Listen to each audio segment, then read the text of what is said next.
Ninguém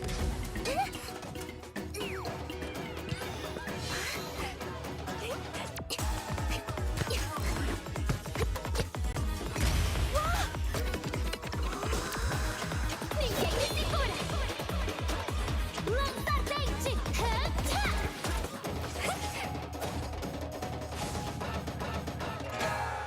E aí, Brasil?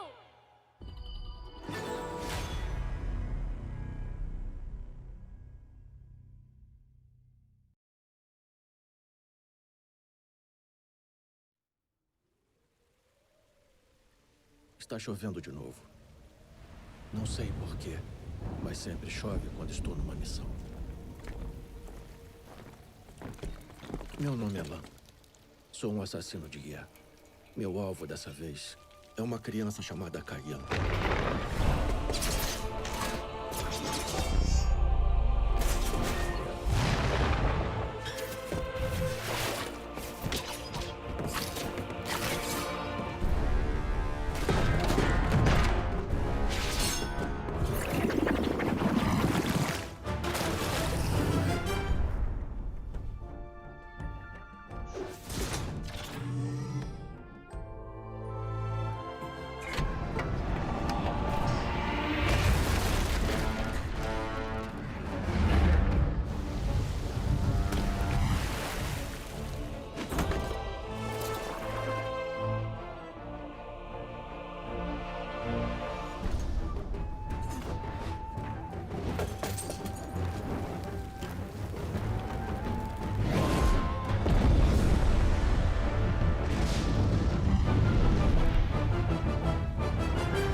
Ela me salvou.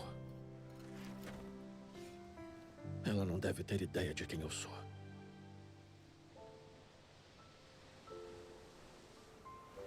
Uma ilha deserta. Parece que vamos ficar aqui por um tempo.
Naquele dia eu percebi como estava vivendo nas sombras. E que só um pouquinho de luz dava uma nova perspectiva para tudo.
Eu matei inúmeras pessoas na minha vida.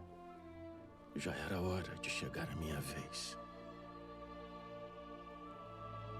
Não é tão ruim. Mas me sinto exausto.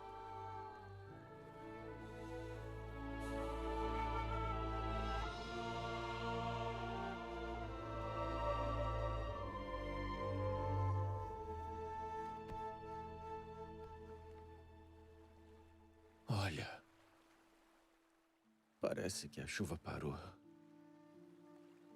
Que bonito.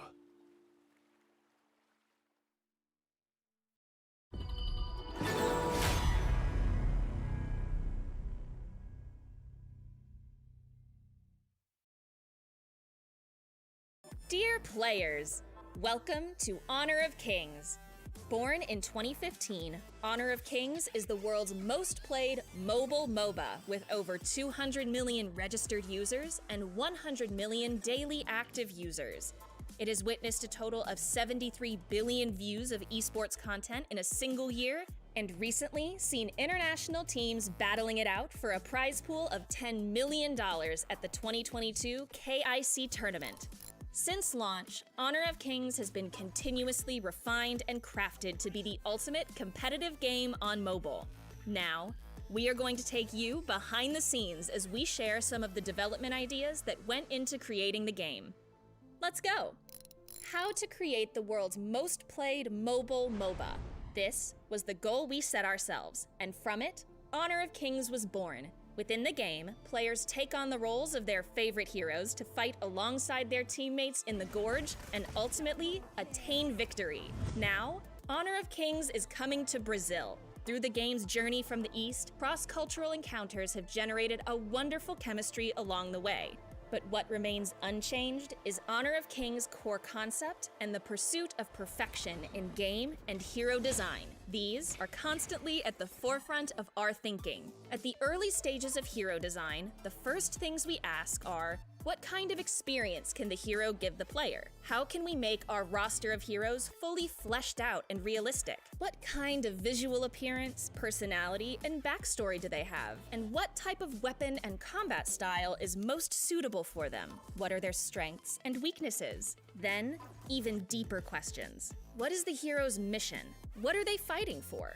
What makes film characters so beloved to us is that the creator uses an intuitive and visual story to bring them into our world. It's the same in Honor of Kings. To bring a hero into the player's world, we have to create their story, making them a vivid, vibrant, and living character, not just a generic persona that will be forgotten after a single glance. Ying was created in just this way. Though she appears to be just an energetic young hero, her background story is rich and vibrant. In the world of Honor of Kings, Ying was born to the prosperous and tolerant city of Chang'an. We wanted her to inherit the long history of Chang'an while also injecting fresh blood into the city.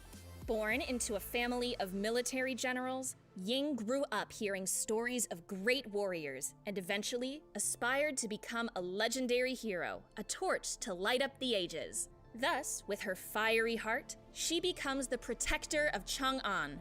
On the surface, it appears that Ying just likes to stir up trouble, but on the inside, she is driven by a desire to stand up for her friends and protect the weak. Ultimately, she realizes the real meaning of picking up her spear, to become someone who can protect others. That's the Ying we hoped to create, energetic and courageous. We hope that many players will see their reflection in Ying and resonate with her story. With an understanding of her inner mind, the next step is to make it come to life visually. The most common way to do this is with specific visual design elements. Ying's warm red and white design and flame elements reflect her fiery, passionate, and outgoing character. At the same time, her spear has a variety of forms, transforming from its regular style to one with burning flames at the spearhead, which represents the awakening of her power and the growth of her personality. Facial expressions and body movement are also crucial to reflect the hero's special traits. A stern and cold hero like the assassin Mirrorblade doesn't require much expressiveness. Her facial profile is more skeletal than other female characters, giving her a sense of coldness. Her gestures appear similarly direct and deadly. Each hero's costume features also need to match the character's setting. Taking Nuwa as an example, she is a super being who created Primera. A mask covers her eyes, bringing a sense of mystery, while the ring on her back represents the halo of the super beings. Her costume is composed mostly of circles and triangles, reflecting the connections with the ancient secrets of the game world.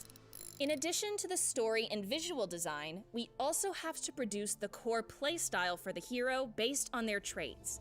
For a hero like Ying, who was born into a family of generals, we decided that her skills should be focused around Chinese spear techniques. We designed 7 moves for Ying and turned them into Ying's skills and basic attacks, hoping to show the ever-changing, capricious, and unpredictable characteristics of Chinese spear techniques.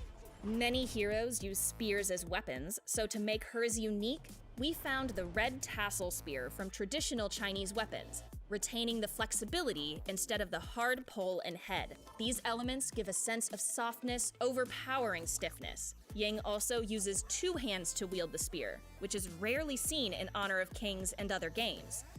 We cooperated with martial artists from Mount Hermé who keep these traditions alive, and integrated and used real body movements of Chinese kung fu masters in Ying's spear moves, giving players a realistic and engaging gaming experience. For the cold assassin Lam, we took inspiration from his method of lurking alone to give him shark-like characteristics. Through the power of sorcery, Lam can transform water into the shape of a shark that he cloaks himself in, allowing him to swim in the gorge with only his fin showing. And at the crucial moment, he leaps out in the form of a giant watery shark to inflict powerful control skills and fatal damage. Since his shark-like appearance is very memorable, players refer to him affectionately as Baby Shark. After completing the core designs for the game world, graphics, and gameplay, there is still a large team involved in further work, including modelers, animators, special effect artists, audio designers, managers, testers, marketers, and more. These all work together to bring the heroes from the sketchpad to the game. Our ultimate goal is to let the players who choose any role or any hero receive recognition and satisfaction, experience their own highlight moments, and feel the extreme fun of competition in our game. In this Dev Talk, we have aimed to present the team's creative process for designing heroes and to give you all a better understanding of Honor of Kings. That's all for this Dev Talk. Stay tuned for the next one.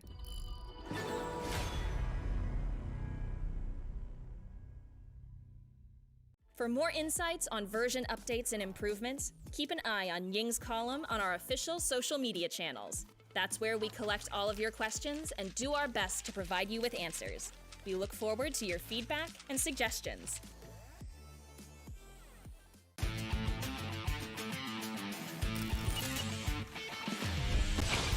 瑞象在此，灾祸退散，踏雪飞霜，邪舞回风，镇收邪祟，荡尽魑魅，来试试柔软的力量。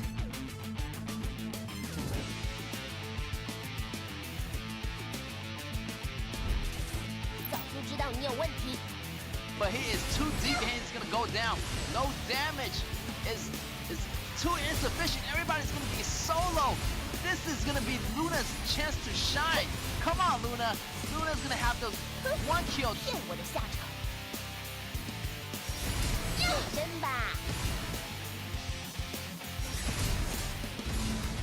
输给我的话，就是我的人，跟我的驴一样，要盖人章。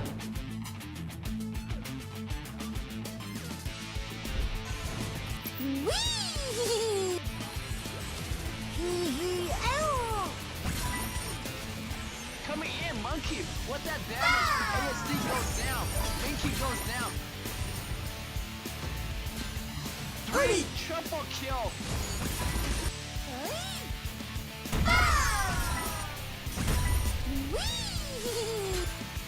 Triple kill.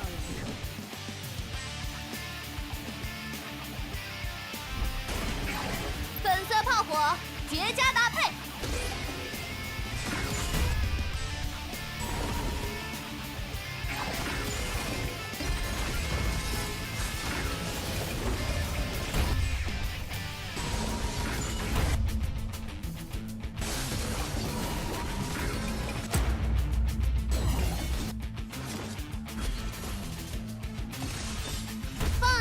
虚伪。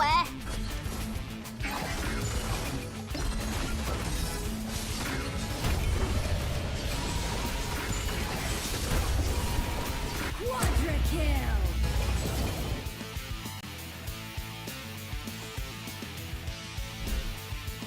双枪会给出答案。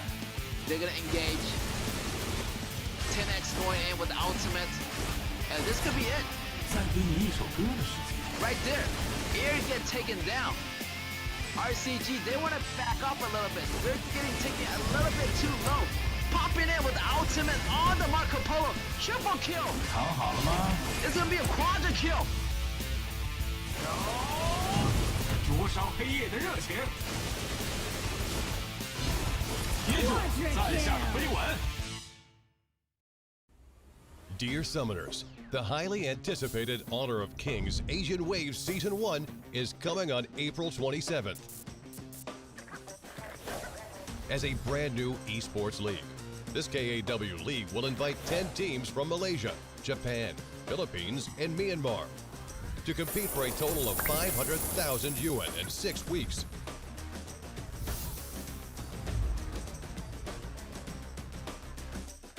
The global ban and pick will be implemented in this league. Each team will compete in a double round robin BO2 format in the regular stage during 20 match days, with 3 points for a win, 1 point for a draw, and 0 points for a loss. At the end of the regular season, the top 2 teams will be qualified for the winner's bracket. Teams ranked 3 through 6 will be qualified for the loser's bracket, and the rest of the teams will be eliminated. Trying to take the kill. Constantly goes crazy with a double kill, and it's going to be game. As the regular stage draws to a close, the more brutal playoffs will be reignited on May 31st. The 6 teams entering the playoffs will play BO5 double elimination matches as shown in the picture, competing for a ticket to the finals over 3 match days. Finally, the much-anticipated finals will be held on June 3rd. The grand final will be a BO7 single elimination match, where the first to win 4 games will be the ultimate champion. And this late spring, who will stand as the champion of the 2023 KAW League Season 1? Looking forward to the birth of the new champion. Hello everybody, welcome back to the Honors of Kings Asian Wave Tournament. And we are in our week 5, day 2 of our tournament. Wow, time really flies, and we have our match 1 of the day. And it's going to be Alpha D versus M8 H. And these 2 teams, you know, they're just going to have a good time. I'm just saying that going into the qualifiers, the chances are pretty slim for these 2 teams. You know, we got MAH standing at 14 points. We got Alpha D standing at 3 points. So we already day 2 of our week 5 matches. So these group stages, it's gonna come to a close. So these 2 teams, I'm just gonna say, like, they're just gonna have a good time. Leave their name on the KAW tournament, as they will not be making it to the top 6 as so far as we can see from the ranks. So, you know, these teams, they're gonna face potential elimination, and so yeah, so they're just gonna have a good time. Just no pressure going to the games, playing against each other. And I like this, you know, no pressure. It's gonna release some of the guards off their ability. So yeah, they're just gonna have a good time. And these 2 teams, you know, they came a long way. MAH, they did so great in the beginning, coming out with all those different compositions, and they have an array of competitions that I want to talk about. So like Wukong, like different kind of compositions that you don't see in a regular like competition match. So that was really cool to see them bringing out different kind of heroes into the hero pool. So yeah. And about Alpha D here, you know, they competed pretty well against all of the teams. Even though they didn't do too well, it was a bit challenging for them. They're still getting the hang of it. So these 2 teams, yeah, those are the two teams that are in the lower 4 ranks of the bracket. So so they're facing elimination pretty much really soon as the group stage draw into a close. And yeah, just no pressure. So once you have no pressure, I feel like they're gonna play a little bit better, you know, just having a good time and just focusing on what they do best. And so yeah, I would like to see more. I would like to see, you know, different compositions put into this match, since this match, you know, like going into it, win or lose is not gonna be that important anymore, because still they do want to win, as this is still a competition. So different compositions need to be incorporated here. And yeah, so we're gonna go into the match, Alpha D versus MAH, and it's gonna be really exciting. Seems like these two teams are gonna fight it off in today's first match. And yeah, if there's no pressure, then yeah, they pretty much can choose like any kind of composition, that, you know, they've been trying it out, or maybe a new composition that be testing it out. And yeah, but I'm pretty sure they're still gonna choose the current meta hero picks like Shenmunshi, but just changing it up a little bit. But I really like MAH. They did a lot of different kind of compositions that works well, even with the old meta pick or the new meta pick. So yeah, I'm looking forward to see what kind of new heroes, or combination wise, they can do that. Like the pair at the bottom, like using different kind of support to go with the ADC, or using different kind of top laner to go with the jungler. So the combination is endless here. So these two teams, they're just gonna choose the hero that they like very best, and they're just gonna have a fun with it and just leave their marks on the KAW tournament. We're gonna go into our BB phase right now. We got Alpha D on the left and MAH on the right. Seems like we're gonna see the common meta pick getting banned out as we speak. The common meta picks pretty much are Shunbing, Shenmunshi. Those two pretty much, you know, they're gonna get banned out either way, one way or the other. So yeah, you better have these hero in your hero pool, and if they don't ban it, you gotta choose them. Seems like the Da Chao combo, you know, we already know in yesterday's match, we seen it, and it's super devastating. Pretty much, you know, managing your waves, managing the pushing of the towers. So those combos are really devastating, and those two supports already got banned out. So seems like both teams, they really want to deny those high meta pick heroes and supports, the roamers. And we're gonna see that getting banned out, and we're gonna see the MAH responding here pretty soon, with Shenmunshi getting banned out as well. So yeah, I feel like those are my top 4 picks. You know, Da Chao, Shunbing, Shenmunshi, these heroes getting banned out. So we're gonna take a look at Alpha D here, locking down the Xiao Dun. Of course, the all-round jack of all trades, Xiao Dun, super tanky, super mobility, high mobile too. So it has a little bit of everything. MAH is gonna respond with Yunjie, and the pair is gonna go with Zhang Fei. So that's gonna be cool. We got the dynamic duo at the bottom, Tai Jern and Alexio. Feel like Alpha D, they're really going for those high meta picks right now. And we got Lam over here. getting picked up by MAH. Seems like they really want to go with those assassin junglers, which do a lot of damage in a couple of seconds. So team-wise, I feel like both teams need to be well balanced. So far so good. They got the frontliner, they got the ADC, they got the assassin. Feels like, you know, MAH still lack like a mid laner, maybe a proper mage. They need to prioritize the mid lanes a little bit more for MAH. But over here for Alpha D, same thing. I feel like they're still lacking a little bit of damage from the jungler. Yeah, seems like, you know, maybe they're gonna have Xiaohodun doing the jungle and having someone going on top to cover the damage that Alpha D is missing. So we're gonna see those mages getting banned out too, because both sides, they don't have mages.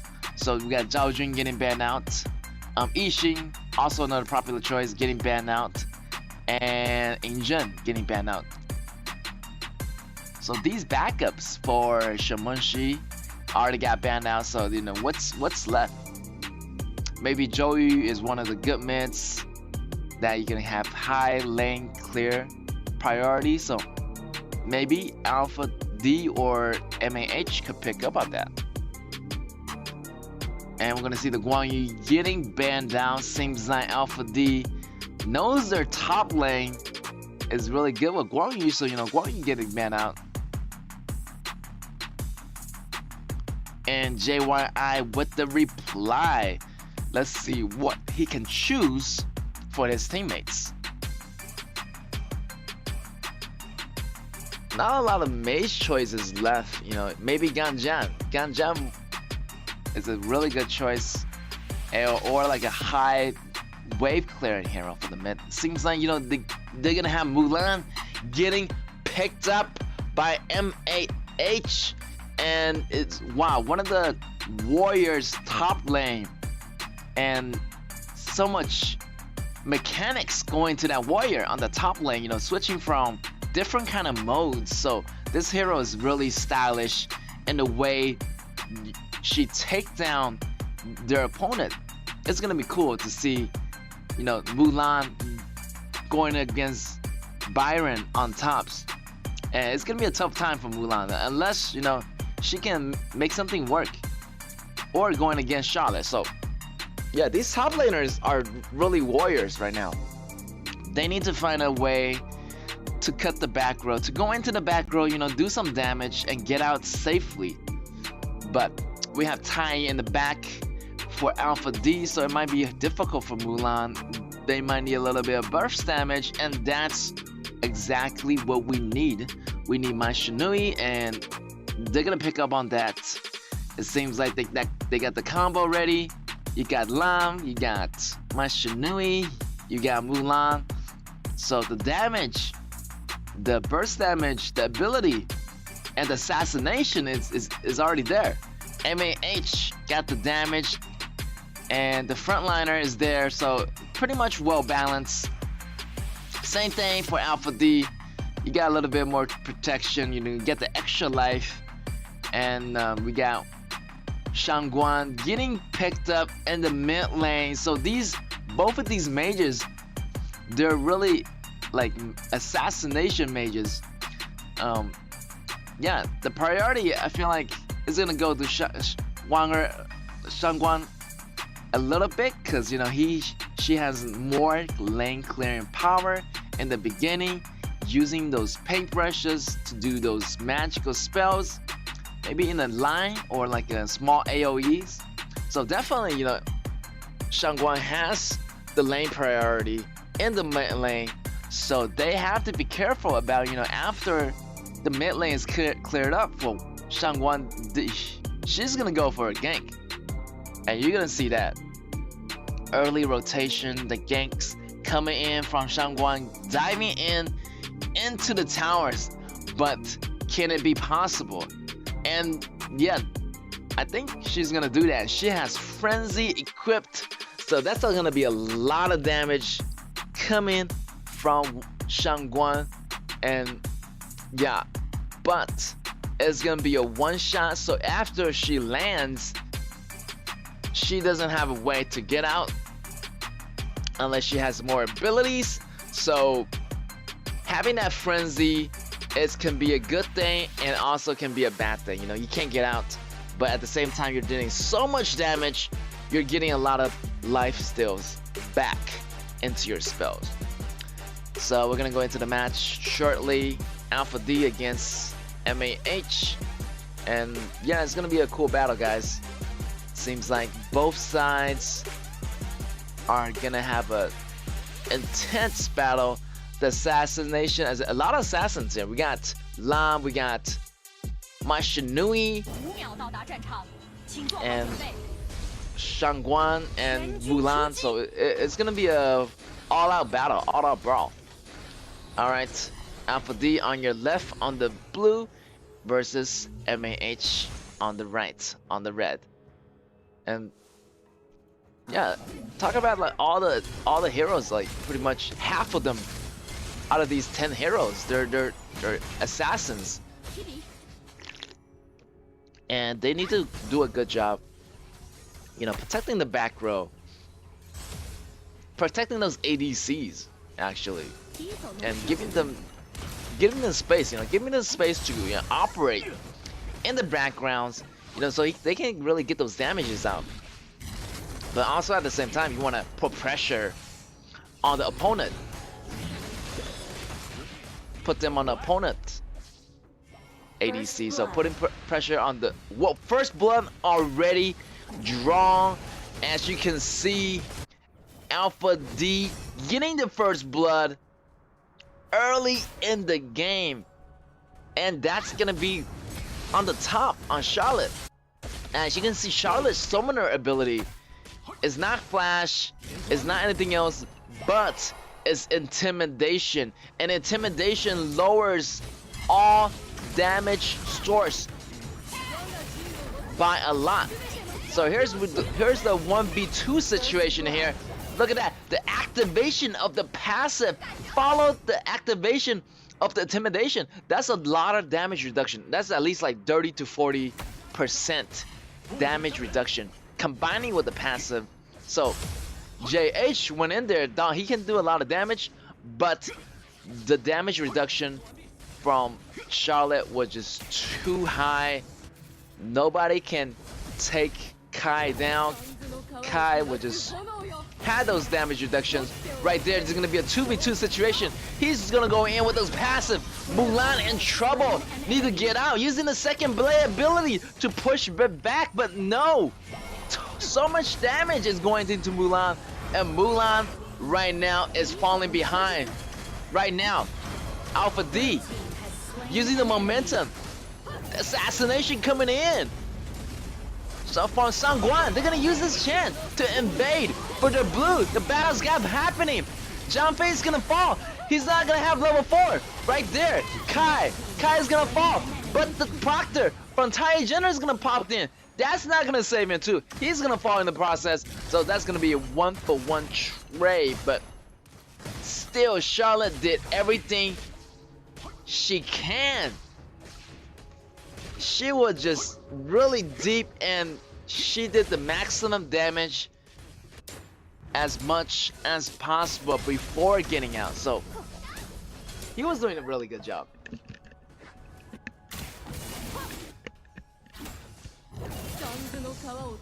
So yeah, top lane I feel like Mulan is a little bit having trouble. Right there, Charlotte again, so much damage getting done, and the damage reduction is just insane. Lam couldn't do any damage out of Charlotte, and they need at least 2 people to go after Charlotte. So yeah, the damage reduction is really awesome. Like, if you have a chance, go try out Charlotte. You know, it's one of the cool heroes, that one of the SNK heroes, and just go try it. It's gonna be cool. You can just go into the back row. Also, it's really tanky because of her passive, and yeah, those movements, those speed, and she can be played as a warrior, she can be played as an assassin, and overall it's just really a great sense of feeling just playing that hero. We're gonna go to a small pause, but we're gonna get that fixed as soon as possible, and we're gonna jump back right away. So yeah, that Charlotte was really cool, really awesome. And yeah, let's talk about her abilities. Like, I feel like, you know, her passive, the 7 sword gradient, it's gonna create a splash damage around her. So those damages, you know, it's gonna build up using those bars. So once those bars reach, you're gonna have that active, the passive. Then after you activate it using an auto attack, it's gonna turn into an enhanced auto attack. Using that auto attack, you're gonna gain damage reduction.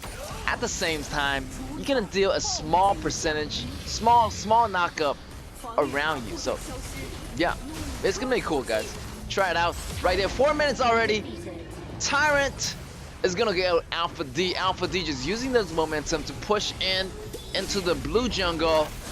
Ty Jenner in the front, using that stun. Jumping, activating ultimate, pushing everybody back. The blue is so low right now. Alexio coming in with the ultimate. Shangguan go up in the sky. And 1 member fall, 2 member fall, 2 for 2 already. But the battle is still going on. Alexio taking down the hits. And DRNG is gonna go down to Shangguan. And that is gonna be a 3 for 2 trade for Alpha D. Alpha D is being really aggressive here. This is really surprising. I didn't think, like, you know, Alpha D, but they're a new person today. They're a changed man. Look at that. 7 versus 3 in the beginning of the game, and they're just being so aggressive. And I feel like it just throw MAH off. They thought, you know, Alpha D, the number 9 team, how can they do this to us? But never to underestimate your opponent, no matter what kind of low the rank is or different kind of higher the rank is. But yeah, Alpha D just showing a little bit of power here in the early games, and that Charlotte is playing really well. Like, pretty much kiting, baiting the members of MAH right there. Kai tried to do some damage but went down. Lam really went in at the right time. Lam getting that double kill already. Lam is on the run. Can't go running. Xiaoho is gonna end that kill streak. Is that gonna be a 2 for 2 trade? But the mid is happening, the battle. Jumping, activating ultimate, couldn't get the stun going on. Went in for the tower dive. Ty Jenner with a turnaround comeback, but the damage is not enough. Both sides just want to do some damage, but at the same time they're just testing the waters to see if they can get the kill. If not, they better back off right now. Right there, Xiaoho doing, getting the catch on Janfei. Janfei feeling a little bit uncomfortable here. Need to back out. DNG still doing the auto attack in the background. They need to peel back right now, as they really want to regroup. And yeah, feel like the goals are pretty much similar at this point. Feel like MAH, you know, mentally they're already prepared. They're gonna be more calm and just take a step back and regroup with their teammates. Right there, the battle at red. Lam is gonna go in, and he has to go out. Mulan has to go out too. They're half HPs away.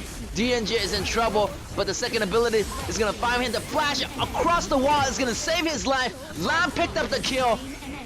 Red team pick up 3 kills already. This is trouble for Alexio and the rest of the member of Alpha D. Alpha D just falling one by one. MAA just showing dominance over in that battle. DNG just showing the graceful of how he avoid all those damage, jumping across the wall and only leaving one man standing for Alpha D. And Tai Jiren just defending the mid, and they're gonna use that chance to get that red. MAH, the formation, the battle positioning is in MAH's favor. I feel like that battle, went into two parts. We have, part of the team of Alpha D just going for DNJ, but there's another part of the team like Mulan and Lam just fighting in the background. So you have to choose, you gotta allocate those damages. Seems like Alpha D wasn't able, and that steal is gonna come in from Lam. Lam getting so much gold, and the pure sky coming in, but MAH is here using the activation of the ultimate. 7 sword gradient going up with Alpha D. Alpha D is gonna activate that Taijin ultimate, but it's not gonna be enough. 1 falls, 2 falls. It's gonna be 3 for 2 already. Alexio still alive. With those auto attacks, Xiao Dun feeling really tanky right now. But Alexio has to flash away, has to go into safety. Xiao Dun just gaining those auto attack, gaining those passive. Still alive. Can it be? Yes, yes. It's gonna be a turnaround comeback, but get taken down by the support of MAH. John Fei is gonna be a even trade right there. Wow, exciting battle, and they're just going toe to toe right now. But the Gold League is definitely on MAH side. John Fei looking really, really low, and DNJ looking trouble right there, getting overwhelmed. They're gonna fall. Alpha D is gonna gain a little bit of edge right here, and yeah, and we are back on the same track as we move on to the 10 minutes mark. The pace is gonna be a lot faster, so watch out here. It's gonna be a 1v1 battle, Charlotte. But hey, my friend is here, my Shinui from the background. That's gonna help Charlotte to go down like that. My Shinui taking out Charlotte Lam with the combination of those two assassins. Charlotte goes down. Charlotte didn't expect that nobody was coming, but MAH's teammate always got their backs. And the Shadow Tyrant goes down. Seems like the buff is gonna go to Alpha D side.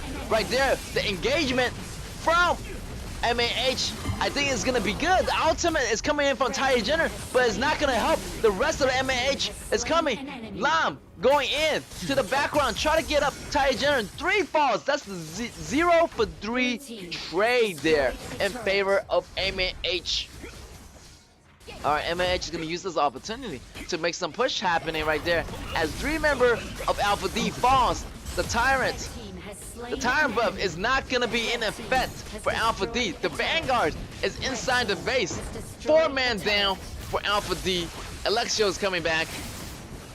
Seems like MAH is doing really, really well here. And with those aggressions and team play, team fights is definitely gonna go to MAH in terms of positioning and how they handle the situation. And they just, the dive of the battle, they just handle it so well. They're gonna shut those dives down. Alpha D just taking a step back, looking at the bigger picture, but they don't realize the gravity of the situation here. They do not have a high ground tower already, and their red is getting invaded. Look at that Mulan building up that heavy sword, pushing them back. Mulan getting so low in the process, and look at that Shangguan taking them down. Shangguan using the ultimate to finish off Mulan. The battle's happening. Tai practices the ultimate. Ultimate maybe is not gonna save anyone. There's Lam coming in. Zhang Fei from the background. Lam's gonna do the cleanup.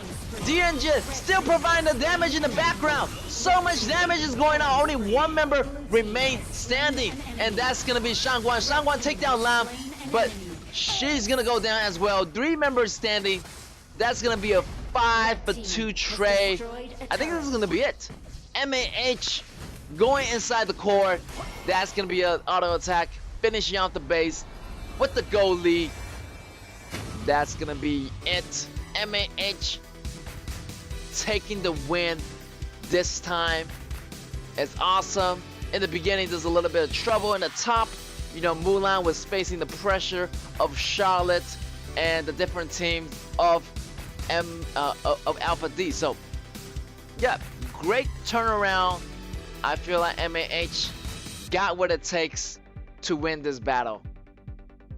And definitely, Mulan was having a difficult time in the beginning, losing that first blood to Alpha D. But in the end, Lam and the rest of the members, and talking about DNJ would just find away those auto attacks, and he just know how to reposition himself. And yeah, and his second ability really came into effect like a purifier, so he wasn't getting targeted as often as Mulan. Mulan was just taking all the damage, which is good in a way. Mulan kind of provides as a tank for the team instead of an assassin. So the assassin job was really up to Lam and Mai Shinui.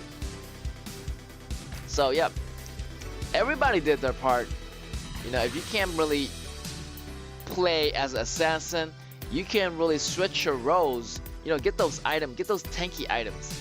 And Mulan is the hero you can do that using the abilities, switching from light mode to heavy mode. You can use the heavy sword and you're gonna charge up. That's gonna have a lot of damage reduction, and at the same time, it's gonna draw away damages from your teammates. So Mulan did a great job there of using those abilities and just providing the damage reduction like a tank pretty much.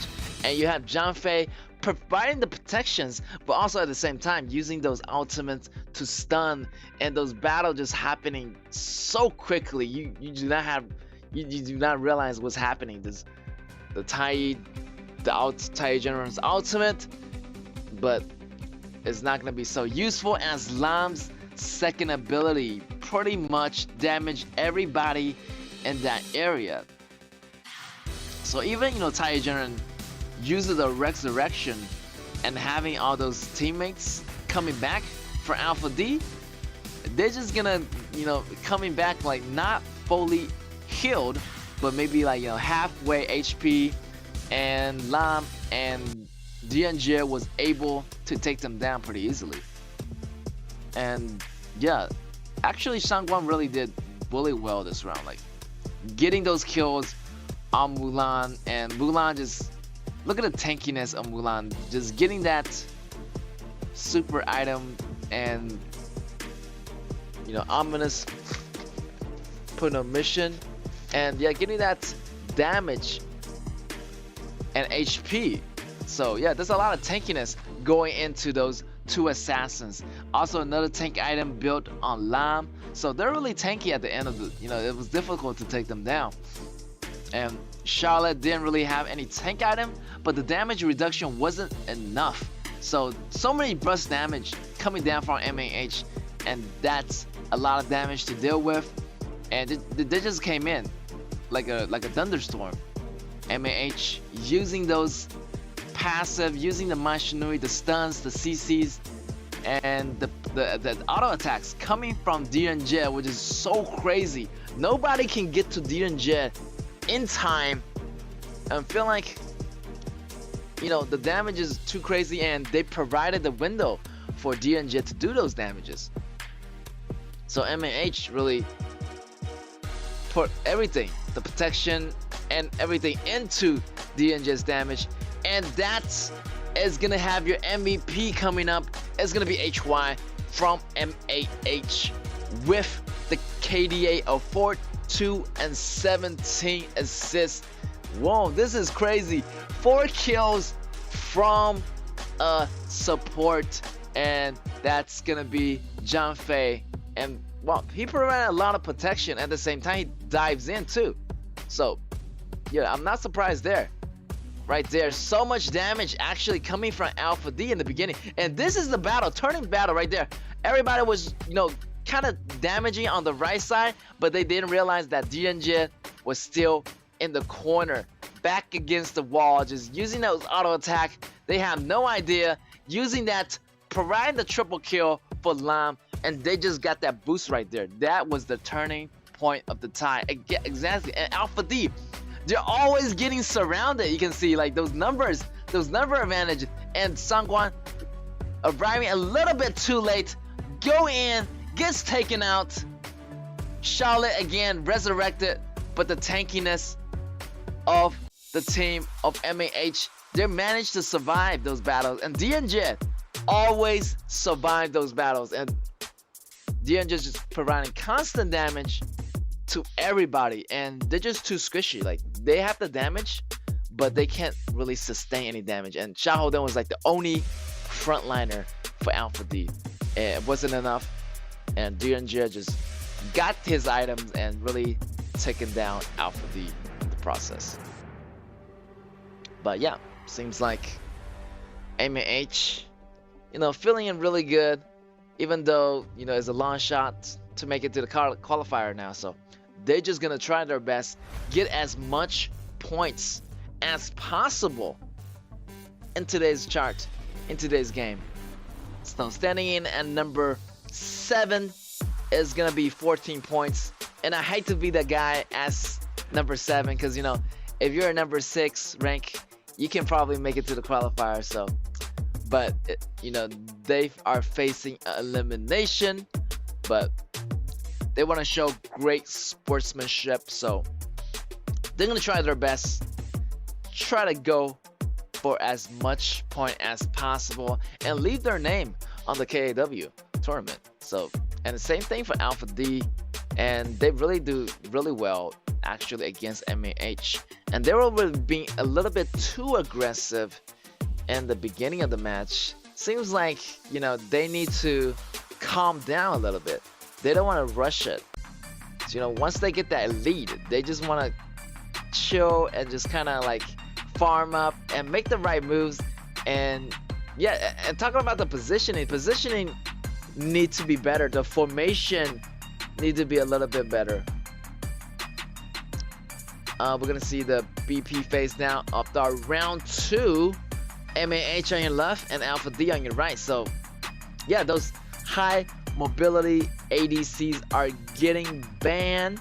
Shamunshi getting banned as well. So we're not gonna see Shamunshi in this match today. Seems like both sides really want to ban Shamunshi, and yeah, the Dachau getting banned as well. So yeah, I was talking about the formations. The formations, you gotta have your formations. I feel like MAH's formation is gonna be slight better, and we're gonna see the Shumping getting picked up, of course. And yeah, the formation is definitely better on MAH.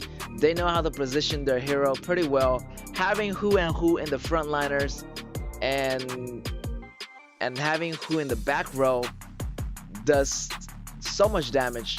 So, you know, they know how to manage those positioning pretty well, and Alpha D need to learn from that. Seems like KAW and Janfei getting picked up. A classic duo. Protection from Janfei is gonna provide KAW with a lot of space to do some damage. But MAH gonna respond with Fawn. Seems like they have that ADC. I don't see this ADC a lot, but every time I see it, he just deals so much damage. Like the first ability of Fawn, once he get that mark on you with the shurikens, once it builds up,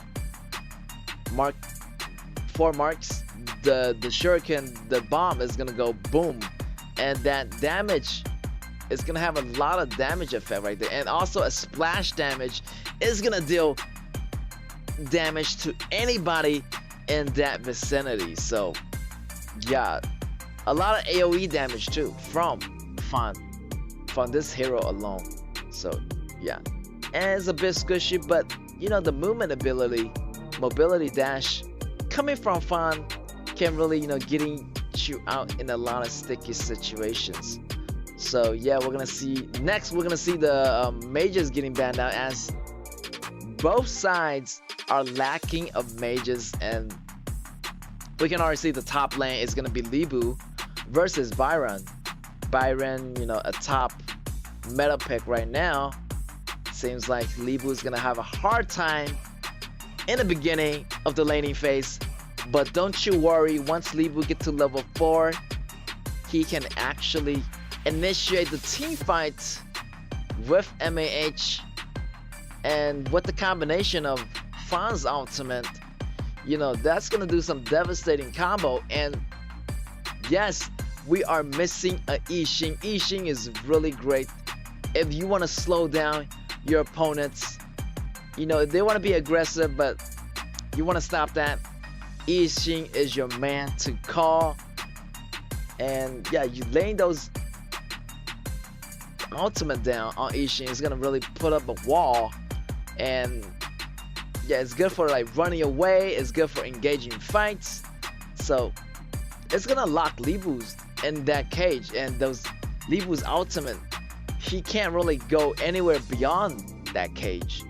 So it's gonna be a cause and effect. Who's gonna use those, you know, ultimate first? Is it gonna be Li Bu? Is it gonna be, you know, who's gonna initiate? Seems like they're gonna find the Guan Yu. And wow, so much damage coming from MAH right here. You got the damage source of Shangguan. You got the displacement from Guan Yu.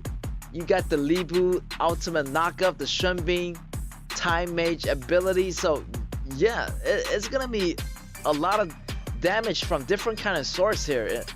A mixed source of damage. This is cool. And Alpha D, wow, great choice on the Yixing, by the way. It's gonna slow down MAH aggressiveness a lot, so let's see how that gonna goes. But there's a lot of damage source coming in from MAH, so it's, the tanks, I feel like the tank is not enough for Alpha D. Like, but Byron on top should be okay. Seems like Li Bu is gonna go for the jungle, and they're gonna have Guan Yu going on top. So this is interesting. Haven't seen a Li Bu jungler for a while, but yeah, it could work out. You know, he does significant amount of damage in the late game. So, and also he's a half tank, so you know, a half frontliner, but not totally. But still, like, those damages are enough to, you know, calibrate for the tanks. So let's see what happens. This is very interesting. A Li Bu jungler versus Jing jungler for Alpha D. Let's see how's it gonna go down. It's gonna be interesting to see what kind of combinations they do. Wow, this is all damage, no breaks, all speed. They're gonna go all in. So much damage on MAH and no tanks, so they're gonna use that second ability on Shenbing to compensate for all the damage that's going on. Wow, this is feel like a glass cannon. A little bit all damage and no tanks on MAH. You know, if one member falls, you know, it's gonna break. They're gonna suffer if this composition doesn't work too well in the beginning. But hey, they're gonna put everything on the line. You know, like, it's now or never. Full damage and no tanks going in. This is, wow, they're really furious. And Alpha D, let's see how they can hold up to this. And I'm just excited to see this composition. MAH always have some creative composition going on, so it's cool to see that they're using this composition, and it's not very common, so it's gonna be exciting to see. All right, MAH on your left versus Alpha D on the right, and the match is gonna be on the way. Yeah, I'm excited to see this all damage composition coming from MAH, and yeah, they're gonna go all in, no breaks. They don't care what happened. They just go all in, and so much damage. They're gonna just destroy Alpha D. They just want to do that, and not thinking about the tankiness, and that might cost them if the battle doesn't go too well. It's gonna cost them a lot. And with Yixing, which is a great pick to slow these kind of composition down. You know, if they're going to go all aggressiveness and offensive, you know, Ishin is great at slowing down, but they don't really have, you know, enough tanks for that. Maybe they only have Janfei, maybe a half tank Byron at top. So yeah, it's gonna be interesting to see what happens in the mid games. Rotational wise, I feel like in the beginning should be pretty much even, as Shangguan and Ishin, they're relatively pretty much the same pace as clearing up those mid lanes. And already you're gonna see those ambushes happening around the 1 minute and 30-second mark. Li Bu trying to find some damage going in. Ishin rotating from the mid, waiting for time to engage right there. The push from Guan Yu, and Guan Yu is gonna find Ishin in that patch of grass. And right there, the rotation is gonna be coming in. The first blood coming out already for Alpha D. Alpha D is really good getting those first blood, getting those jumps on MAH. As Fawn's gonna have a hard time laning against KAW. KAW is like, you know, had the longer range, and also she has Janfei for protection. So, you know, as a soft support for MAH, Shenbin can't really do much in the beginning of the game. But as the late game progresses, Shenbin is gonna scale a lot better towards the late games. Seems like this all damage combo is not working yet for MAH. Things a little bit slowed down, and we're gonna go back into that replay right there. Fawn actually tried to engage, but no damage was coming out of Fawn, and the flash was forced out. So yeah, and KAW just saw the opportunity. I feel like if you're gonna use your flash, I'm gonna use the flash back, and he's gonna take him down right there. Shangguan going in for those attack. The passive activated on Ishin, but that last hit got him in the process. It's gonna bring down Ishin. Jin using the ultimate. There's displacement coming in from Guan Yu. Jin trying to find a place. Can he do it? Oh my god, he's so low right there. No damage is getting done to him. He's just gonna walk away safely. What a play right there by Alpha D's jungler. Right there. Alpha D still on the chase. Multiple members chasing after MAH, but they're just gonna back off for now, as they do not want to do anything too careless. Janfei in the front line, trying to find a good position for protection, and that's the 4 minutes.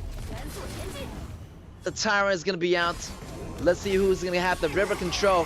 Shangguan in the grass, waiting for a moment. Li Bu jump in, but it got canceled by Janfei's ultimate. Wait, Shangguan is gonna go up in the air again, dealing those damages. Jing going in, 2 down. That's gonna be 0 for 2 Trey in favor of Alpha D. This is crazy. Alpha D actually doing those super damages and actually canceling those dives. Janfei is using the ultimate, but here comes Guan Yu. Guan Yu running in with those ultimate, but he's gonna get out soon, as the damage is not gonna be enough. Look at that Byron, just go directly for the back row. So much damage is being done, and that's gonna be a 1-for-1 trade there. But still, that early 2-for-0 trade for Alpha D was totally worth it. They got the upper lead in the kill count. And I feel like Fawn is not doing enough damage. Fawn's having a really hard time against KAW in the farms lane. So, you know, tower wise, I feel like, you know, MAH got the lead, but kill count is gonna go to Alpha D, and that Tyrant is gonna go to MAH. In the meantime, they're gonna get that extra EXP and go across the team. Shangguan going in with the flash and ultimate. And the ultimate coming in from Junfei is gonna cancel that dive. And this is trouble for MAH. All damage, but no tanks. What are the consequences? And the consequences is that if one member falls, one member is gonna fall as well, and no tanks for MAH. They're playing it really risky here, but fun. Using that damage, using that shuriken to scare them away. So Alpha D is just playing it really cool right now, keeping it cool. And MAH just has too much damage, but no defense. And Guan Yu is gonna go down just like that. Shangguan going in for the damage, but will it be enough? The rest members of MAH arrive. Byron running for his life. Jin, they're gonna get away just like that. You're gonna let them walk away.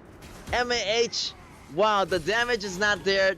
Nobody was, you know, catching up with those follow-up damages. So Jin and Byron is gonna walk away with those low HPs.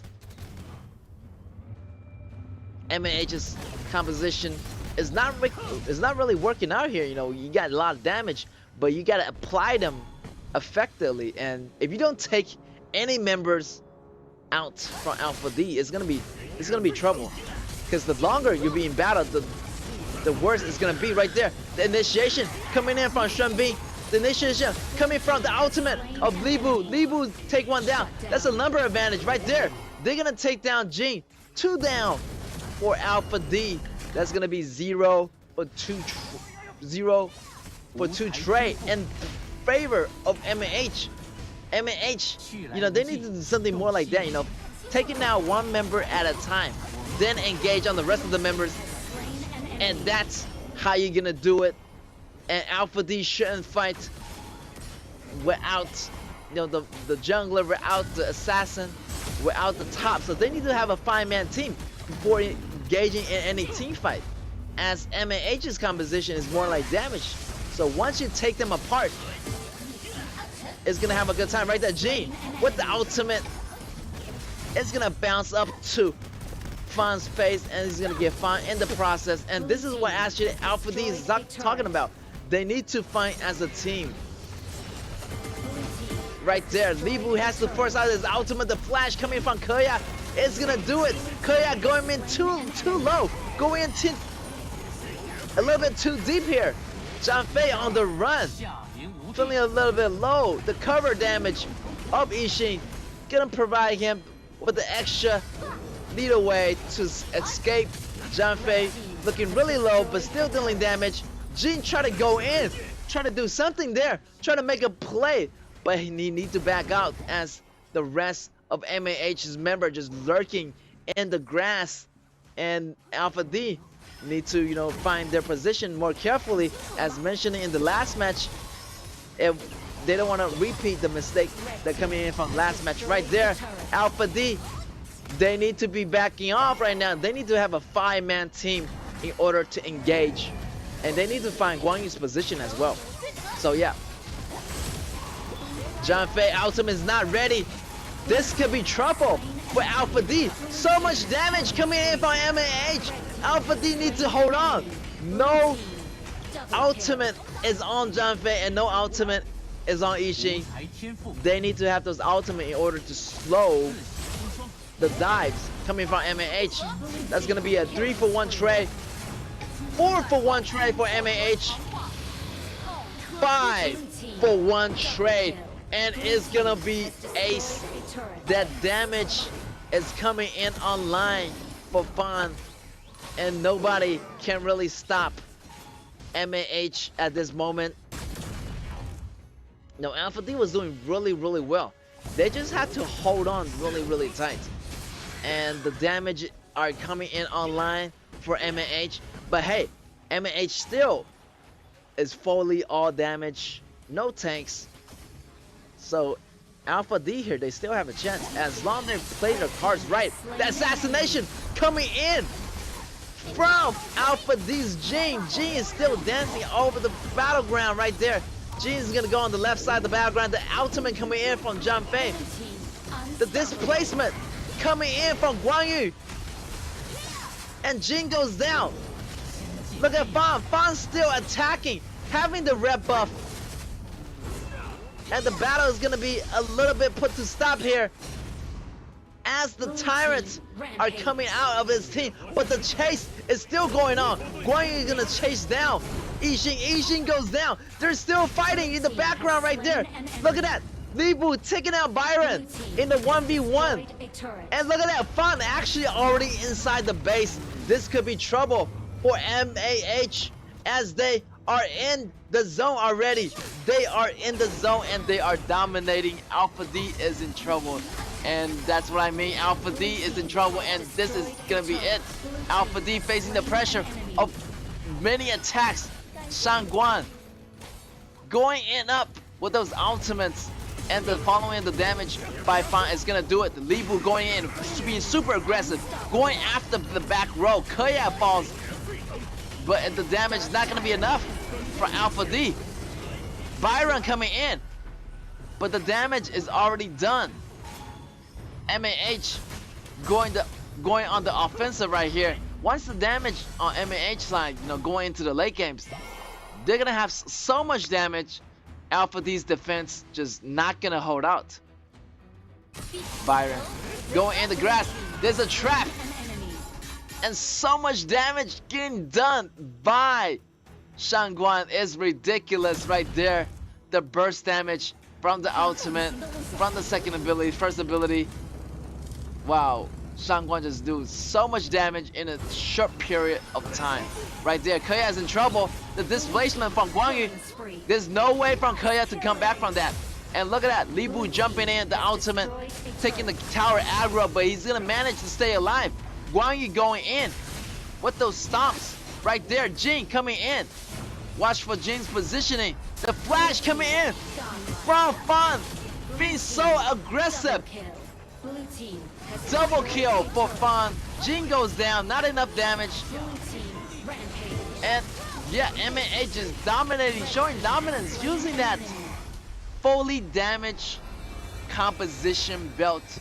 And again, in the beginning, Alpha D was doing really, really well. And MAH just have the upper hand. They just know how to battle. They know how to, position them heroes well. And Jin was really good, doing the assassinations, but they need to work as a team. Feel like, they need to disengage in some of the fights, as their Janfei don't have the ultimate, their Yixing doesn't have the ultimate, so it's really hard. Once they have the ultimate, it's gonna be easier for them to go against this kind of composition. But once your Janfei don't have ultimate, it's gonna be hard to shut down the dive from MAH. So, but yeah, this great battle by MAH. We see a lot of different things here. We got the Li Bu jungler. This might be the first time, in this competition we might see this kind of, Li Bu jungle. But hey, this composition has so much damage, and I feel like, they just went all in. Alpha D, on the other hand, they did pretty well in the beginning, handling the situation pretty well. So I think what went wrong for Alpha D was like they engaged in the battle a little bit too quick without all the abilities in their hands. So they gotta keep their cards in their hands and using those ultimates, at the right time. It was cool to see, Janfei actually canceling out Shangguan's ultimate and Guan Yu's ultimate at the same time. So Janfei really did a lot there for Alpha D. And also, yeah, like Yixing's ultimate really zoned them out. It zones Li Bu out, it zones, Shenbing and Fan out. So having those two ultimates is gonna provide you with so much space for Alpha D. I feel like Alpha D had a chance there, using those ultimates, kind of pull back, not going into the fight without those ultimates. Try to plan your fights more carefully, and it's gonna work out more. But in the end, MAH just has so much damage. the confidence from Fan just coming out, flashing into the base, and getting Jing in the process. So, wow. Great job, MAH. That's gonna put another 3 points into the charts of MAH, putting them at 17 points, but they're still gonna be in the top, bottom 4 ranks as they are facing elimination in the final day. So, yeah, even they get another perfect points, they're still not gonna catch up. So too bad for them, but they're gonna walk away, trying their best, getting those best points as possible, winning every single fight, regardless of going into the finals or not. So yeah, there you have it. Look at that damage coming in from Shangguan, just ridiculous. Also, Fan did so much damage with those shurikens. And yeah, at time I thought Alpha D was coming back. Alpha D always do really well, getting the first blood, getting the early lane, and they really learn well. So they already learned the early games pretty well against MAH, but in the late games they need to work on their positioning, and the position is very important, and you just have to have the positioning, and also save your skills for those battles. For those crucial battles, you must have those skills. As the CDs, on Alpha D side, it's gonna be a little bit longer compared to the CDs of Guan Yu and also the CDs of Shangguan. So they're gonna have a little bit shorter CD. So they want to engage in more fights. So that's gonna be your MVP, MAH AC, with KDA of 5 and 1 and 8 across the board.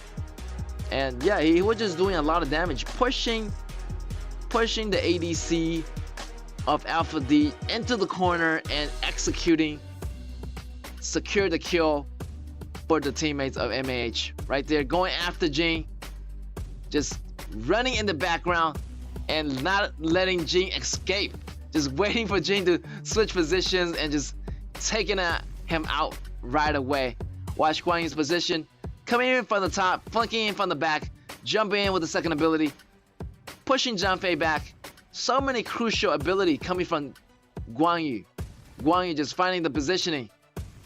And right here, I feel like this is the turning battle right here. No ultimates of Zhang, so like Zhang pretty much can only defend. And again, this AC, this Guan Yu was almost playing like an assassin, going after the back rows of Alpha D. And Alpha D, as I say, like, practice more, team battle fight where you can have those skills ready. If you don't have those skills ready, you're gonna have a hard time, shutting down those dives from MAH. And those dives are really aggressive. And so that's our match 1. It's gonna be 2-0, MAH taking away the win. But we got more upcoming matches for you guys today, so don't you guys go away. We'll be right back.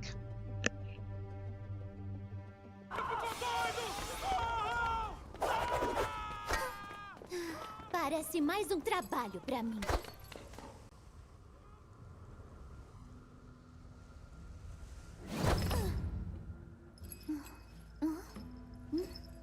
Cadê você?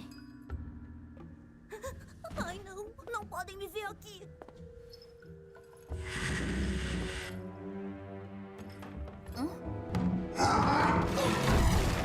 O quê? Pelas costas? Que vergonha! Ainda tem alguém aqui. Ei, fica tranquilo, tá sob controle. Ai, que burra!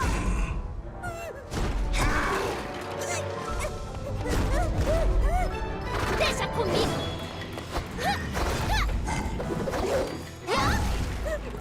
Tem que sair daqui.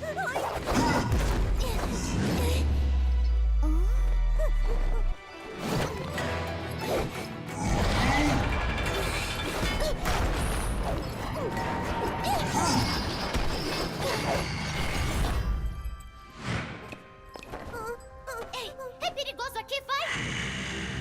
Ah, não, tudo bem, eu tô bem aqui.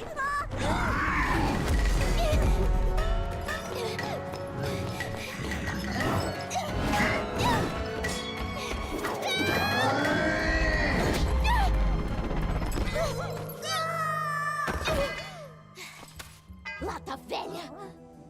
Você ainda tá aqui? Vai!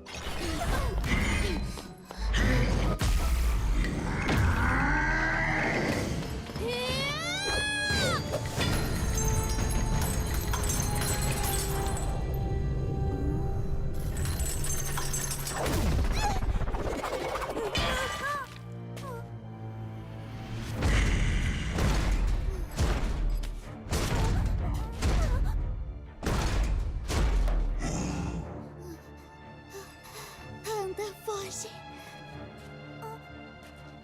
Mas...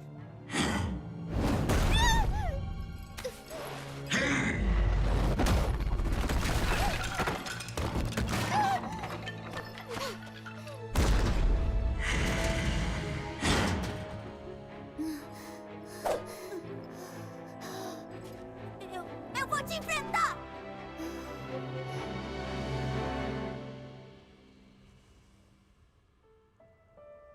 Yi, você não deve se importar.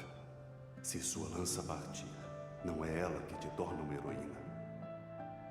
O que faz? O que faz? De um herói um herói. De um herói, é a luz em seu coração. Uma luz brilhante que queima mesmo sem fogo.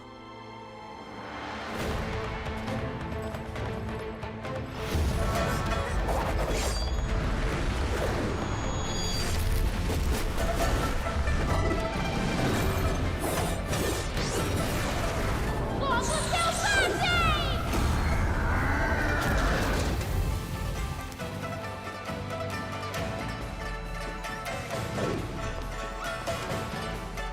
Ai, que irado! Eu consegui fazer o fogo selvagem! Que irado! Eu consegui! Fogo! Ah, não! Eu tô pegando fogo! Eu fiz a fogo! Eu fiz!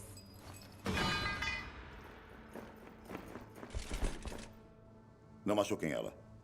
Só peguem o mecha.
Welcome back, guys, to the KAW tournament, and we got our match 2 for you guys today. It's gonna be RCG versus Killer Gaming, and these two teams.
Yeah, so we are back. RCG versus KG, and yeah, one thing I want to like to mention about RCG that their tight rotation is always being so good, and their coordination was just top of the lines right here. So yeah, KG has to be careful right now, and so yeah, putting that into the line, I would like to mention RCG is at number 4 right now. It's gonna be your 29 points, sitting in at rank number 4, and they're going against KG. So KG, on the other hand, they have 24 points. So these two teams are in the top 6 points. So they shouldn't be worried about too much about getting knocked out of top 6. But instead, they want to go for that top 2 position. Those upper brackets right now. So, but those upper brackets gonna be a little bit hard because they're pretty much over 30 points already, and these two teams are pretty under 30 points. So it's gonna be a lot of pressure for them if they want to catch up to these top 2 teams, which is gonna be Nova, which is gonna be RTZ. So how they're gonna contest to that? So let's see. KG on the other hand, they're really good at those aggressive gameplays in the early games, and I've seen them these days against different kind of teams, against different compositions, and KG was doing a little bit, it was doing half and half. They were having a lot of draws, and that's the team who has the most draws, but they actually got the win against Impunity in the first round of yesterday's game. So KG, they have a lot going on for them. KG, I feel like they have a lot of secret weapons that they're not using yet. So KG might really bounce back really hard. But RCG, on the other hand, we got 10X and the rest of the crew from RCG, and wow, they're being really strong. They almost had a really good winning streak coming back. Winning against Fennel, winning against Alpha D, winning against Archive Esports. They're just having a really, and also winning against Impunity. So they really had a great week last week, winning spree. I hope they can do it again this week. It's gonna be their first battle this week. So yeah, good luck to them, and good luck to KG as well. Already seeing the meta picks getting picked up. We're gonna have Shumbin getting picked up and Xiao Dun getting picked up from the KG side. They're gonna lock in those choices pretty much 9 out of 10. Yes, they're gonna lock it in. KG gonna go with the Shamunshi and the Xiao Dun combo right there. Already looking really good for KG. And RCG here looking to make a pickup on the jungler Lam, as well as their mid is gonna be Joey, and haven't seen Joey in a long time. So yeah, Joey against Shamunshi. It's gonna be pretty much a 50-50 where they have the priority over the mid lanes, and we're gonna see a lot of rotation coming in from both sides. Seems like the rotation is gonna be a little bit faster over here for RCG on the Shumbin. And Sheen, maybe, Sheen's not available today. Seems like they have a different roster for KG. So KG is gonna go with Luna as the jungler, and let's see if this Luna can surprise us in today's match. And seems like both junglers are in place. We still need a support for KG, and RCG is lacking a ADC right now. So the bans for the round phase 2, they're gonna ban out Mengya and Luban. Seems like Luban is also another popular pick. We're gonna see the popular pick getting banned out, but what does that leave you? RCG feels like they need a top laner. They need something really tanky right now because they got the damage. They got a little bit of burst damage coming from 10X. And on KG side, Yes, again, they already got the tank, so they need a lot of damage. A super ADC mobility damage. Shamonshi, they got the Shamonshi, so they need something maybe more. Like KAW still on the table. Luban, but without Luban's master, I feel like, Luban on a server without Luban is pretty much really dangerous. If you want to go with that, then he gotta go with Lombard and Luban number 7 maybe, or something else. But it's up to KG. I feel like Lombard is a good pick because Lombard's passive is gonna be really effective for Nuna, effective for the weakest member of KG to have those defense. Passive is gonna provide you with physical and magical defense in the really early games. So it's gonna be good for KG to have that Lombard around. Alright. Then we're gonna go to RCG side. Maybe picking up this Marco Polo. I don't know. Marco Polo is kind of risky here, but RCG, I believe in them. They're gonna do it. They're gonna have a really nice winning spree going right there. And yeah, nobody's stopping them right now. RCG just dominating over the whole map right now, They had a winning streak since day 4 of the week 3 tournament. So they've been winning all their rounds. Like 1, 2, 3, 4, 5, 6. They've been winning all of their last 6 games in a row. That is crazy. RCG just putting on a show for everybody, and they're just showing that everybody, like, they're the dominant team and they're not gonna go down without a fight.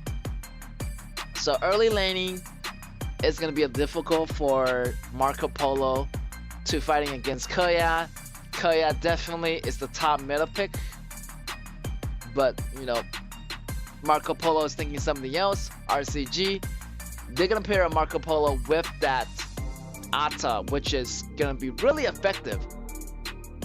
Ata is gonna provide the tank, provide the shovel to block the pathway of the enemy heroes. So with that being said, Marco Polo, they're gonna use that chance to jump in using the ultimate to clean up whoever is on KG side. So it's gonna be cool.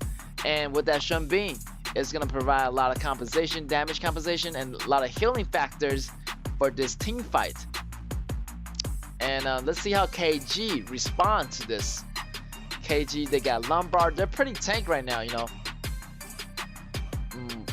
They just have to watch out for the poke damage coming in from Marco Polo. Like those poke damage is gonna do a lot of damage, and those Shun Bean's ultimate and the first ability also do a lot of damage as they scale into the late game. So late game wise, I feel like RCG is gonna have the higher advantage as that Marco Polo's damage is gonna be online.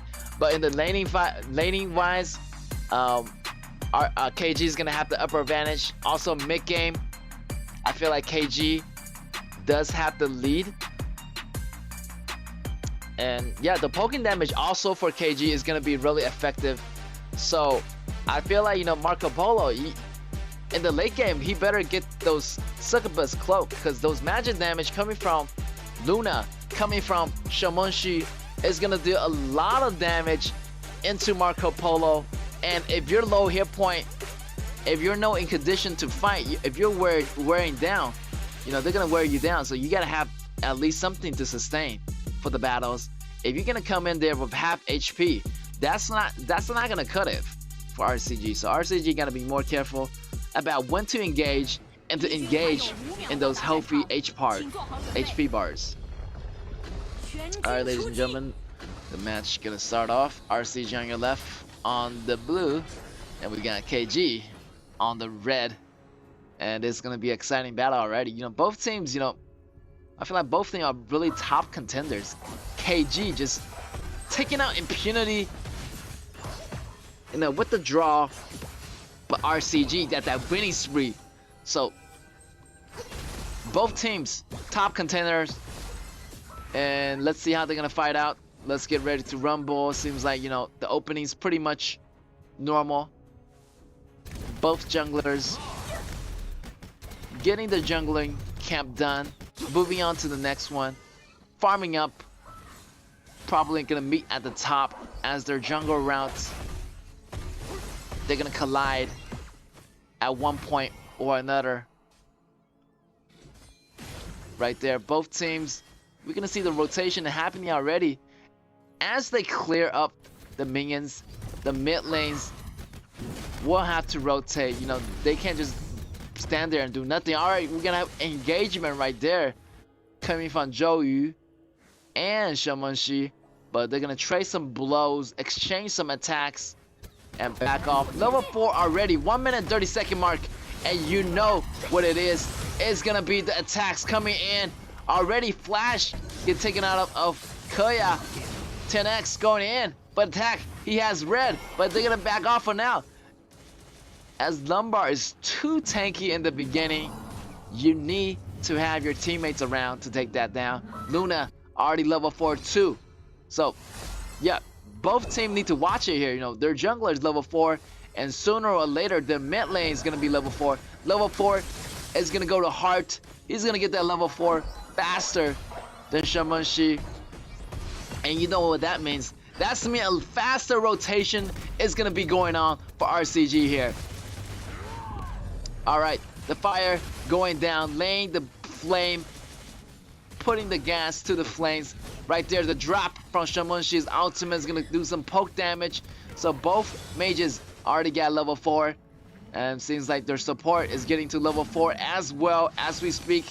But it seems like RCG side, they're getting to level 4 a little bit faster than KG. So I feel like RCG got the level advantage. And they're gonna use that level advantage to engage in some fights. Both teams playing it really cautiously. Feeling like this composition, you know, the late game, that with the damage coming in for RCG is gonna be crazy. It's gonna be a one-shot.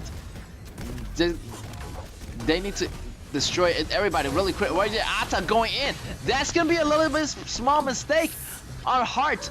Didn't see anybody that was in the grass having Ata check the grass, but surprise, you know who is gonna be there? Kuro with the stun. That stun is gonna go into Joey. Joey falls down with the attack from Luna, and that's why you're gonna have your top or anybody check the grass first. The mid grass patch is very, very dangerous.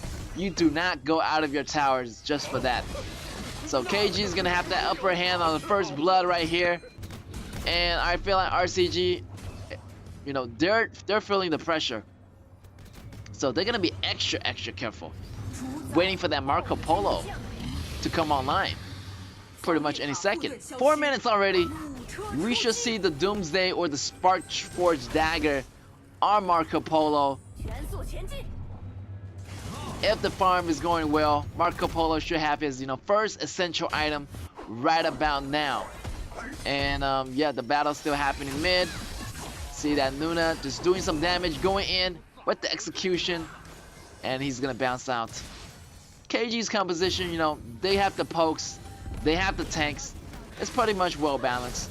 Right there, Marco Polo is gonna have a hard time using the ultimate and dash to escape the sandstorm popping in from KAW.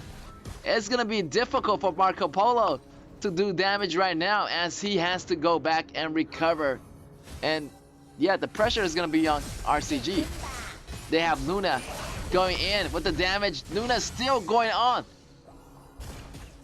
flying in and out of battle with precision. And KG gaining the control of the river right now, using that. Meanwhile, taking the Tyrant at the same time. Still not quitting. Luna is still doing his thing. Tyrant goes down.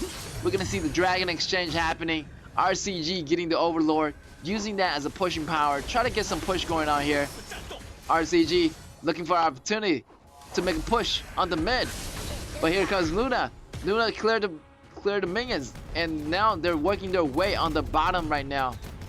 And Marco Polo, he has to switch lanes. It's impossible to fight against KAW. KAW's range. KAW has the range advantage, the attack advantage, so the laning phase is super tough for Marco Polo right here. Marco Polo has to survive long enough just to, you know, farm up. Got the Scorch Forge dagger. Now he needs that Doomsday to get some damage in. The fight's happening. Laying down the shovel, Ata. With the combination of Shun Bean, you know, Ata is gonna survive longer in battle with that damage compensation from the flux capacity right there. All right, KG still checking the grass. It's a fight for vision. Luna on the run. I'm not too worried about Luna. Luna still can get out in time. Luna try to see if they can go in, make a play. Lumbar going in. Try to make something happen here as both teams are just testing each other. Testing their limits right now. Testing the waters. See if the shark bites back. But the Shark Boy right now is on the top lane. And he needs to get there in time. Their team member is not there. RCG 10X, what is he doing? Going in by himself. They're gonna trade it off. One jungler for one mage. I feel like 10X should wait for the rest of the members of RCG. Right now, Luna is getting a lot more powerful. And Luna just showing some really confidence right there. 2 auto attack. The third auto attack is gonna have that pass ability with the moon mark right there. Xiaohouden going in. Look at that bear using that damage to do some true damage to Xiaohouden. Xiaohouden is on the run. Luna going in and out of battle with grace and position. Luna gotta go back for that blue. Lam need to farm up the bottom lane as the pressure coming in for RCG. The fight for river controls begins right now. KG is actually doing pretty well against RCG. RCG need to put the pressure back on KG here. Feel like they're not feeling the rhythm right here. Right there, the push coming in from Lumbar. Trying to make something happening. Marco Polo maybe dashing in. Lumbar falling really low. Lumbar is about to go down. The knockup coming in. Xiaohouden in the background using that auto attack. Alta bouncing it back. Shamanshi using that damage. Luna is still not in. Double kill for Marco Polo. Luna, here's come Luna. A little bit too late for Luna. Luna has to go back. It's gonna be a 1v4 situation, and there's only Luna left, and also Shamanshi. Shamanshi coming back, trying to get some damage going on, but Luna falls, and Sho is too late to the battle. He might fall down. Shenbin on the chase. It's gonna be good. The kill goes to Shenbin. That's gonna be 1, 2, 3, 3 down. 3-0 trade for RCG. RCG is back on track, and I feel like everybody just arriving too late to the party. The party is already over, and Luna just came back to the party saying like, yo, where did everybody go? But also, he went down as well. Sho, you know, Shamanshi came to the party pretty late too. You know, try to make something happen in the end, but it didn't work out. And this worked out in RCG's favor. You know, KG, they gotta be there at the right time. Already, RCG's bear already got 2 kills. The damage coming in hot for Marco Polo. Marco Polo is a top contender right now. Got the Doomsday, got the Scorch Forge dagger, so we're gonna see him do a lot of damage. And right there, the Succubus cloak coming in, so he's not afraid of those magical damage pokes right now. That Marco Polo is fully online. All he needs to do is get those, you know, more items to more damage, but mostly Marco Polo is already good to go. So he can help his own. Marco Polo, he doesn't need help anymore. He can be really solo. Look at that damage coming from Marco Polo. Another auto attack. Halfway HP gone, but Luna is in trouble right here. Ata try to take tower aggro, waiting for 10x to make it happen. Right there, it's gonna go boom. Wow, Show goes down. Shamanji's gonna go down, but he gonna trade for 10x. 10x in trouble. Double kill coming in from Luna. Luna still going on in there. Xiaohouden falling extremely low. He has to go back. KAW on the chase. Those auto attacks gonna come in, and that's gonna be 3 for 1 trade for KG. KG using this opportunity to optimize the rate of the battle, just using the tyrant to accelerate the pace, and that's what Luna is doing. Luna is doing really gracefully here, and I don't know what happened there, but the tank was not enough. Try to make a tower dive under the tower of KG, but KG still got a full HP tower, so that's gonna be a disadvantage for RCG to make it happen. Look at that, KG's Luna doing big things inside. RCG, they have to make sure to maintain the backliner, the frontliner, to make it more safe. You cannot let Ata fall. Ata has to stay alive to tank all the damage in order to provide the space for Marco Polo for those attacks. Coming in hot, Ata still taking the damage. Luna just flying everywhere right now. Watch for Luna's position. Luna try to find a way into the blue. Blue goes in, got pushed out. It's gonna go to Luna. Luna got the blue from 10x, and that smite just came right on time. And I'm just waiting for that Marco Polo to make a miracle happen here. Luna got the penetration. Attack. Pretty much everything decked out for Luna already. And yeah, RCG need to watch his positioning right now. The pokes coming in from KG. They're looking to take this Overlord right here. KG looking for the extra pushing power from the Overlord. That gonna push a lot of pressure on RCG. The Overlord is gonna be in effect, and they're gonna summon the Overlord on the bottom lane. And wow, Bear goes down just like that. This is trouble for RCG. RCG need to guard its towers. They need to guard the mid lane. They need to guard the bottom lane. If they let those towers fall, they're gonna invite KG into their jungle, and fight's gonna be happening right now here. Yeah, just RCG need to take a step back and look at the bigger picture. You know, they need to guard Marco Polo. The damage is good from Marco Polo, but Ata right there is still absorbing damage. Is not gonna survive. So much tankiness, and Joey's gonna fall as well. 10x has to back up. Luna just going in really hard. The activation of Purify, but it's not gonna do it. Luna going in with finesse. 10x just by himself. Last man standing. KG on the aggressiveness. And you can see that always the first match, KG just dominating. Using that Luna, using that ace. Oh my god, this is crazy. KG defeating RCG. Wow, KG doing so well. KG defeating Impunity yesterday. Now they defeat, you know, RCG in the first round. But, you know, hopefully they can repeat this in the next round. This is insane. Great job to Killer Gaming for achieving this victory. And yeah, Luna, wow, he just playing at his best level. This is the Luna I want to see. You know, he just make those decisive decisions. Even the battle was, you know, not looking so good, not looking too promising, but he made it work. He made those, you know, attacks possible. The tankiness was there from Xiaohouden, the follow-up damage from Lumbar and the knockups, and the auto attack follow-up from KAW was just the right amount. So yeah, congratulations for KG for taking the first round win. But hey, there's round number 2 coming up, and I feel like KG they need to, you know, maintain this momentum. They can't just like let this momentum slow them down. They usually do really good in the first round of the game, and the second round they just, you know, disappear. So I want to see them continuously pushing that strategy, using that momentum to secure the second round. They're just having too much draw right now, so I want them to really secure the win. So how are they gonna do that? they need to keep up what they're doing in the first game against RCG, because RCG is gonna come back much stronger.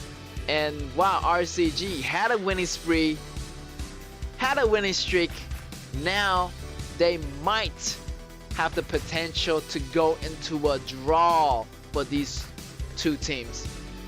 So this is very interesting here. KG, the dark horse. Wow, they're actually coming back. Maybe they're gonna surpass Scars. Maybe they're gonna surpass RCG in this week's match. But we'll never know. But KG, wow, they're actually beating the top teams right now. They're coming back really strong. I feel like they're gonna go. They are going against.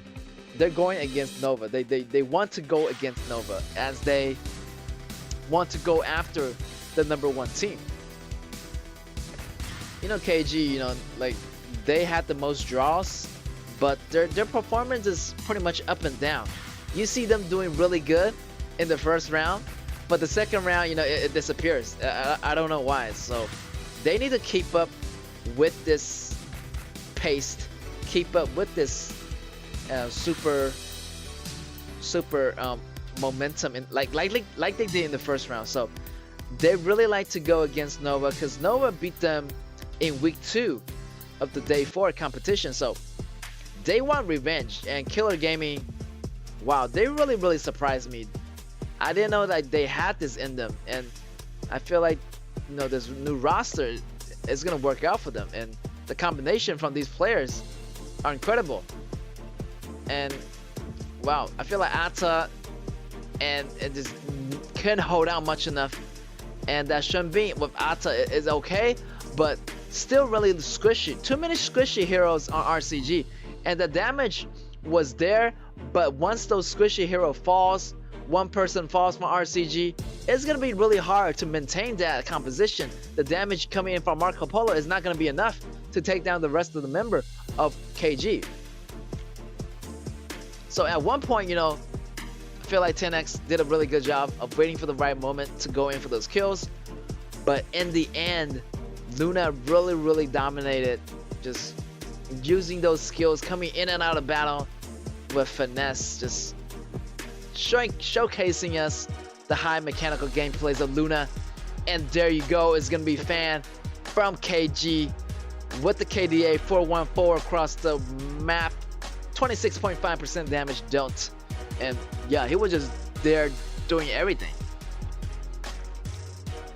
I feel like he knows his limits, and he can push that limit to the fullest.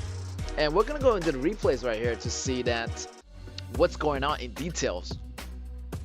Luna going in with that kill. The stun from Xiaoho doing is gonna provide him with the first blood right there. I feel like this is the battle. I feel like 10X did a good job, but look at Luna. Luna just like danced in and out of battle, getting that double kill execution. The stun coming in from Xiaoho is gonna cancel out Marco Polo's ultimate. So Marco Polo, he gotta use those Purify for those right moments. Look at Luna jumping into the back row under the tower, getting those kills. Oh my god, so much finesse, so much style, and Marco Polo just can't handle it. In round 1, just like that, KG take it away. Wow, that was pretty easy takeaway for KG. I mean, it was a challenge for KG, but still, like, it was like, you know, pretty simple for them. It's like they're doing it like it's nothing. It's not a challenge to them. So this is very surprising to see. So I feel like RCG, they need to step back and kind of, you know, decide what kind of strategy they want to fight against KG. Right now, they're just going with the normal strategy, you know, revolving around the core player Marco Polo. But I feel like they need to have a more balanced composition here. Maybe something more tanky, something more meta pick, going a little bit against KG. And yeah, if they don't do that, they're gonna lose their top 4 position. They're at 29 points, KG at 24 points. So KG is gonna catch up one way or the other. You know, they are going after Nova, and there's nothing you can do to stop them. RCG, on the other hand, you know, they're really good with the rotations, but for that composition, I feel like if you suffer in the beginning, it's not gonna work. But they got past the beginning, but it's just that their positioning is a little bit off. The Purify wasn't enough, you know. There's only one Purify on Marco Polo, and not much protection was on Marco Polo. So Marco Polo needed more protection for that map, and Atta and Shunbing wasn't enough. And Nuna just showed us the finesse of just going in and out of combat, just using the high mechanical place. So round 2 is gonna be in effect. KG and RCG gonna switch sides. So KG is gonna be on the left on the blue, RCG on the right on the red. And we're gonna see a lot of the meta picks getting banned out. Also, Gunshan Lee getting taken out. And yeah, let's see what KG have in store for RCG this time. Feel like KG got the upper hand right now. They're feeling really good. They're getting the first win, but they don't want to get too comfortable as RCG is about to fight back. So the Lady Swen, maybe the Lady Swen and John Fei combo going on. Yes, and they're gonna lock it in. KG looking for the retaliation. Try to get both wins in the pocket. Securing the first win, that doesn't mean the second win is gonna be easy. They gotta, you know, maintain that strategy, maintain that mental coolness, and be calm, ready to strike at any moment. And RCG might using that Haya. The strategy of Haya, I feel like, you know, if it goes well, it goes well. If it don't go well in the beginning, they're gonna suffer in the long run. So I really like Haya, how they have her isolate a hero from the enemy side, you know, isolate that hero and taking him or her out of the battle into the realm of the Mirage, and just provides a lot of time for their teammates to do more stuff. Provides the isolation of one character, maybe the crucial teammates away from the battlefield so their teammates can clean up, and you know, after that Kaya come back, he can actually taking one member out already. So that's gonna be really big for RCG if they make it possible. But let's see how KG is gonna respond to this. KG not letting go. They want the second win. RCG over here thinking like we already had a winning spree, so they might have their first loss. They already have their first round of loss today, so they're not feeling too good. They're kind of frustrated, so they want to focus. They want to fight back. So let's see what they're gonna respond. You can see all the ADCs getting banned out. Gunshan Lee, Garo, Alexio, and yeah, Lady Shen, that's gonna be their choice. But KG still missing out on ADC marksman. Maybe they got Mengya or DNJ still available. Maybe Mengya and the Muntian combo or the Liu Ban combo. That's gonna be a lot of protection for KG right there. You get the ultimate protection from Liu Ban. You get the ultimate protection from Kuro. No. Yes, from Kuro, as they're gonna switch heroes. So Kuro is gonna play Liu Ban, and Shumitsu is gonna play Tai Jiren. That's a lot of protections coming from KG. And that DNJ, exactly, he's gonna switch it. That's gonna be your ADC for KG. Wow, that's a lot of protection there, and also a lot of AoE damage. Looking really solid right now. Maybe we're gonna see Chen Yao Jing or not, as they already have the tank. That's a lot of tankiness too on RCG side. But I'm feeling more about, you know, KG's composition. I feel like their composition is a little bit it's more revolves around, you know, DNJ using that damage from DNJ to deal so much damage to everybody on the RCG side. RCG need to find a way to get to DNJ, but that's gonna be hard. You know, Haya can only isolate one hero at a time, so you know, Heart is gonna have a hard choice here. You know, deciding which hero to isolate. Are you gonna isolate Jing? Are you gonna isolate the Tai General? So yeah, it's gonna be a difficult choice, and they need to be smart about it and waiting for Lady Strength to get those damage in. But since Tai General is not around, it's gonna be a little bit difficult for Lady Strength to attain those items early. Feel like DNJ is gonna have those items earlier than Lady Strength, so yeah, they better watch it. If RCG's Haya falls too early in the beginning, RCG is gonna pretty much suffer a lot. But hey, RCG, I believe in them. I feel like they came a long way with the 6 winning spree, and they just having their first loss of the round, so they're feeling really frustrated. But KG here is coming back super strong, and KG really shows dominance in the first game against RCG, so I'm also rooting for them as well. Maybe a little bit more for KG, since they're the underdogs right now. You know, they're sitting as number 6. I really want them to come into the number 3, number 2 spot, really aiming for that number 1 spot. Really, they want to go after Nova. They want to get the revenge. Yeah, the combatants are set up. They're gonna be in the lobbies pretty soon. KG versus RCG. Composition looking really solid here for KG, and I'm just gonna paint the picture where Loban and Tai Jaren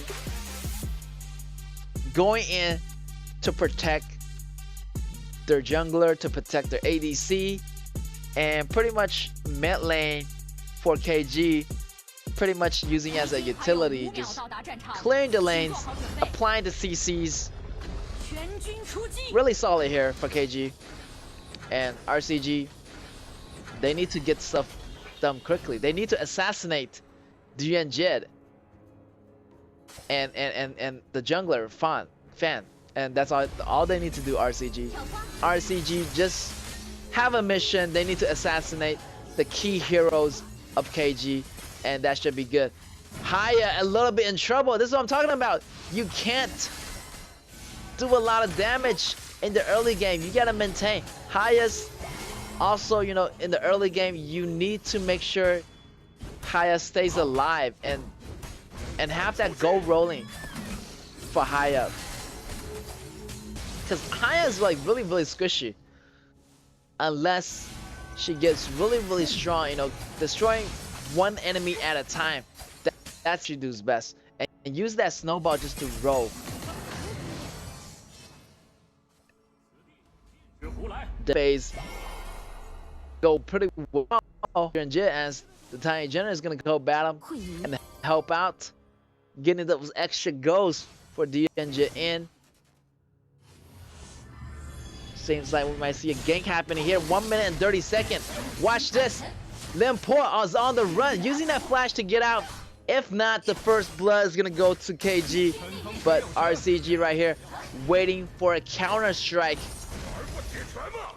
RCG try to bait them out. 10x, try to go in for those extra damage, extra attack. But the pokes is just gonna be enough. RCG is gonna back off for now. I think KG know that, like, you know, I feel like Daohan is kind of baiting them out. It's really obvious right there, like he just standing there, you know, letting them, you know, say come and hit me.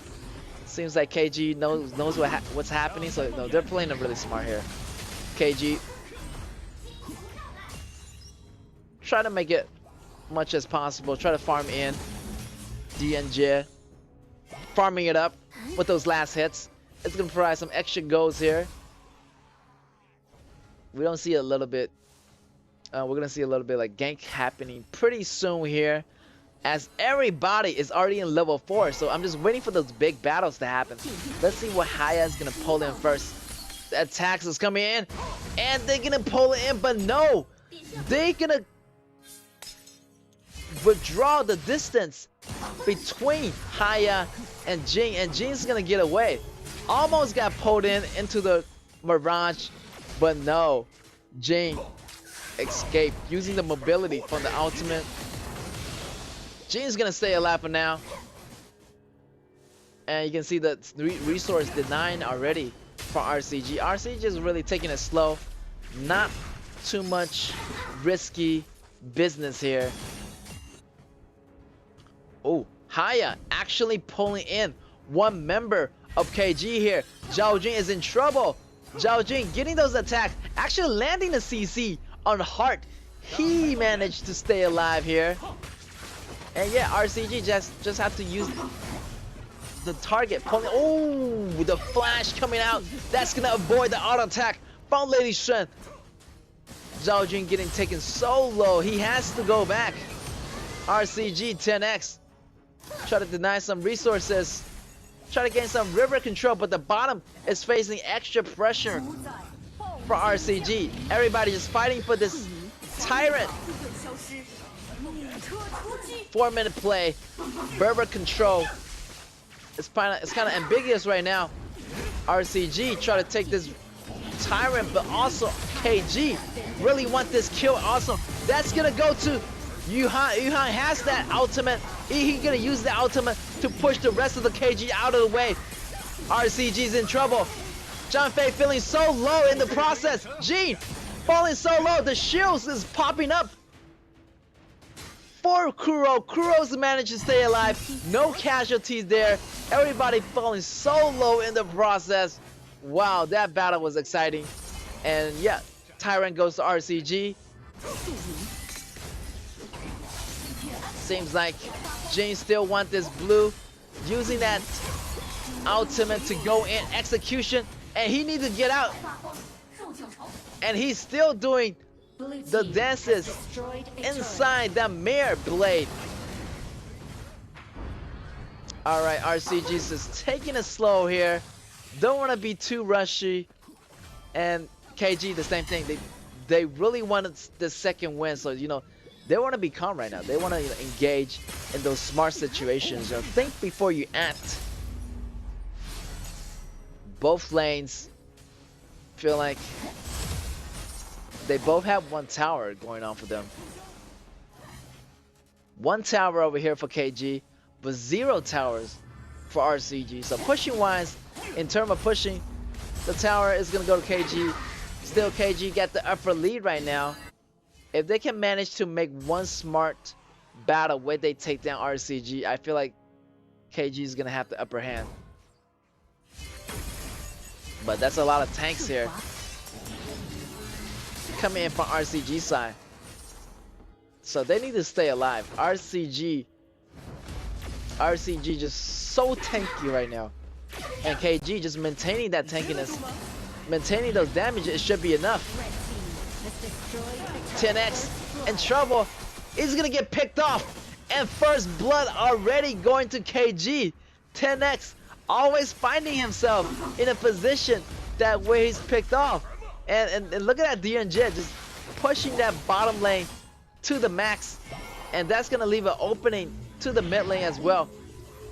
They're gonna regroup, going after DNJ. DNJ having those damage, that's gonna be a core player. They need to find a way to take care of DNJ in the end, because his gold right now is popping in like crazy. 5k in gold, got the Shadow Ripper. And look at that, Zhao Jing is in trouble. Zhao Jing with the freeze, and it's gonna be good. They're coming in. Kuro, the rescue, coming in. Look at that, Jing coming in at the right time. There's a lot of damage coming in from that. That's gonna be good. Another kill for KG. And the perfect teamwork coming in from Killer Gaming. That's gonna help out Zhao Jing to survive that battle. Kuro executing at the right time, using the ultimate to provide shield and damage reduction for one of his member of the allied team. And this is very useful. In the end, I feel like he can use that as a 4-1 push, where they can have Lil Bomb push one lane, but at the same time, he can just teleport anytime over to an ally to support. KG looking to make the push top. 3-man moving as a unit. And they're having Tai General check the grass, which is really, really smart. You know, Tai General can have the stuns, have the ability to get in, get out of battle easily. Right there. Watch for Jin's position. Jin's not at the battlefield. The initiation coming in for RCG. RCG's 10x coming in, but the damage on D and Jin is crazy right now. D and Jin gonna have that red. And he's gonna take down Daohai from RCG. And once that DNG damage comes online, it's super dangerous. If RCG is not able to take that down, they're gonna have trouble in the late games. And wow, so much protection from KG is gonna be so difficult. And not to mention the extra life coming in from Tai General. You're gonna have to face DNG so many times. DNG in the front line, taking that damage. He's gonna stay alive, still with that flash. The CC's coming in from Zhao Jin. That's gonna bring 10x down. 10x came in there with the ability, but Zhao Jin anticipated that freeze. Right there, the damage still following up. Jin coming in with the Mirror Blade. The ultimate is not gonna be enough to take down Daohai. Daohai taking extremely low. RCG, multiple member, falling extremely low. KG still pushing like crazy. RCG need to back up right now. KG still moving in, trying to get Lady Xuan. Lady Xuan on the back up. They need to back up right now, or they're gonna get taken out. And they need to be really, really cautious here as KG coming back super strong. And the anticipation coming from Zhao Jin was incredible. You know, 10x using the second ability to move in, but Shu already know that. Shu just putting that ice on the ground, using that CC, and once 10x come in, he was just frozen and he just can't do anything. He was just taking all those damages and couldn't get out. And in the end, he falls. And they're gonna use that as a momentum right here. KG try to secure this Tyrant, but in the meantime, RCG won't let it quit. Here it comes, 3-man versus 5, but the rest of the members still pushing. Here comes Zhao Jin, a little bit too late to the party. The flash is gonna be useful here, using that freeze, and the execution effect coming in. The assassination coming in from KG Fan. Fan is gonna have that kill on Daohai. Daohai goes down once again. The tankiness on Limport is not gonna be enough, and KG, meanwhile, at the same time, taking that Stark Tyrant. They're looking really, really good right now. Having the damage buff, having the movement speed, they're gonna make a move on the mid turret of the RCG. RCG is falling behind in the goal right now. 5k behind, and they're gonna use this as advantage, punishing their neutral objectives, punishing that blue jungle camp, and also taking that mid tower. Right there, Lil Ban just doing his best, try to make that 2-1, 4-1 push possible, and that DNG is out of control right now. Who can stop this DNG? So many damage is being done out of this DNG. Wow, the damage is crazy. And Limport and Haya can't really absorb this kind of damage. And this is what I'm talking about. If Haya can't really get online early in the game, it's not gonna work out for RCG. RCG, 10x on the run. Is he gonna escape? Yes, he will, but the rest of the members are low as well. They do not want to engage in a team fight without 10x. RCG need to repositioning their attack. So what? They need to get to DNG. They need to take one step at a time. Right there, Junpei jumping in. Junpei has the ultimate. Use the ultimate, but the battle is going on in the background. 10x 1v1 against Jin. Jin still have to attack. The Frozen is gonna come in from Zhao Jin. It's gonna be good. Double kill on Zhao Jin. And another one, the Purify coming in from Lady Xuan. The Proctor of the Ultimate coming in from Tai Jiren. It's gonna be good. And both teams are really on the line. 10X on the run. And he's gonna TP back as Jing just gonna take his blue for now. Wow, what a battle right there. That's a 2-for-0 trade for KG. KG doing it big on the battlefield, and that DNJ just out of control right now. Who can stop him? Nobody can stop him. He just had too much Purify effects. You know, the second ability, you know, he's gonna be immune of those effects. And you're gonna have the protection from Kuro, from Shimizu. So, so much protection. This composition is looking really, really good for KG, and RCG's front line can't really contest with the attack damage coming in from DNJ. So they need to fight their battles more smartly. You know, 10X can't really fight everybody by himself. They need to be in this together. Look at that Splendor coming in from Zhao Jun. Zhao Jun has some protection too now. So everybody has some protection on KG, and RCG gotta watch their backs. Jane looking for an opportunity. Taking out the River Sprite Vision. Looking to make a push. But look at 10X in the background. Try to clean up the wave as much as possible. I like how 10X is buying time for their teammates. 10X might be in trouble. Look at Jing. Jing is chasing him down. This is gonna be a race.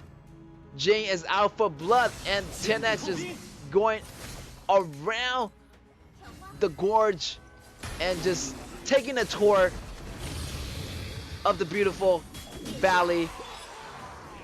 And right there might be see a fight happening soon here. KG just looking for the right opportunity. Maybe they need a buff to start this off. And KG is doing really, really good right now. And this is the KG I really want to see. KG is being super aggressive. And 10X, they need to start fighting as a team. Like RCG right here, they need to go into the fights more carefully. You know, having a lot of ability first. You can't have the engagement coming in, the frozen ability at the same time. Jing goes in, but get knocked out, evaporated from Lady Xuan's attack. Wow, Jing needs to find his position as well, because Lady Xuan's damage is coming up online too. Lady Xuan taking out 2 members. DNJ goes down. Lady Xuan is doing the best job ever with those kills. That Lady Xuan getting those kills on time. That's gonna be a 4-for-0 trade for RCG. What happened there? Everybody was just apart. They forgot about Lady Xuan still having that damage. Wow, this might be trouble for KG. KG, only 2 men standing. Jin just came back. Were they able to clear the minions? And yes, they will. And you gotta watch out for that Lady Xuan too. Lady Xuan's damage is coming up online. Those shot hurts. I feel like KG has to engage at the same time. I mean, the protections, it's enough. But Lady Xuan's damage is a hard carry, and the damage is too much for one member to handle. And KG's Zhao Jun just went down just like that. So they need to watch out for Lady Xuan. Both ADCs are really dangerous right now. And everybody try to take down each other's ADC. The advantage might be bouncing back to RG's side right there to try to go for the overload. Look at that attack damage, burst damage coming in from Jane. Jane's gonna instant kill that Lady Xuan in that moment. This is a major turnaround. The double kill coming out of Jane. This is gonna be good for KG. KG bringing back the momentum. That's what I'm talking about. And 10X have to TB back as they need to protect the base from taken out by DNJ. DNJ's damage is continuous. Look at Jin doing constant damage in the background. Get the extra life. Jin's gonna bounce out, but 10X is going after Jin. The Destiny popping out, but it's not gonna be enough. 10X waiting for the right opportunity to come back, but they're gonna be found. Look at that, 3 against 1. Can 10X make this possible? 10X still have the extra life going on, but they're gonna have Propel back for now, as he do not want to make any careless mistake as we are moving into the late game and maybe even the super late games pretty soon here. Yeah, that Jane did so well, taking out Bear, taking out that Lady Shen in time. John Fei goes down. John Fei is not gonna be there for the next battle. That could be devastating for RCG, but they have 10X. 10X getting hit with the golden card. That's gonna lower his damage effect. Look at that protection coming in from Kuro. Kuro is gonna be there always for the ADZ. Also KG Shimizu providing that ultimate extra line for D-Danger. D-Danger is feeling really safe right now, but the damage coming in from RCG is coming online too. So, you know, both sides are very dangerous. Jane needs to find a way to cut down that ADC, to instant kill that Lady Shen if possible. But Lady Shen is being super cautious right now, and it will not let that happen again to Lady Shen. So yeah, RCG being super cautious as they want this Overlord as bad as KG does. KG try to initiate with Shimizu. Shimizu going in with the stun, take a peek at the grass. So many multiple member of RCG just lurking in the grass right there. Jane looking for opportunity, hiding in the shadows. But Lady Shen is being super cautious, you know. It's gonna be really hard for KG to get to Lady Shen. Maybe they're not gonna start the dragon. This is gonna be really dangerous. 10X trying to make something happen here. Kind of evenly spread out the positioning. You know, they want to draw RCG into the open right here. RCG, again, they want to fight in the grass. They do not want to fight in the open. As D-Danger's damage is coming up online, they want to take down at least one member before engaging in a big team fight.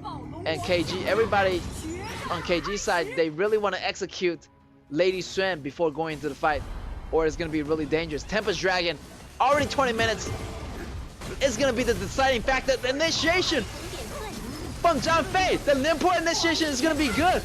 But Kuro is going to come in, and that's going to be taking down Nimport. Nimport going in too deep. John Fei still on the back line. The damage is going to be coming in. Kuro taking so much damage. Extra life going to be popping in. Kuro managed to stay alive. It's going to change the Rection Armor for Destiny. Kuro getting so tank.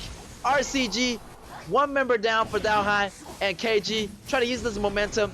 Try to get this Tempest Dragon. But wait, RCG is there. RCG try to go for the steal. But KG gets the dragon instead. KG got the Tempest Dragon.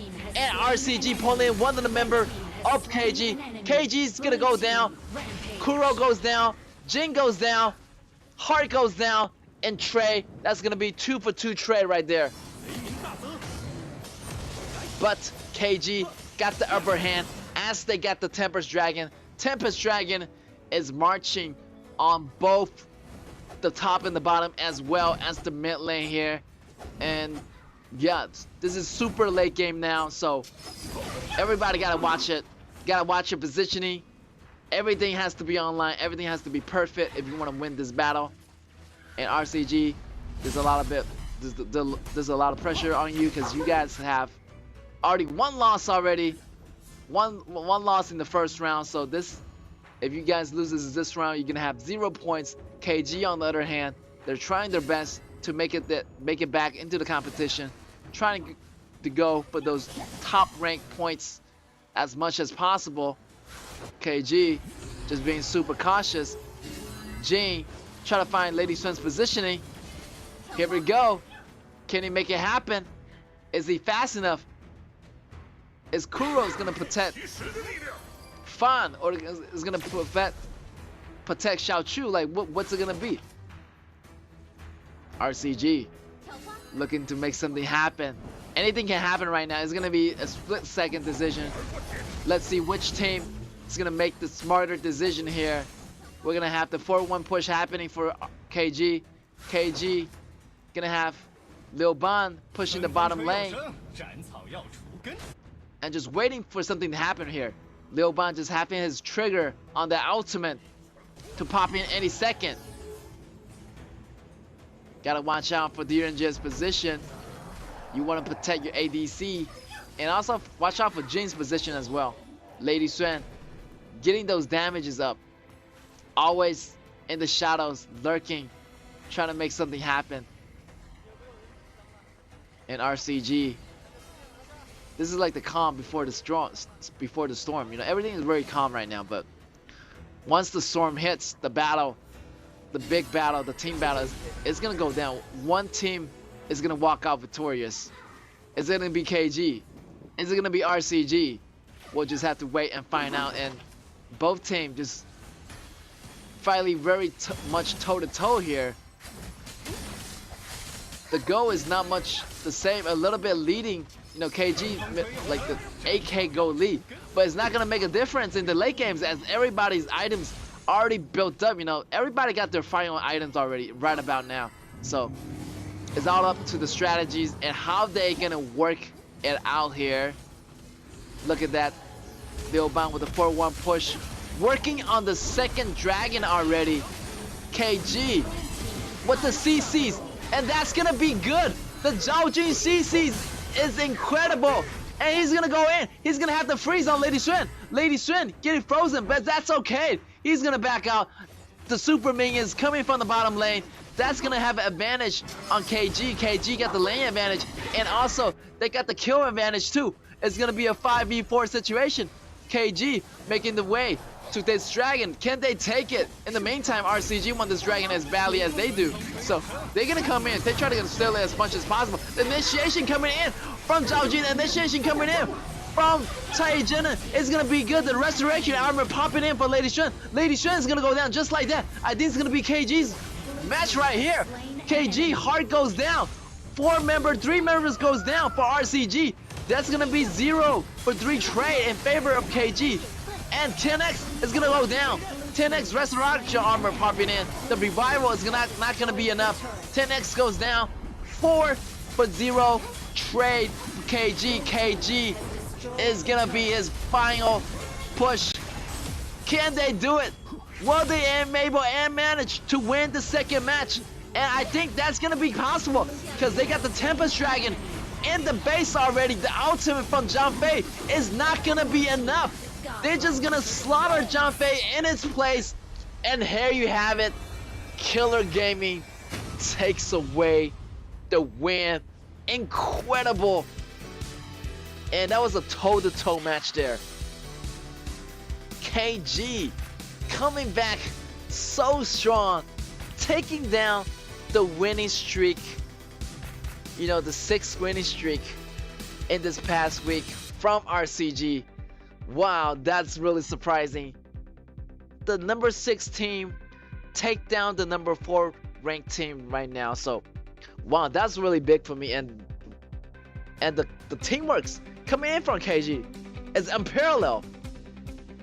Taking both Tempest Dragons and gaining the advantage of the super minions on the bottom lane. So KG definitely know how to operate their lineups. You know, having the Liu Ban pushing the bottom and just putting extra pressure on RCG.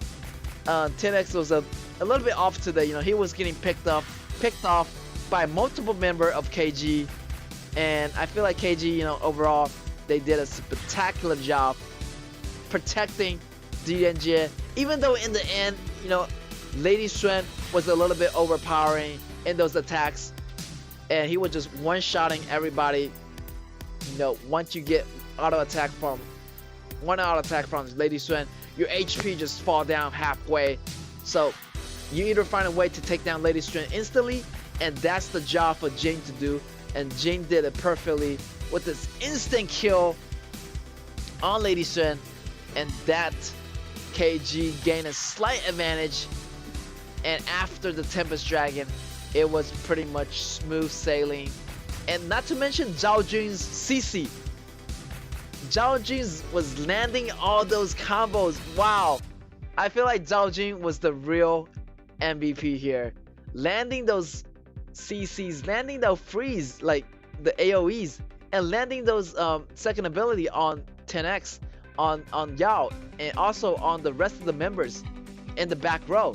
Zhao Jing was there to do a lot of setup kills for KG, setting up the kills for the jungler, setting up the kills for the ADC.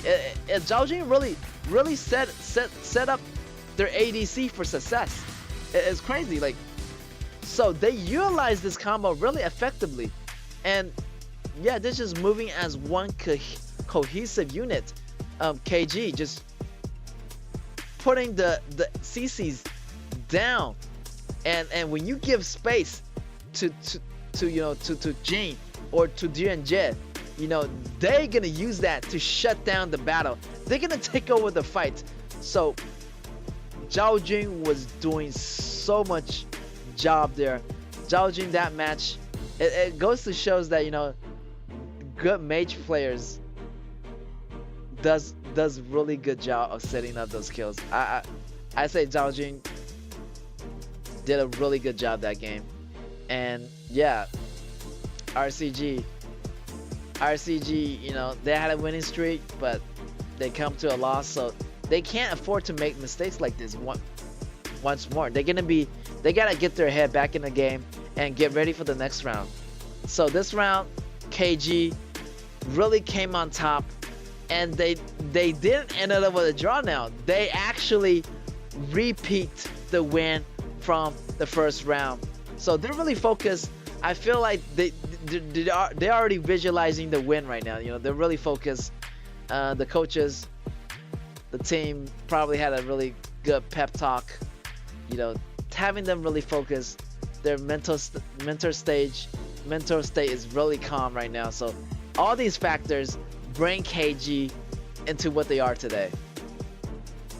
And I just want to see, like, who's the MVP here, and that's gonna be Zhao Jing.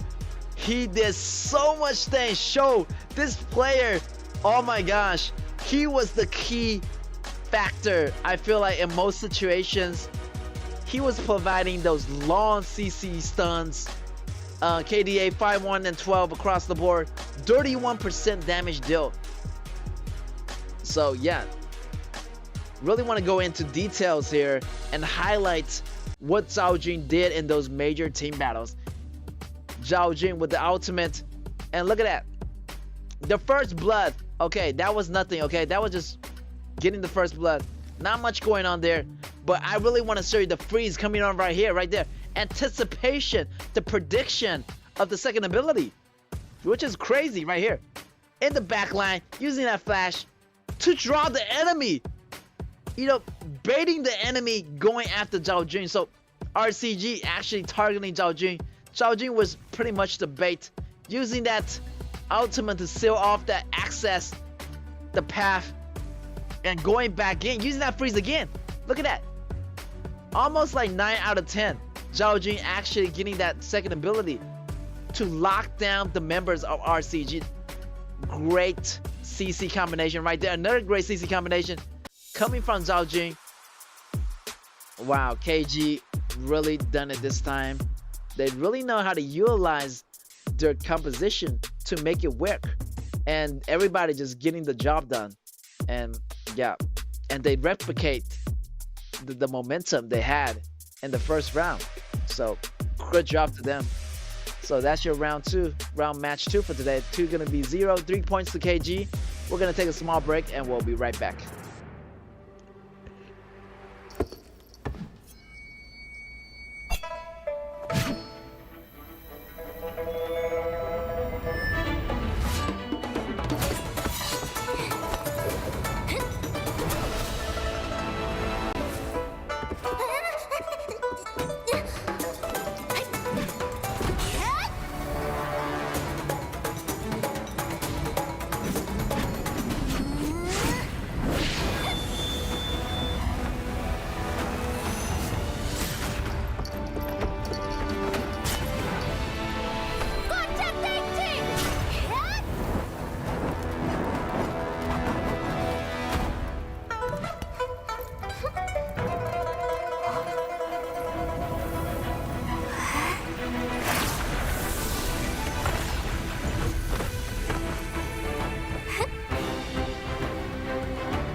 Welcome back, guys, to the Honors of Kings KAW tournament. And yeah, we have a lot of matches coming for you guys today. We still have match 3. It's gonna be Impunity versus Fennel, and I'm gonna be your caster for today. I'm Get, and yeah, we're gonna move into Impunity. They're the top teams right now. They got defeated by RCG, but RCG got defeated by KG. So all these underdogs are coming back into the fight, and these upsets are really incredible. So Impunity right now sitting at top 3. You know, they're a little bit frustrated. You know, they want to be in that top 1 position. They want to be in the upper brackets. So with that being said, they're gonna go against Fennel. Maybe it's gonna make it happen today. Maybe most likely they're gonna win both matches, because Fennel right now, they're sitting at number 8th place. They only have 12 points. They're the bottom ranked team. So if possible, Impunity could take the win and get the perfect points of, you know, moving up to the top 2 of 38 points. But wait, RTZ still have to battle against Scars after this game. So is it possible that Impunity can stay in the 2nd place if RTZ isn't managed to win the next battle against Scars? They might able to be in the 2nd place, to be in the number 2 spot for Impunity. But boy, we might never know, and it's better not to underestimate your opponents. I know Impunity is being super aggressive in their last game against RCG and also against Killer Gaming, and that didn't really work out for them. You know, they being a lot more aggressive, so they need to get their head back into the game right now, and they just need to get their groove, get their mojo back. You know, like I feel like they were doing really good, then they lost to RCG. They lost one game, one round. They had a draw with Killer Gaming, so they're falling a little bit behind. It's not the Impunity that I once knew there were anymore. So, you know, they need to get their head back in the game, getting those win streaks across, and yeah, just like that, they need to get the win back again. They were doing really good in week 3, and also in the beginning of week 4. So they were just having that win streak, getting perfect scores, 2-0. You know, and also they had some ties with RTZ, but still, they need to get their head back in the game. They want that number 1 spot. They need to do it. They need to do it right now, and they need to get their name back on that rank number 1 chart. All right, VP phase is gonna be on the way. Impunity on the left, and we got Fennel on the right. Fennel, on the other hand, they sitting in at rank number 8, as I mentioned, at 12 points. So it's not likely that they're gonna make it into the qualifiers. So they're just gonna try their best against Impunity. No matter what's the outcome, they're gonna do everything in their power to win against Impunity. So it's gonna be a challenging for them. We already can see like the top meta picks getting banned out. Da Chao, Shunbin, and Kai. It seems like Impunity doesn't want really anything of those burst damage, and they're not afraid of, you know, the supports getting banned out, because they have a lot of hero pools. The hero pool is pretty deep for Impunity, and I feel like Impunity gonna prioritize that mid. And Fennel with the reply. Fennel is gonna go with that Zhao Jun, and Zhao Jun has been so useful. As you can see in the last game, Zhao Jun was providing those CCs like there's no tomorrow, like just applying those CCs into their opponent, and their opponent just feeling the heat. What's this? Xiao Dun and Byron getting picked out. This is almost like the perfect composition, but without Shunbin, it's not gonna be fully perfect. And maybe Fennel, we're gonna see the main getting picked up. And this is cool. Main with Dao Huaizhen. Great combo right there. It's gonna really, you know, in the early game, they're gonna have some power, but doesn't really scale great into the late games. So yeah, Fennel banning out Cheyenne. Fennel been studying Impunity's lineup. You know, they know that Impunity have Cheyenne in the lineup, so getting that ban out is really good. And also getting Mean ban out, because they know that Impunity, they like to use Alexio with Mean. But hey, we still have Luban on the table. We still have other ADCs on the table. And we still have Gunshan Li on the table. So there's a lot of options for Up to pick up any kind of ADC. So Impunity is going to ban out Gunshan Li as Fennel get the first pick on the ADC. So maybe they're going to go with Yaria, and Garo is still out. So anything might be happening. Yaria is going to get picked up for Fennel. And Garo is going to go direct to the Impunity. Impunity do not want Fennel to pick up the Garo. But Lady Shen and Diren still out. So, and also KAW. KAW is still there, so Fennel can really go with a range of options. Seems like Impunity is gonna go with Garo. Garo with, you know, Megumi's Tai General is gonna be really effective. Lady Shen here is up for pick, so it's gonna be good. Fennel's gonna pick up on that, and let's see how Fennel's gonna reply to this. This composition is looking really good on Impunity. They're gonna have a lot of trouble in the late games against the range of Garo.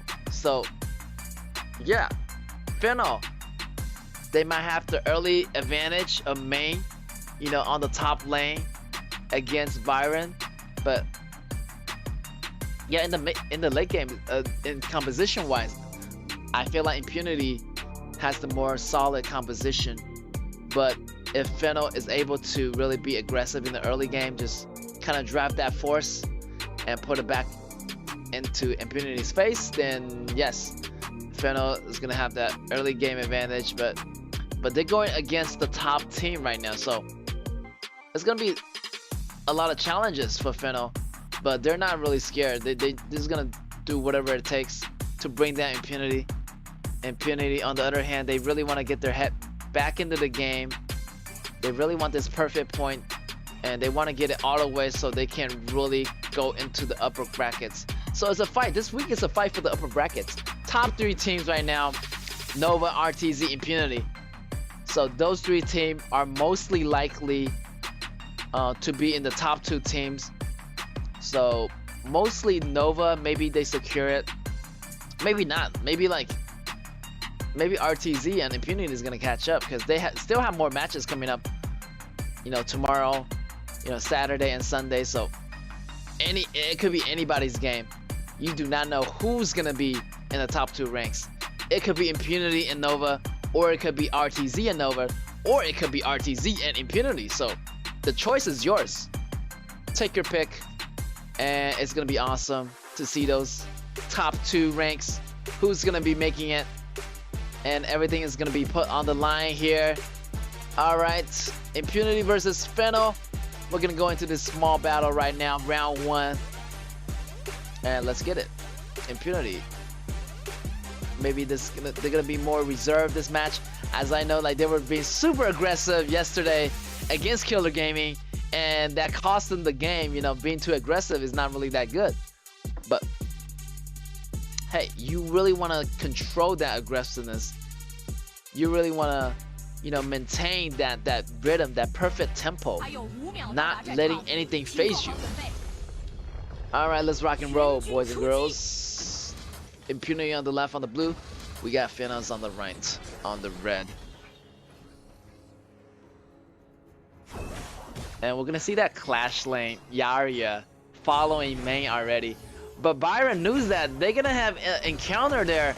So Byron knows that Byron get taken out half HP. It's gonna be a little bit too dangerous already for Byron. Ex-hero going down so low. Miggy with those early attack damages. Megumi coming for the rescue. A little bit too late there, but still getting some damage. And the flash coming in from Miggy. Miggy is gonna take Ex-hero down. Boom, first blood already going for Fennel. Fennel with the early damage lead. Yeah, I'm telling you that Miggy, that main does so much damage in the early game is ridiculous. Right there, Megumi is a little bit in trouble here. Gotta use that flash to back out.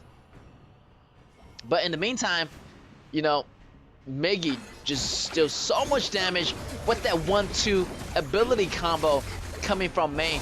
Right there, Fennel looking really aggressive here, trying to take this red. Zhao Huaijin taking the red, the flash coming out, the ability of CC coming in from Yes, and that's gonna be a kill on Yarya.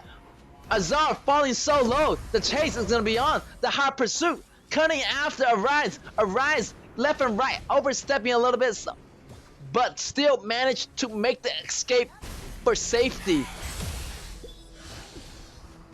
Wow, that was a really, really close call right there. Going in, but only trading one support for the red. It's okay. Again, wow, X-Hero actually calling for help and getting the kill back at Miggy. Right there, Megumi falling so low. The ultimate just ran out in time. Yes, also fall into the pit of Fennel. 3-on-2 situation. That's gonna be a 2-for-0 trade for Fennel. Fennel being really aggressive in the early game. I like this for Fennel. Fennel actually using their advantage. You know, using this lineup to their advantage. Miggy, this main hero, is really early. What? Look at that kick back into the tower. The aggro is gonna be on X-Hero. X-Hero is not phased by the damage of main. Yeah, I feel like that top lane, that clash lane, gonna have a great time against each other. They're gonna have that 1v1 time, and nobody's gonna bother them. All right, the poke damage coming around Shamonshi, but the shield able to generate from Yarya up to Azar is gonna protect him for a bit. Impunity kind of slowing a bit down here. Going in, yes, doing those damages. Miggy falling really, really low. He has to go. He has to go on top. Miggy has so low HP right here. The HP is not looking too good on Miggy, but the attack is there. The damage is there. It's gonna be good. Impunity looking to make a move. Shamanshi, you know, dancing around the battlefield. Try to go in, trying to find a good position. Megumi and Garo still need to farm up here. You know, the damage isn't online for both ADC yet. Look at that, the dive, maybe a potential dive here. Try to use that first ability, but didn't get the activation on the second part of the stun. Alright, 4 minutes already. We're gonna see that dive happening pretty soon, but the rest of the member of Fennel is here. All the members are here for Impunity. They're gonna make that rotation into that Tyrant, getting the Tyrant extra EMP. Whoa, look at that flash coming in from Byron. The flash, the execution is gonna be good. 2 kills right there in the pockets of Impunity. Double kill. Already, you can see the turret, and the turret is falling really, really low for the mid lane. This is bad for Fennel. If this goes on, you can leave your jungle opening, and once that jungle opens up for Fennel, it's gonna be crucial. The jungle is gonna get constantly denied. Look at that kick from Miggy. They're gonna get aggravated. The dragon is gonna knock out some enemies. Byron goes down. Members of Fennel's come over. Impunity is in trouble here. 4v1. X-Zero goes down. Yes goes down. And the Overlord goes down as well. Wow, Fennel actually, you know, the dragon actually helped Fennel. So the dragon was like actually on Fennel's side, knocking out multiple enemies in the process. Fennel was able to pick up on that kill and on that Overlord as well. So, yo, double trouble right there. Fennel actually coming back really, really strong here. You know, the kills pretty much equalize, and Miggy's attack is on point. There's a lot of damage, but still, like Impunity, they need to watch for those early game. It's still Fennel's advantage here. You know, their advantage is coming from late game. So Impunity late game is gonna be better. But as you know, they always be really, really aggressive. So They want to push Fennel into the corners, but Fennel is not going to be letting up right here. We're going to see a small push happening on the bottom here. The turrets taking extremely low. No minions. They need to back off right now. Impunity in the base, waiting for that blue to spawn. Look at that 1v1 right here. The 2-2 combo. The Miggy is going to escape using that right there. Byron is a little bit in trouble here. 2v1, 3v1 with Yarria protection. He has to go out here or he's going to get taken down by the members of Fennel. But hey, look at this. Fennel taking down Byron, but hey, Impunity got the push on the base. Fennel need to focus back on their neutral objective. Their towers keep on getting pushed and nobody is doing a thing about it. Impunity got the most of the towers out of the Fennel, and they're gonna use that as a way to open up the jungle camps of Fennel. So the jungle camps for Fennel is in trouble here. Mid tower gone, the bottom tower gone, and they only have the bottom two tower, the top two towers standing. So it's gonna be tough. Yes, X-Hero looking to make a move on Miggy. Miggy uses second ability to bounce out, and he's gonna get that healing do. Try to defend that top tower as much as possible, but the rest of the members of Impunity is here. It's gonna be a 3v1 situation. They got the bombing cat. Miggy is kind of surrounded right now. He knows that. He want to back off. He does not want to be going too much. The CC is coming in from Dragon. It's gonna be good. But look at that, the execution coming in from Megumi with the flash. But it's not gonna follow up. The damage doesn't connect. They're gonna fall back for now. But look at that, Miggy getting stunned, using the ultimate to get out. Miggy with the speed boost, so he's gonna get away right now. But Impunity is really pushing Fennel to the corners. The minions is gonna push in, and Impunity is gonna have that open resource where they're gonna get all the resources from Fennel's side. Miggy try to make something happen here. Byron's getting a little bit too tanky there for Miggy to take down, and Garo's damage is almost coming online with the blue buff, with the red buff on Garo. It's gonna be a lot of devastating damage coming from that auto attack. And let's see how, you know, Arise and Dragon able to land those CCs. The pokes coming in. Too much damage from Garo. Dragon falls, Arise falls, and look at the execution by Byron. Byron goes in. The mid tower is gonna fall. This is gonna be trouble for Fennel. Already, Garo's damage is too much for Fennel to handle.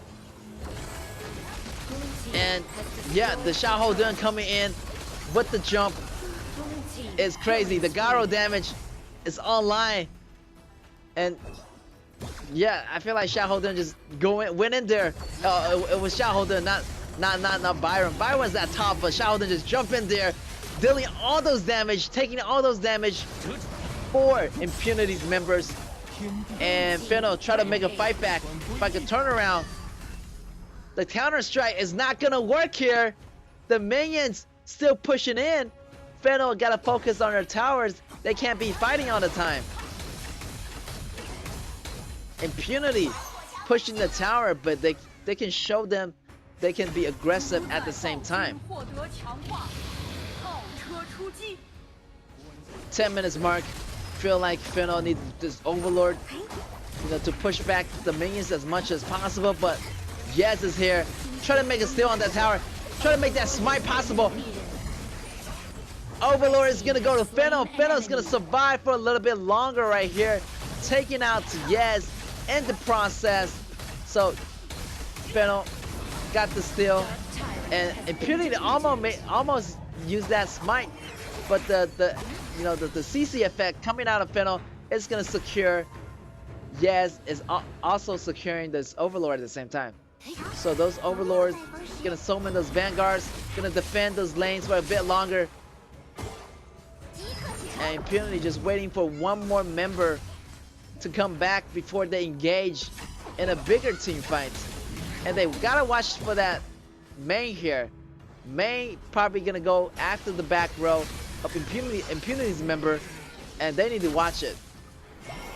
right there. Impunity on the chase. Initiation from Megumi.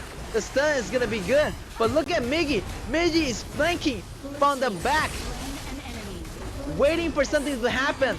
Blue team, 2 mans down already. Miggy is a little bit too late at the party. He's gonna go in after Up. Up is on the run. It's gonna be good. Miggy taking down Up, and he's on the way. He's on the run, using those second ability to go back. Megumi on the chase, but blue team already inside the core already, using that super minion. Megumi just not letting it quit, just chasing Miggy everywhere. And look at Impunity, always getting those high ground towers already. And Miggy just fighting Megumi 1v1. The flash is gonna be good, and Miggy is gonna take down Taijiren. Miggy's still on the run. Can he make it again? Can he make the escape? The assassin, the runner, and he's gonna run all over the place. Multiple Fennel members are going after the red. I'm not sure this is gonna be a smart choice here. Fennel gotta get out, because Garo is gonna be here. I don't know what's Fennel doing, you know. This is trouble for Fennel. I'm not sure what Fennel is doing.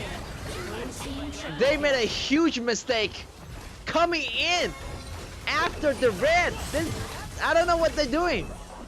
Miggy falling too low. He's gonna get away. But still, what does this mean? Like, at what cost? At the back end, you're gonna lose everything, Fennel. Fennel losing 3 members. And look at that damage coming from Up.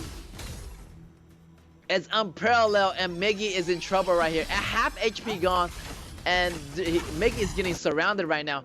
Miggy just running all over the place, flipping across the walls. But hey, he's getting stunned. The auto attack coming in from Garo. Oh my god, Miggy's still avoiding. Try to jump over the wall, but he can't. And he still managed to stay alive. Oh my god, Miggy, he has to come back. He is the hope of Fennel right now, but the hope is looking very slim right now. Miggy, he needs to come back. The tower is gonna go down, and there you have it, round 1 for Impunity. Wow, I really love this round. How Miggy really put up a show for us, just getting those moves, attacking those attacks, and jumping over the walls everywhere. But in the end, Impunity still dominates. And yeah, they were pushing the lanes at the same time. They were just showing dominance. And I feel like, you know, Fennel didn't really, you know, protect the lanes as well. Once they get pushed in, once their high ground tower goes down, they're gonna see the super minions on all lanes. That's gonna be like pretty much the end game for Fennel right there. And Fennel can't do anything about it. They only have, you know, Main doesn't really scale much into the late game. So, you know, once Main go down, there's gonna be nobody to cut the back row, to go after the back row after Garo. So it's pretty much a losing game to that point if you have nobody to cut the back row. And I'm not sure why Fennel is going after the red, and that leaves the double kill coming in from Byron. So that was a big mistake on Fennel's part, just going in directly to the red and without the vision of Byron. And Byron just used that flash to create that opening, go in for the kill. And wow, Fennel lost track of so much stuff. And yeah, congratulations for Impunity for taking the win. Feel like they're gonna take both wins. But yeah, Fennel's early game tactics is pretty good, and they were getting those kills. But the late game, the overall Impunity is more stable. They're more steady. So yeah, taking out the towers, but at the same time putting a lot of pressure on Fennel. So great job on Impunity for doing that. They're looking to take away one more win here, as they want to be in the top 2 spots, try to make their way into the winner bracket of the qualifiers. So yes, we can see a lot. X-Hero was facing a lot of pressure in the early games against Main. Main was just taking him down, you know, using the first blood, taking him down one at a time. But it's okay. X-Hero calling for help. Got the kill back on Miggy, but Miggy just all over the place and just running across the gorge and showing us, you know, how it is done. Escape artist. Miggy was an escape artist this match, but it's not gonna help Fennel a lot because they have Yaria as a support. So you're losing like one member there. One member is gonna support your ADC. So it's pretty much a 4v5 battle. But with Miggy just escaping everywhere, walking everywhere, running everywhere across the place, it's pretty much a 3v5 battle, pretty much.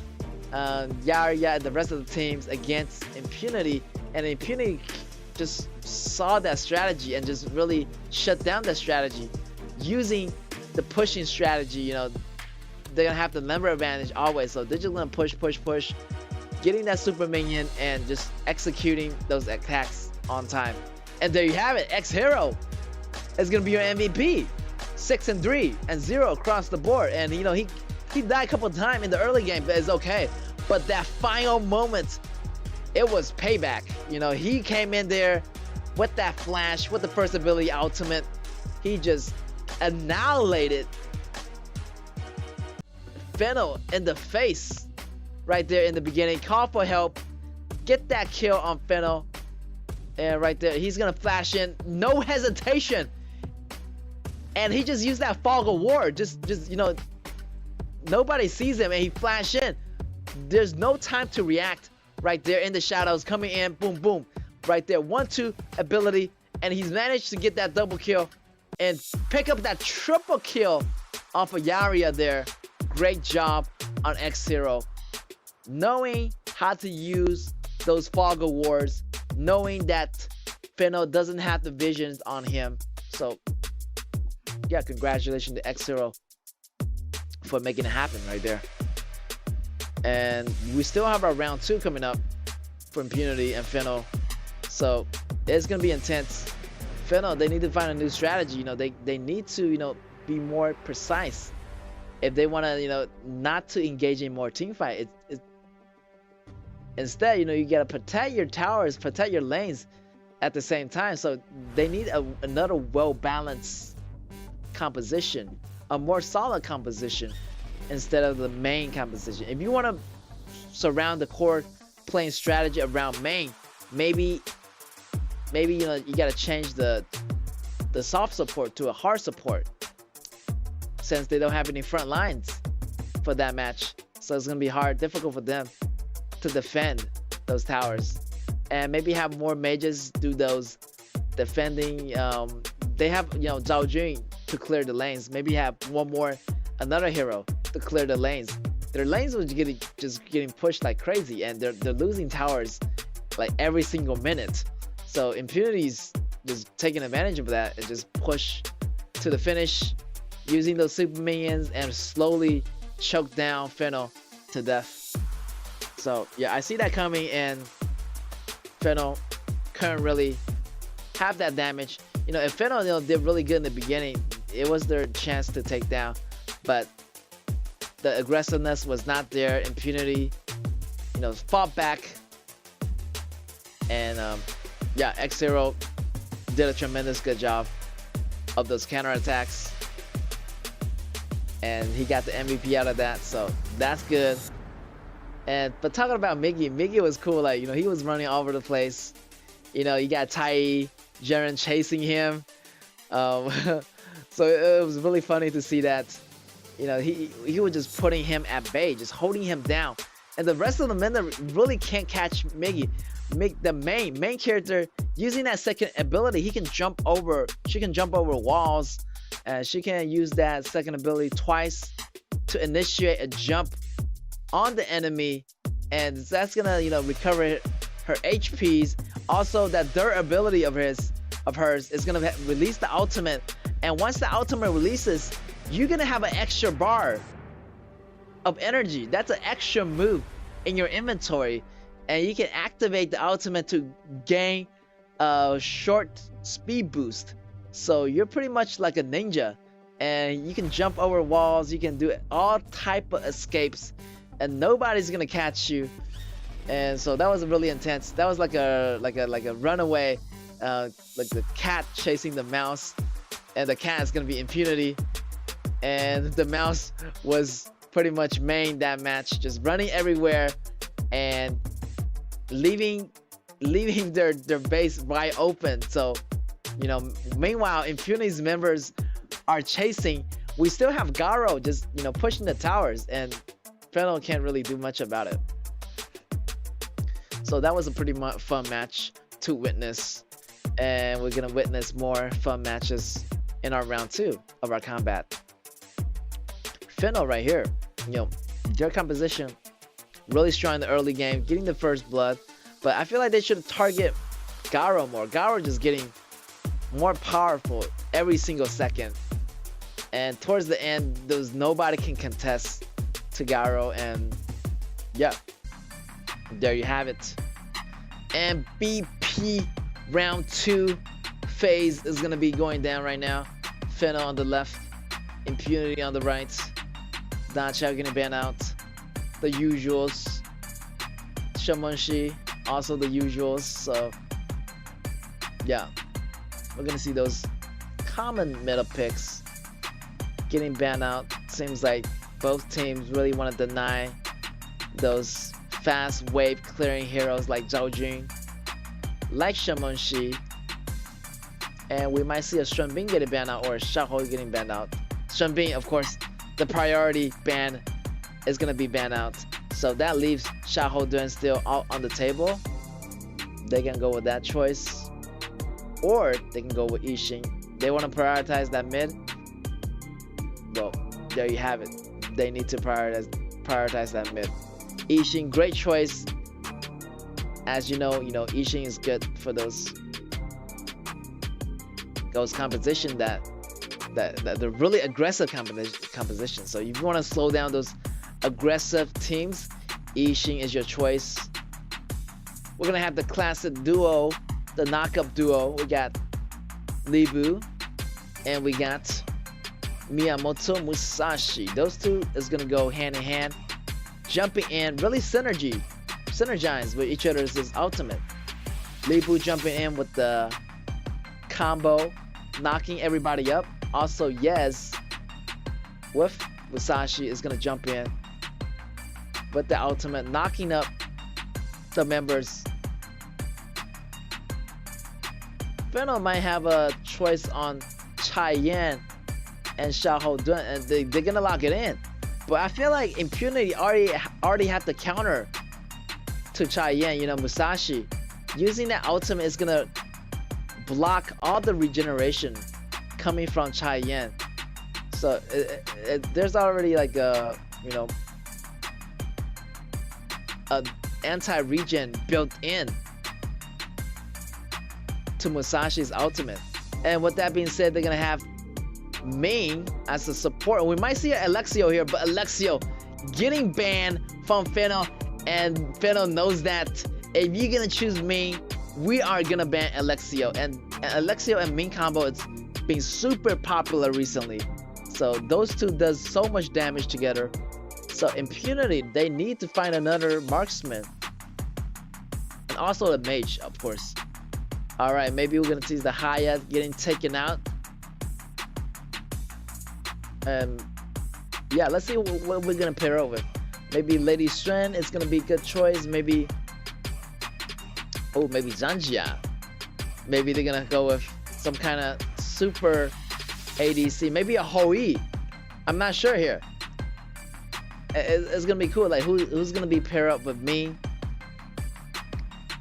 And on the Fennel side, they're still missing also a marksman. They lack some damage right now.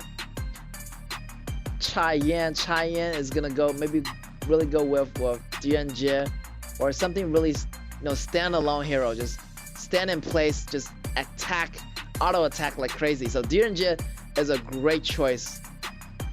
Or they might want to go with KAW. So, but it's up to Fennel.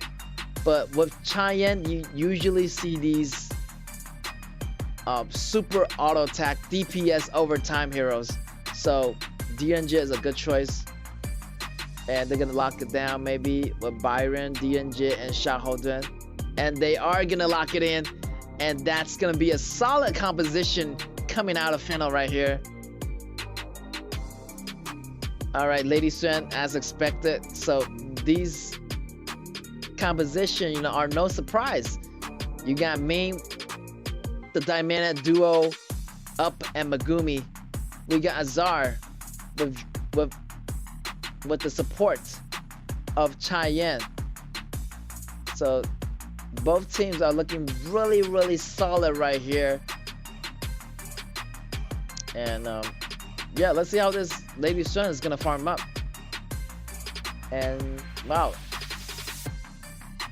both teams actually have a great amount of CCs. It's really pretty much well balanced, because you see like you see Fennel side, the mage, it has the ultimate to slow down Impunity's combo, but on the other hand you got Impunity Up and Megumi working together, and those attacks gonna be auto attacks, so anybody that engages forward is gonna get hit. Like those frontliners is gonna get hit by Lady Swen and getting slowed down by Xiao Xlin. So I feel like it's better for Impunity to counter engage, but also Impunity at the same time, they can go with the engage. You know, like if they go with the engage, they're gonna have X0, they're gonna have Yez engaging, but Lady Swen in the back, you know, providing those damages. But they have to be careful. If X0 and Yez falls, that's gonna be a trouble for Lady Swen. So the counter engage is gonna be more effective over here for Impunity, in my perspective. So in my opinion, I feel like Fennel might go with the engage, and Impunity with the counter engage is gonna work out better. But if Impunity engages first and Fennel's counter engage, Fennel gonna have a better time winning those fights. So hold on to your horses, Impunity. You have to be smart over here. Think before you act. So Impunity, this is gonna be a late game composition. Obviously, you're going with Zhang Jia. You're going with the passive of Zhang Jia's combo. You know, it's gonna level you up. Lady Swen is gonna be their main core player. So let's see how this goes. Fennel against Impunity, ladies and gentlemen. Fennel's on your left on the blue, Impunity on the right on the red. So we're gonna see a lot of support on that Lady Swen later on in the game. Zhang Jia is gonna use the ultimate, the passive ability on Up. Hope Up get to like level 15 and beyond. Already, the jungle camp getting invaded by Fennel. On the bottom, pretty much even. Up gaining a little bit advantage over the range, over Azar. It's pretty much a 50-50, I feel like. Bottom lane is a 50-50. Top lane, I feel like, you know, Byron has a little bit more leeway over X0, so. But it's looking really much of a 50-50 right now. Like, it's really hard to decide which team has the upper lead, as both composition are looking pretty solid. So it's just up to the engagement. Like, who's gonna counter engage? Who's gonna engage? Who's gonna hold on better? Right there, it's gonna be a 3v2 situation. Impunity, you do not want to engage in those fights. We're gonna see the rotation here. The attacks coming in. Up, being so confident. Up, need to back up right now. Wow, he managed to survive, and yes, getting the first blood right there. That's what I'm talking about. Fennel with the comeback. It's gonna be a 1-for-2 trade in favor of Fennel. Wow, Up getting taken solo right now. He's gonna be backing up, and he's not even level 4 yet. The tankiness of Xiaohoudun. That's why Xiaohoudun is so powerful early in the game. He is so tanky. He has CCs. He has damage. And the early game, I feel is still in Fennel's favor. So Impunity, just work for those late games. You got X-Hero, you got Libu, so the true damage be coming in the late game, and the damage coming from Lady Strand is gonna be devastating. And just take your time, Impunity. Don't rush it. You know, you got everything to end the game in the late game, so why take the risk when you can just win the game, you know, slow and steady.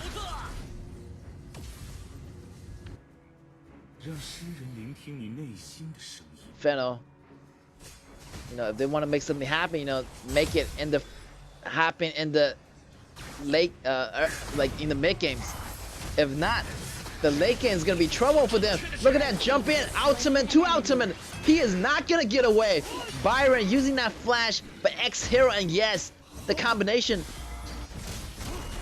That's gonna have a drop on Miggy. Miggy is gonna go down just like that. They're gonna use that top tower with the minions to execute that push. But still, it's before the 4 minutes mark, so the tower is a little bit tough to take down. But X-Hero just providing that vision and just going in. They're farming really well here for X-Hero on the top. And also bottom, Lady Strand is with Ming now, so the damage is going to be online a little bit. That hit from up is going to do so much damage. Fennel, but Azar dealing so much damage. Here it comes the ultimate, and it's going to be good. 3 ultimates, locking in 3 members. But hey, there's no minions. They need to back it up. Lady Strand's attack is too great. The ultimate coming in from Xiao Xlin, dealing a little bit trouble. The trouble. But hey, Fennel, they're still surviving. Right there, he goes down. D-Den Jit just can't take the damage, is too great from Impunity. Alright, we're gonna see the invasion. Slowly, Impunity is just taking the resources away. Fennel has to do something right now. They need to make something happen before that Libu and that Lady Strand gets too powerful. They need to slow them down.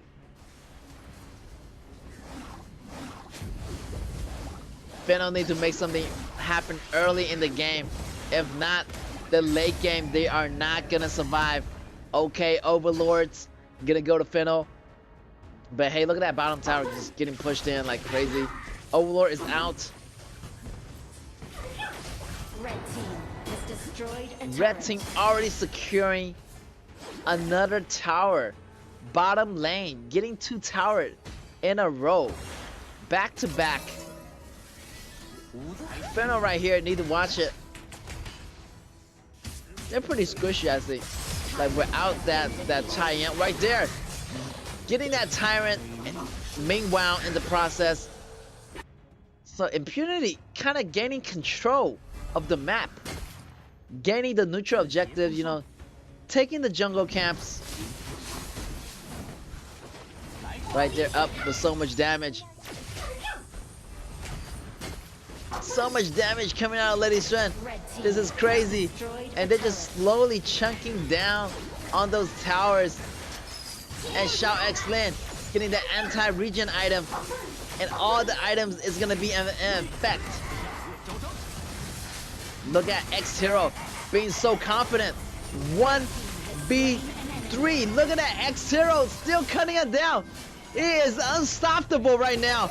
1v3, and he has to back up before the rest of the members of Fennel finds him. But here it comes. Yes, it's going into the back row. Using that blade. Try to create an opening. Xiao Xlin slowing them down. But look at that. Up is still pushing the tower as we speak. He's just working on those towers while the rest member of X-Hero keeps Fennel busy. And right there, already high ground towers gone for Fennel in the first 7 minutes. Up is going crazy right now with those kills. Up is gonna go down, but at what cost though? At the cost of all the towers on the bottom lane. So yeah, Impunity traded 1 member just for all those 3 towers on the bottom lane, which is a really good trade. It's worth it. So Impunity is feeling really happy right now. Yeah, so just Impunity just slowly pushing those towers. They really know how to push at the same time, applying pressure and pushing at the same time. So wow, Impunity always getting that upper edge in the first 6 minutes. And we are moving into our mid games now after the 4 minutes. And the pace is going to be a lot faster right there. We're going to see Yes maybe, you know, carrying that lane over, pushing that lane on the bottom. And Lady Strand is switching lanes, you know, looking to make the top push possible. Another turret. You can see that their strategy is pretty much pushing, but also executing at the same time. Leepu gotta use the ultimate to get out. He's in no condition to fight, but he's still standing there, using that second ability to withdraw some HP.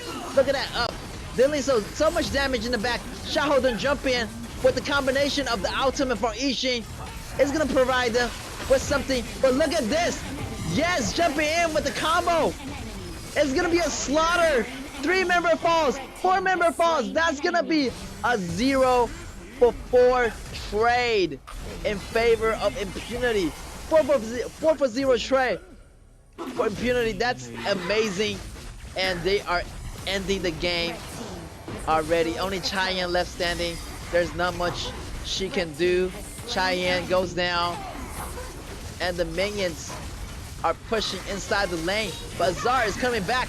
But it's not going to be up. Super minions coming from the bottom. The auto attack is going to come in. The core is going to go down. Congratulations to Impunity for taking the win once again. Lady Strand with those damage. And yeah, Yes, and X-Hero doing splendid job right there. And the knockups. Wow. Fennel just didn't see it coming. I mean, Fennel, like, they need either end the game fast or they need to like protect those towers well too, you know. Oh my god, like those tower pushes are crazy, and the strategy really work out for Impunity. I feel team battle wise, you know, Fennel has a slight edge, but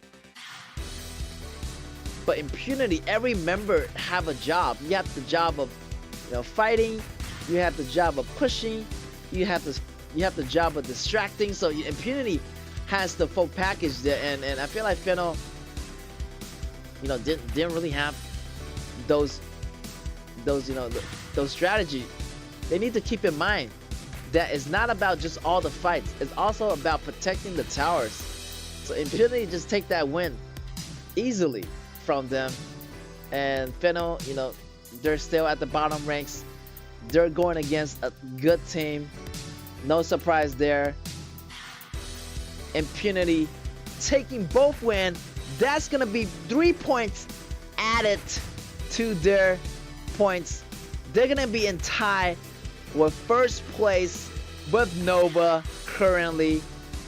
But hey, they won't be in that place for long because RTZ and Scars is coming up next. So, you know, maybe if RTZ getting those both wins today, that's gonna put RTZ in the first place. But hey, we might never know. Scars is also a pretty formidable opponent, so anything can happen there. But for this match, congratulations to Impunity for taking the win against Fennel. And yeah, I feel like Fennel did good in the beginning, but you know, they just can't face the fact that Impunity has the better late game scaling, and Impunity has the better teamwork. And Impunity just know what they're doing. Like each member has a different job, and that job just done so well by Impunity. Again, taking away the win. And yeah, I feel like in the first match they did a little bit well, but once they, you know, skate into the late game, it wasn't that whatever. Like they just lost it. You can see the statistic here. Up for so much skull right here, and with the help from me, like the damage was insane. I feel like Cheyenne was was an okay choice, but it would have been better if, because they already have, you know, they already have Musashi, so that Musashi is pretty much like killing your regenerations. So maybe they need to have another different support. Would have been a different story. But hey, they're going against Impunity here. Impunity, one of the top teams. Even they landed those CCs on them. It's not gonna be enough. I feel like they need a little bit more knockup. Maybe a Nympho or something can do it. But Impunity, the damage was there. There wasn't much knockups coming in from Fennel. Yeah, I feel like they need to have another support that synergize better with the ultimate from Ishin for Fennel. Impunity over here just did so well with the management of the waves and pushing the tower. You know, having Lady Xuan clearing the bottom 2 towers, then rotating up to clear the top 2 towers, and having the rest of the team just, you know, distract and fight Fennel, and also gaining the edge over the jungle at the same time. So everybody was doing their job of Impunity, and Fennel just like, you know, Fennel Azar can't really do much, just standing behind the towers, and Cheyenne like didn't really provide a lot of healing.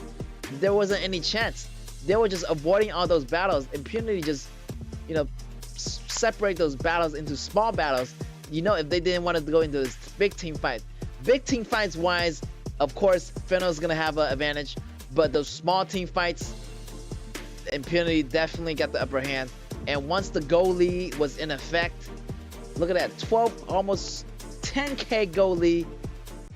And Impunity gonna have definitely the upper edge against Fennel in the late games. And there you have it, Shao X Lin is gonna be your MVP. 2-0 and 6 across the board. Damage dealt a whopping of 36.3%. And this Zhang just did a lot of AoE effects, providing the slow, providing the damage over time, providing the ultimate to zone out your opponent. And yeah, he was just there in the background, just dealing so much damage, laying down that second ability, the stuns, laying down the ultimate, you know, scaring them away.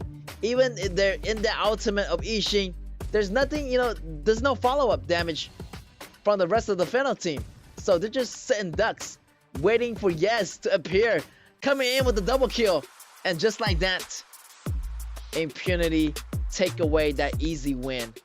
You know, the second round was pretty much easier for Impunity. And almost every single time, if Impunity win the first round, they're gonna have more chance of winning the second round. Because they're warmed up, they know what they're doing, and they're gonna come back stronger in the second match if they do win the first match. So we're gonna have one more match upcoming for you guys today, so stay around, we'll be right back.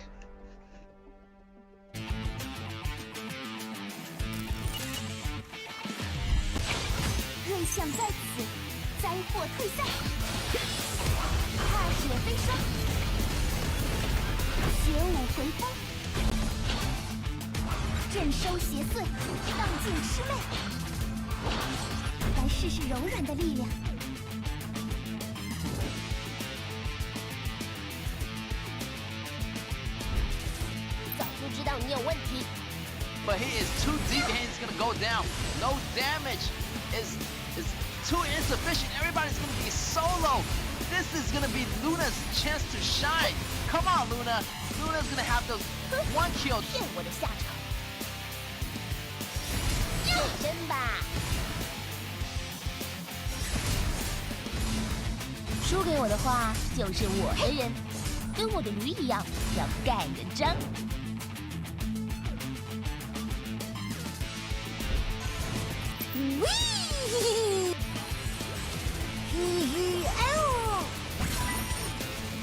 Coming in, Monkey. What that damage? ASD goes down. Minky goes down. 3 triple kill.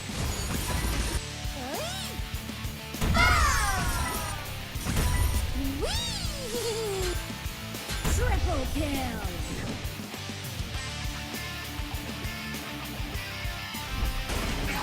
粉色炮火，绝佳搭配。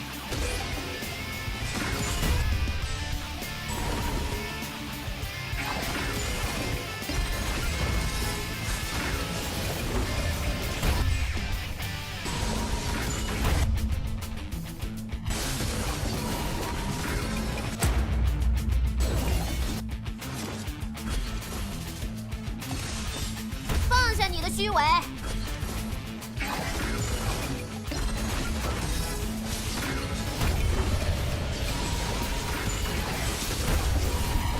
Quadra kill。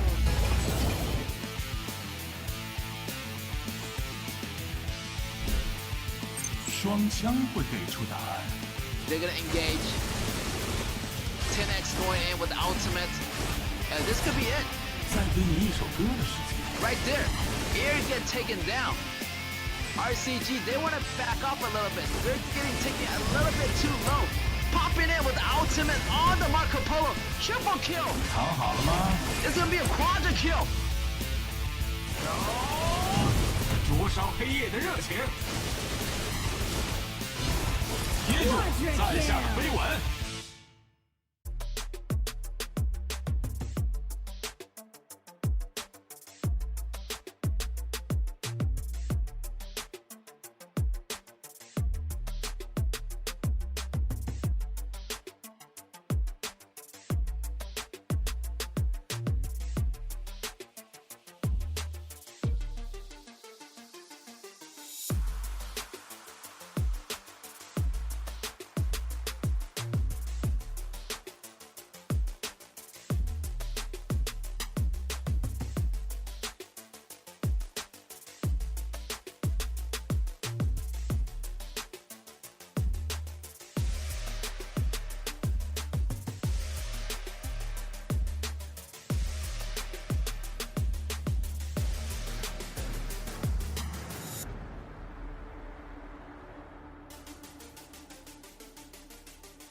Welcome back, ladies and gentlemen, to the Honors of Kings KAW tournament. And we are having our last match of the day. It's going to be Scars against RTZ. And RTZ is one of the top teams right now.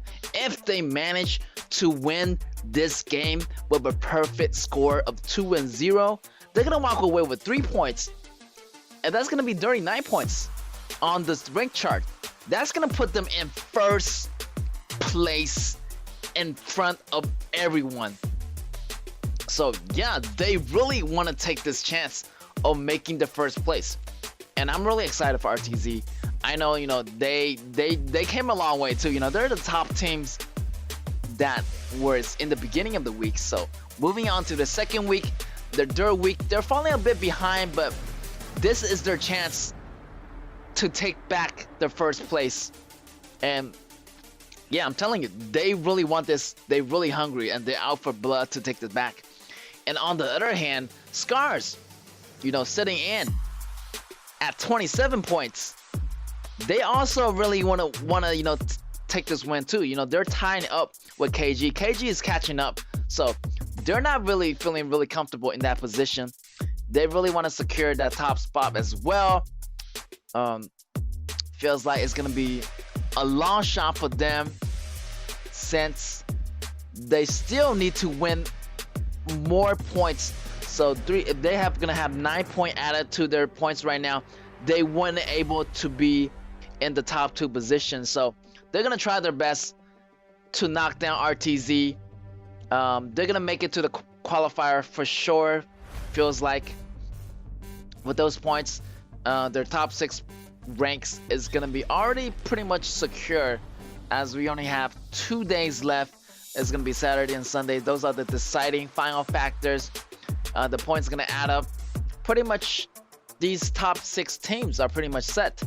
Nova, RTZ, Impunity, RCG, Scars, KG. So yeah, like top 6 team rank is gonna be finalized, and the rest of the team at the bottom 4, they're gonna get eliminated.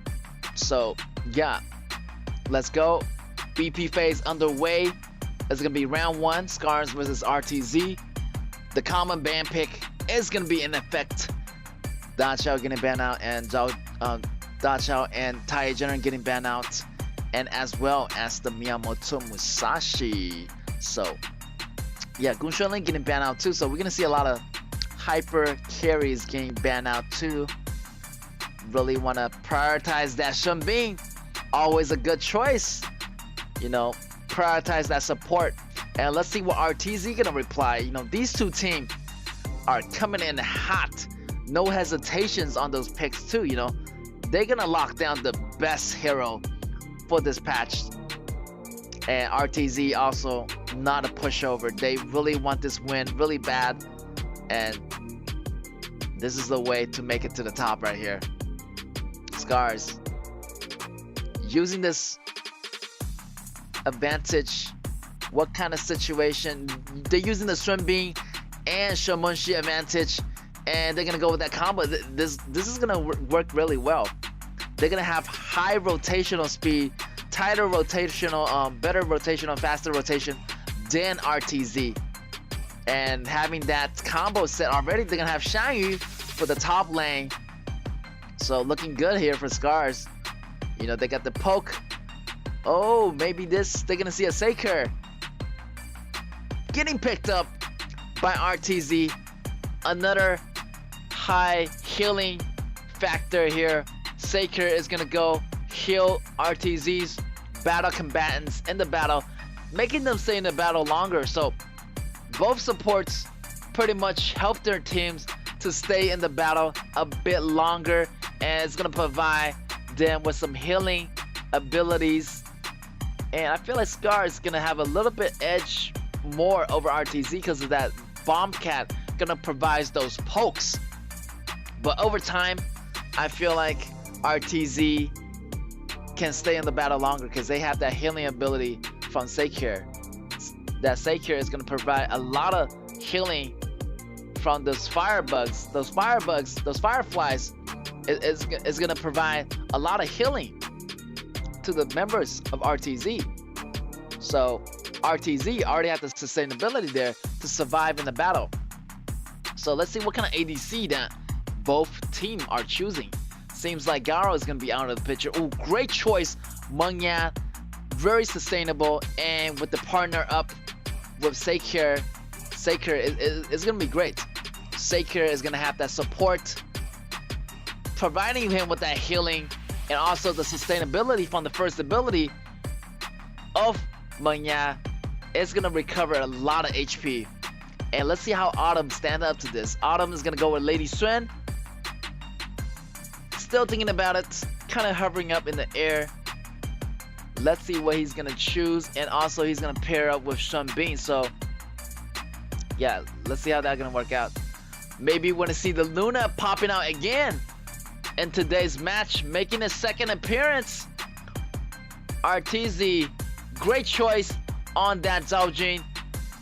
So both teams already have some AoE, the lane clearing. You know, it's pretty much 50-50 here.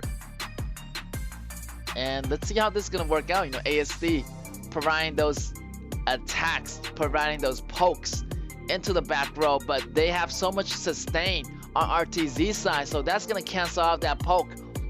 Autumn with that late game damage coming in. Maybe it won't be enough, as they have the tankiness of Xiahou Dun. So they only have one frontliner, so both teams have one frontliner. Now it's up to Tay Tay to make it work. Tay has to go into the back row to make something happen, set up the kill for the team. But 2 magic damage, 3 magic damage on Scars, so we're gonna see maybe some succubus cloak coming out of Manya, and succubus cloak coming out of, you know, of their top laners, Byron, and also their Shahoden.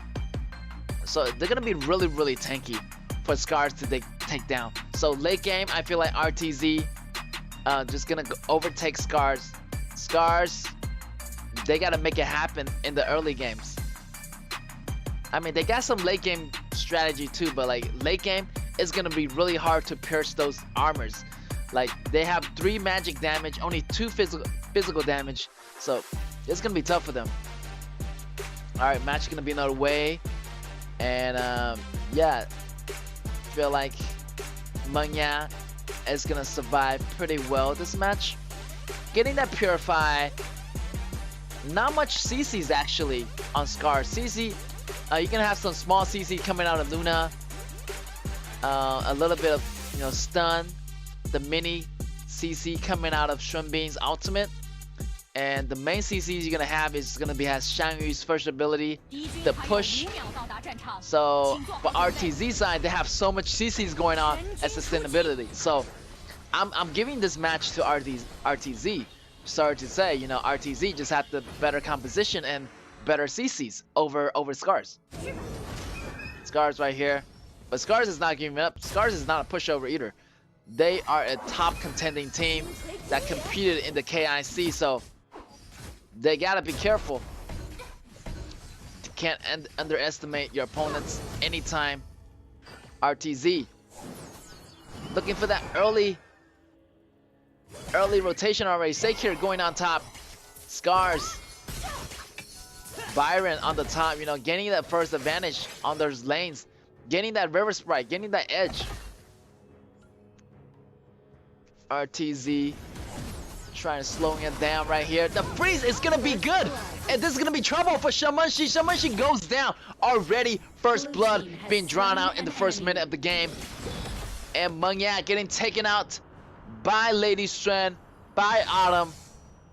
So that's gonna be even trade here. A little bit edge on the, you know, RTZ side as they take out their mid lane as first blood. So first blood is gonna have more extra go putting in place for RTZ. Seems like both sides are showing their skills and those rotation, and Sakir just, you know, help every single lane as much as possible with those fireflies, and those fireflies are gonna heal you over time in battle, and Sakir is gonna use the ultimate to create that grass patch as extra coverage, and he can really fly everywhere, this hero. So it's really fun to use, and also his first ability is just like Xiahou Duan, you know, putting the sword up, laying down the CC. So they got CC on almost every single member of the team right here. We're gonna see that first blood coming out of top, but look at that RTZ hiding under the tower, but Autumn calculated that so well, was able to get the kill out of Manya. So RTZ, all 4 members have CCs on RTZ, so it's scary. Once those CCs go in, it's gonna be intense. The follow-up CCs of RTZ is too crazy, and if they do engage in team battle, it's gonna be really devastating for Scars to survive that, unless they're gonna be really smart, fighting off like 1 member at a time. But it's gonna be devastating once that Xiahou Duan gains so much attack and gains so much tankiness. It's gonna be trouble for Scars. Scars gotta play it smart here. Scars going in with those damages, but would it be enough? ASD running bottom, try to rotate. The CC's coming in already on Wave Pit. Wave Pit getting the CC's on ASD. ASD just had to fall way back. The pressure is gonna be on. Laying that grass. The top Yes, that's what I'm talking about. 2-on-1. They need to do that. At least taking down one member so they have the number advantage on Scars. But if not, it's gonna be really difficult to break through that front line because of the vast amount of CCs are coming out of RTZ. RTZ looking to make a push. The 4 minutes mark is gonna be up. That tower is gonna be easier to take down. Look at that shooting coming out of Mengya. Mengya is gonna be backing off right now, looking to take the Tyrant, and it's gonna be good. RTZ in the meantime getting that Tyrant, also lowering that attack on the members of Scars, getting that tower really, really low. Wave Pit jumping into the grass. The attacks be coming in really, really hot. RTZ, Zhao Jin rotating to the bottom. That's gonna put a lot of pressure on Scars. Scars bottom tower gone. Shen Bing falling really, really low. He has to go back. And yeah, I like what Tay is doing here. Tay is putting pressure on the opposite end of the map. You know, putting the pressure on the top lane. So creating more opening, creating more space. Maybe Lady Shen can go to the top and farm instead of going to the bottom. As we're gonna see the rotation happening right now. 1v1, Tay versus he. He's gonna back off for now. River in the grass, looking for something to play. Looking for a play, but they're gonna back off right now as they do not want to be in those CC combo chains. Once you get knocked up, you get frozen. It's not gonna be a good way out.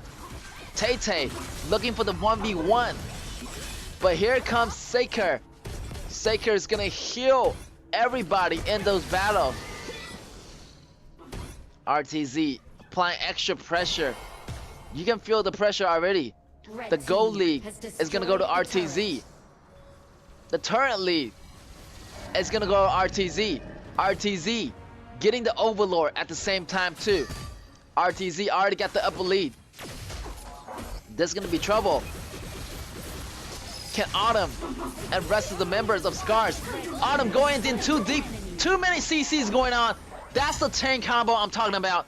Once you land one CC on RTZ, you can follow up with another combo, and everybody has CCs, except for, you know, Mengya, but that's okay. Like, everybody can take care of themselves on RTZ, and once you get stunned, it's over. It's over. Like, one member goes down. So RTZ is very dangerous, super hard to contest with, and they're gonna use that. Wave Pit going in and out of combat.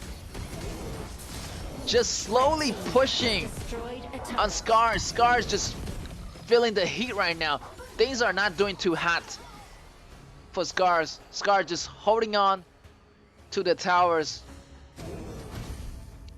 Outer towers all gone already. So RTZ looking really good, and RTZ is really smart about those team battles. Like, they just want to take down one member and go, and they got all it takes. They're gonna take this thing slow and steady. Right there, Tay gotta make something happen here. Once you move to the late games, it's gonna be trouble right here. Wow, look at that stun coming in. River taking a lot of damage. He's gonna need to back off. Still, look at that multi-push happening. Top, bottom, Byron coming in. With Xiahou Dun. And everybody got CC here. So Scars they need to be careful. If one member falls, the rest is gonna fall apart. Alright, they're gonna make their moves on the top lane.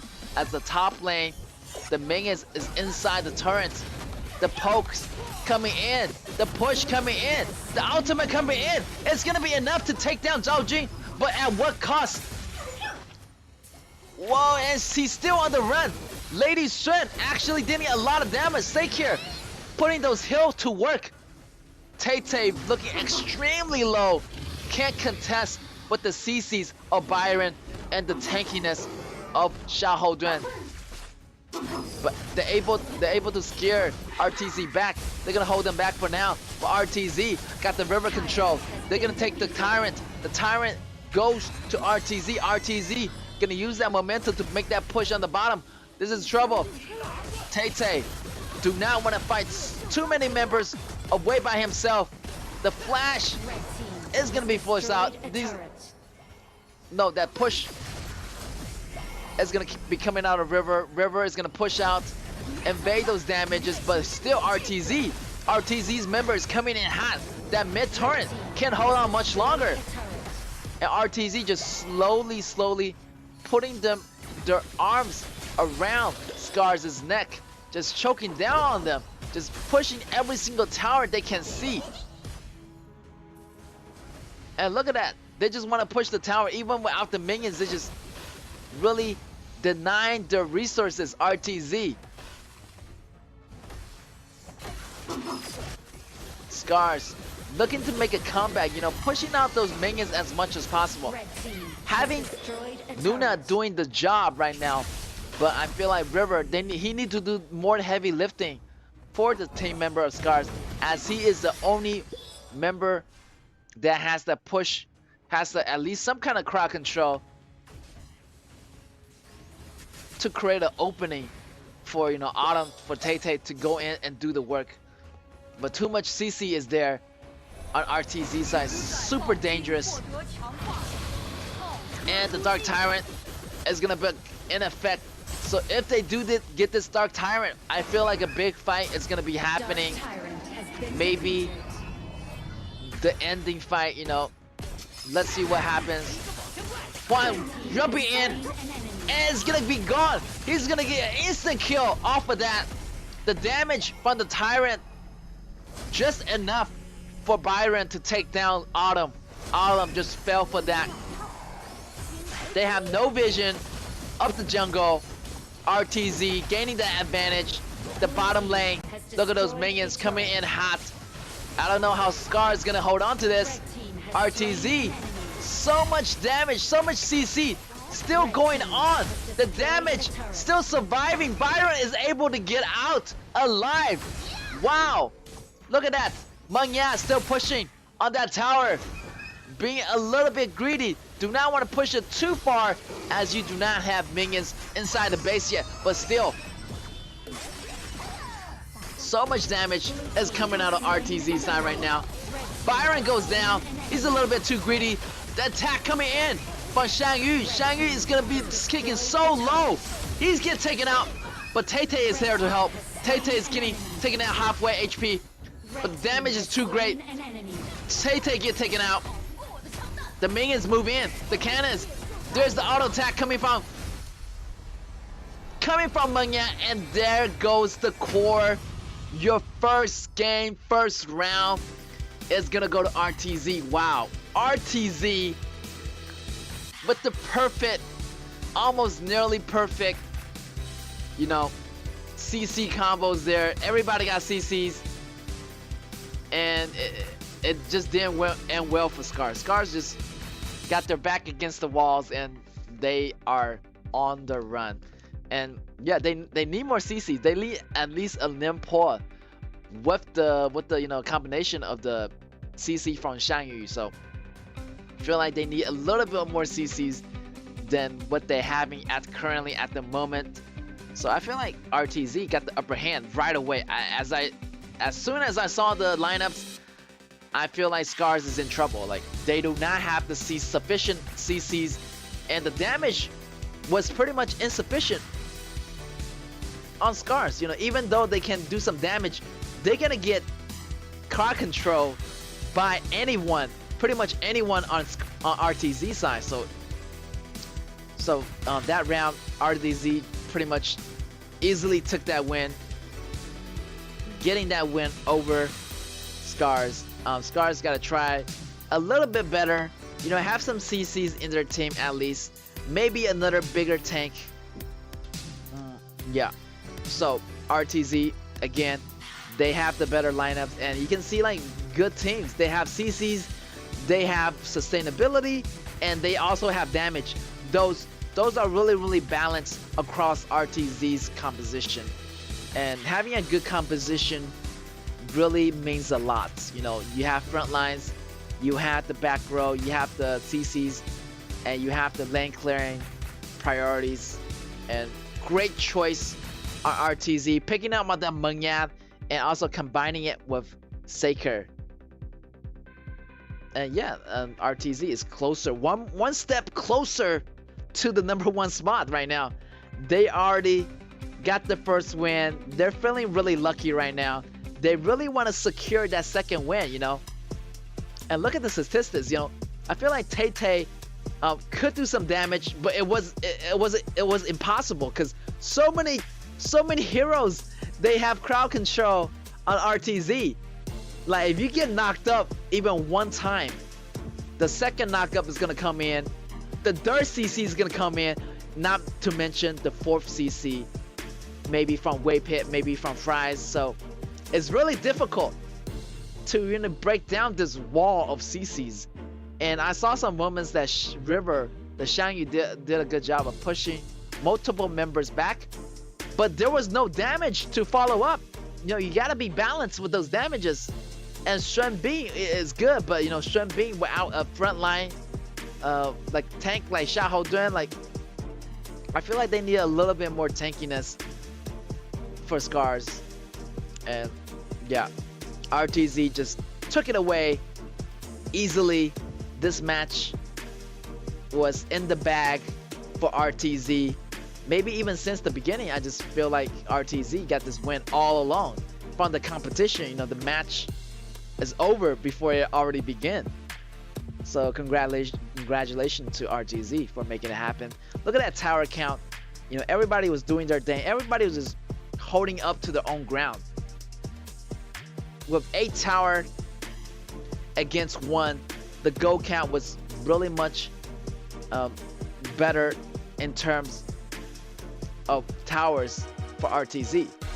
And here's your MVP. Is gonna be Xuan from RTZ, 24.5% damage dealt, and 2 and 2 and 1 across the KDA chart. And yeah, he was doing a lot of CCs, soaking up a lot of damage. And there was one point he went in and he does so much damage, and he actually killed some members of Scars, and he also left the battle. He got out of the battle, and look at that kill, instant kill from that, and he still able to participate in battle, even though he got taken out. But he already done what he's capable of. He done his job for the team, and he just set up kills for the rest of the members. So great job, Juan, for taking out the key players of Scars, taking out Autumn and that Grass. And they just have no vision. Scars has no vision, has no CCs, and the advantage was on RTZ side. There was so much disadvantage for Scars in many situations, and I feel like the Luna wasn't really much of a good pick. They maybe need a better jungler, and yeah, maybe need a jungler with at least some kind of CC and sustainability. But yeah, it's gonna cost them the match if they don't have much CC, and RTZ just easily secure the first match. And first round goes to RTZ, but don't you worry, Scars, we still have round 2 coming up. It's your chance to try to make a tie happening here. You know, don't let RTZ become the #1 team right now, but RTZ, they're not letting it quit. They want the #1 spot. They are hungry, they want more, and they are out for blood to get it. And it's gonna be a bloodbath. You know, RTZ gonna bring out the big guns as they are feeling really confident. They've got the first round in the bag. They want to secure the second round as well. And yeah, I'll tell you, like, the most bans are gonna be coming out, you know, targeting against RTZ. We still haven't seen that Luban coming out yet with Huan Jun, so, or that Fuzu combo is being implemented in today's match. So there's a lot of combos that RTZ is not using yet. And yeah, let's see, like, there's a lot of tricks up RTZ's sleeves. So they're gonna go with that Tai Jiren. Maybe a Lady Xuan is gonna be popping up here anytime soon, since Scars already chose Lady Xuan. So they can't really choose at that match since we're going with a global ban pick. And maybe Xiahou, yes, of course. And maybe they want to go with Luban. Instead of Byron, they want to go with Luban. Okay. And I feel like RTZ is going to go with the Lady Xuan since they want to do like a safe combo. Tai Gen, great support, great CCs, and provide the extra life and protection as well. And instead of Lady Xuan, they're going with DNJ. I feel like DNJ is going to be good because I feel like if they don't choose DNJ, Scars is going to take it away, combining it with Luban. But hey, Luban number 7 is still out on the table. Maybe Scars is going to go with that or go with a different shooter to pair up with Luban. And here he is. Alexio is on the table here. And let's see that he's going to lock it in. Autumn with Alexio. Let's see how much damage can he do to RTZ. It's going to be a lot of pressure. And RTZ over here just being really, really calm. Looking to choose a mage, a proper mage, a proper mage and a jungler. Scars banning out that Shamunshi. RTZ banning out Zhao Jun. In the meantime, they still have 2 more ban slots left. RTZ maybe try to ban out jungler, but Scars definitely want to ban out the mid laner. Maybe banning out Haya. Yes, Haya. Banning out Haya. Speak of the devil, there it goes. They do not want Haya to take out one of their members. And Injun goes out. Wow, those top 4 mages already out of the game. And what's left? Ishin. Great choice by Scars. Ishin gonna definitely be a great choice. And I don't know what's left anymore. Like maybe Ganjan, maybe Zhou Yu, but they need a proper mage for RTZ. And I feel like Ganjan is a good choice, by the way. Or they're gonna go with something longer range, or something lane clearing capability, or they might surprise us with a different mage. But I don't think it's gonna be Arya. Nuwan, yes, I've seen that combo. Nuwan, they used it before and they do know how to use it. And the ultimate coming from Nuwan is devastating. The ultimate, but there's a lot of tankiness coming from Scar's side. So they need to find a way how to work this out. We got RTZ. We got a mixed source of, CCs and also the damage. It's pretty much balanced. For Scars, also this composition is much more balanced than the lineup they had in the last match. So this is gonna be good. Let's see how this is gonna turn out. Yeah, pretty much balanced. I feel like it's gonna be a 50-50 match right now. But last match, it was just a slaughter. No CCs for Scars, but this one is the CCs there. We got the AOEs is there, so it's gonna be good. It's gonna be a good match. It's gonna be an even match, so we're gonna see a lot of toe-to-toe action here. Let's see how they can handle the early laning phase. It's all about those solo kills right now. Can they get those solo kills in the early game? If they can, whoever can, they're gonna have a lead in the mid game, and the team fights is gonna go better for them. And I feel like they're gonna surround their core player Autumn for Scars. Scars right here, having that Autumn doing a lot of damage over time. So RTZ, they better watch out for that Autumn. If Autumn goes down, then okay, RTZ, you guys gonna win. But Autumn, that damage with Luban is gonna be devastating. He's gonna be all over the place. He's gonna be hard to catch. So better watch out, and it's gonna be cool. All right, match gonna be starting up. We got RTZ on the left, and we got Scars on the right. Let's see what's gonna happen here. Nuwa, the Nuwa ultimate is everything in a line. Like, you know, once you know Nuwa line up that ultimate, it's gonna go across the map. It's gonna hit anywhere, pretty much, with the global ultimate. And I love these global ultimates. It's almost, you know, like Uja Tian's ultimate. You know, global attacks everybody at the same time. Right there, the fight happening. Way Pit a little bit in trouble there, taking a little bit too low, and he has to go back. And right now, RTZ try to make things work in their flavor. RTZ securing the first win already. They're feeling good. They want to secure the second win, so they're gonna try their best right now. And Scar just a little bit frustrated that they can't get the first win. But look at that, Autumn doing some damages, getting that River Sprite in the process. Pace is gonna be a lot slower this match. Feel like both compositions, you know, pretty much evenly match. And yeah, I feel like Libu's damage won't be online until the mid games, you know, where he get those true damage, get that siege breaker going on. So a little bit slow as usual in the beginning, but we're gonna still see those rotations coming in from Tai, from Waypit with those stuns. It's gonna be a 2v3 situation, popping in, doing some damages.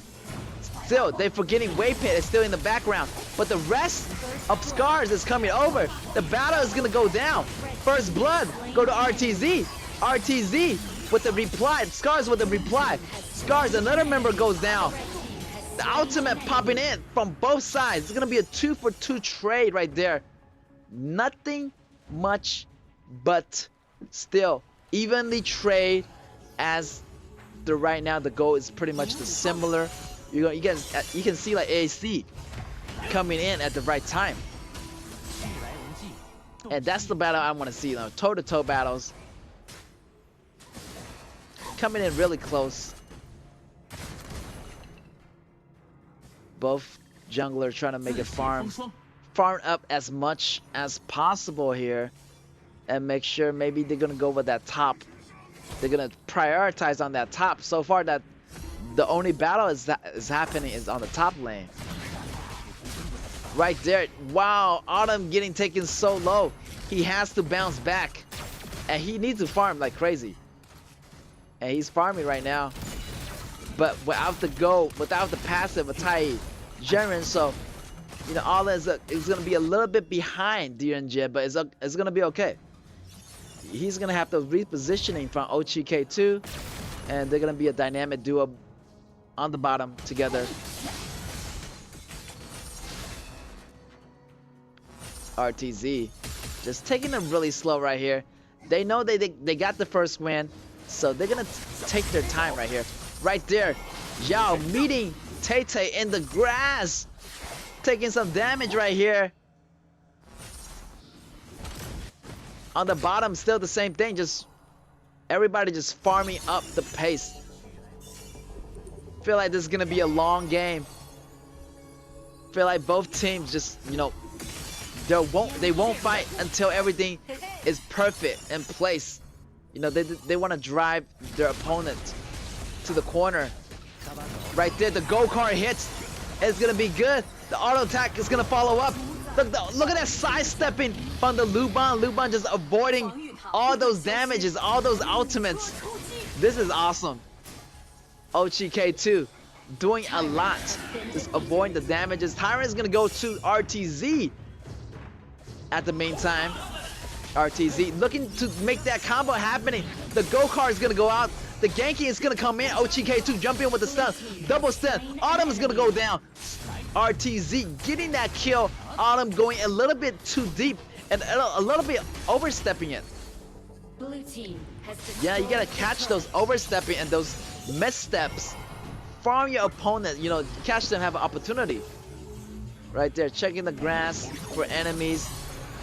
Wave Pit going in with the stun. He's gonna refresh his first ability, resetting that stun. And RTZ gaining a little bit of the edge over Scars. He try to do some damage. Jin jumping in, doing the damage, but it's not enough. Jin getting taken solo. The ultimate coming in. The ultimate popping in from Luan is gonna bring 2 enemies down. That's gonna be a 2-for-0 trade for RTZ, and almost bringing in Tay down. The ultimate actually hitting multiple members of Scars in the line. Great job on Nuan's part. Fries is really good at those mages, hitting multiple opponents at the same time, maximize his damage output on that ultimate. Wave Pit just providing constant vision. Trying to make some stuns possible. Using that flash to escape. Now RTZ got the ball rolling up for them. You know, they got the ball on their court. They're gonna use that Overlord to push right away. Li Bu in the front line here, checking the grass, using the first ability. He knows that he's there. Scars gotta watch it. Still waiting for that Alexio, the damage to come online here any second now, as we are moving into our mid games right now. In the early mid games, Alexio damage is still not online yet, just a little bit, getting just more of the essential items ready, waiting for those items to finalize for Alexio. Then that's where the real fun begins, but RTZ won't let that happen. This is gonna be trouble here. The red getting taken away from Scars. Scars' resources getting denied. Look at that bottom torrent getting attacked. Already gone. Outer torrent and inner torrent for the bottom lane. So yeah, RTZ DNJ is pushing really well, and almost 1k go ahead, over 1k go ahead of Scars Autumn. So Scars Autumn is not farming really well right now, so it's gonna be trouble for Scars if this keep going, and RTG is slowly denying the resources, taking down the towers one by one. All right, Scars on the reply. RTZ going in. The stun is gonna be good. The wave pit is gonna proc the ultimate. Ultimate is gonna be good. Li Bu jumping in with a 360 kill flash just to get the kill on River. They still got the push. They got the advantage. The ball is on their court. Look at Autumn. The damage popping in. Tay coming in. Damage coming online for Gene.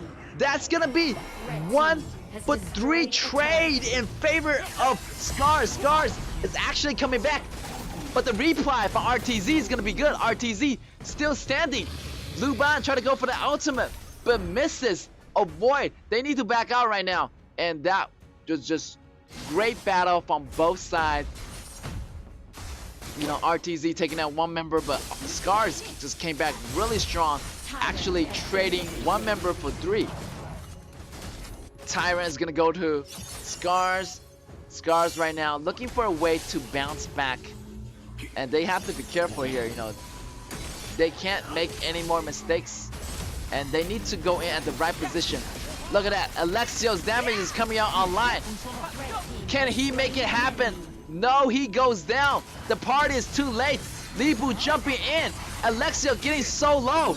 Alexio still alive, but getting taken down by DNJ. DNJ's damage is coming out online. River cannot sustain that much damage. He needs to back out right now. And the top lane is getting pushed in like crazy. And Sun just using that auto attack, abusing that distance, using that auto attack to push down the torrent. And RTZ got the torrent's lead. And this is gonna be crazy right now, as RTZ moving up on the high ground tower. They still have one more tower to take down mid, but after that, it's gonna be all the high ground tower. That's all left. So Scars gotta be more careful here. You know, Scars gotta make a move. If they don't make a move in the late game, wow, great job. The ambush coming out of Tay. The follow-up with the Scars, the members, with the rest of the team. DNG just fall down just like that. The damage coming in from Libu is not gonna be enough. Libu trying to fight back, but Sun already falls. He already falls, and Libu is gonna go down just like that. Great job on Tay leading that battle and killing spree for RTZ. Wow, Scars actually coming it back, and Nuance is able to defend this. You know, her skills is able to defend the towers, and that's gonna buy some time for RTZ's member to come back. Tay just doing those ambushes. That was crazy. Dark Tyrant gonna go to Scars. Scars gaining the advantage.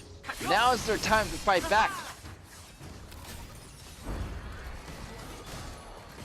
Scars right here got the upper advantage now. Now they don't want to lose this chance. RTZ on the retreat goes equalizing to this point. So RTZ gotta choose their battles more carefully. There's a lot of damage coming out of Tay right now. Tay 1v1 against Yao.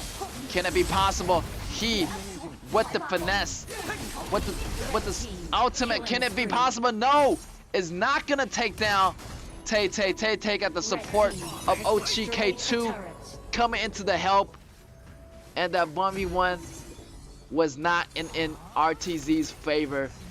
And Scars looking to make it happen, try to make the push possible. Scars just going on a rampage. Autumn damage coming in online. This is trouble for RTZ. They're falling back. They're fighting back really strong.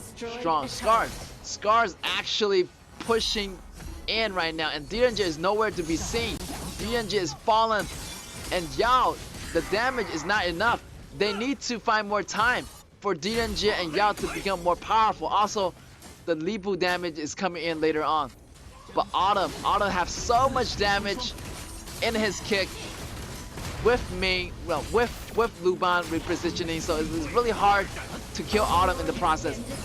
Overlord already taken to Scars. Scars member falling really low. Juan jumping in, but look, Autumn is in the back, killing everyone. Watch for his positioning, but they managed to get out to safety. Arise. Autumn still try to get those auto attack, but RTZ managed to get into safety, and Autumn just need to have those damages out in time for the rest of the Scars to take over RTZ. RTZ is facing the pressure of Vanguards in the lanes, the Super Vanguards at the top. So Scars is a good chance to make those moves now. Tay jumping in, going after Yao. Yao getting taken so low. Libu jump in. It's kind of a little bit too late here. Libu in the background getting taken out as well. Autumn is getting too powerful.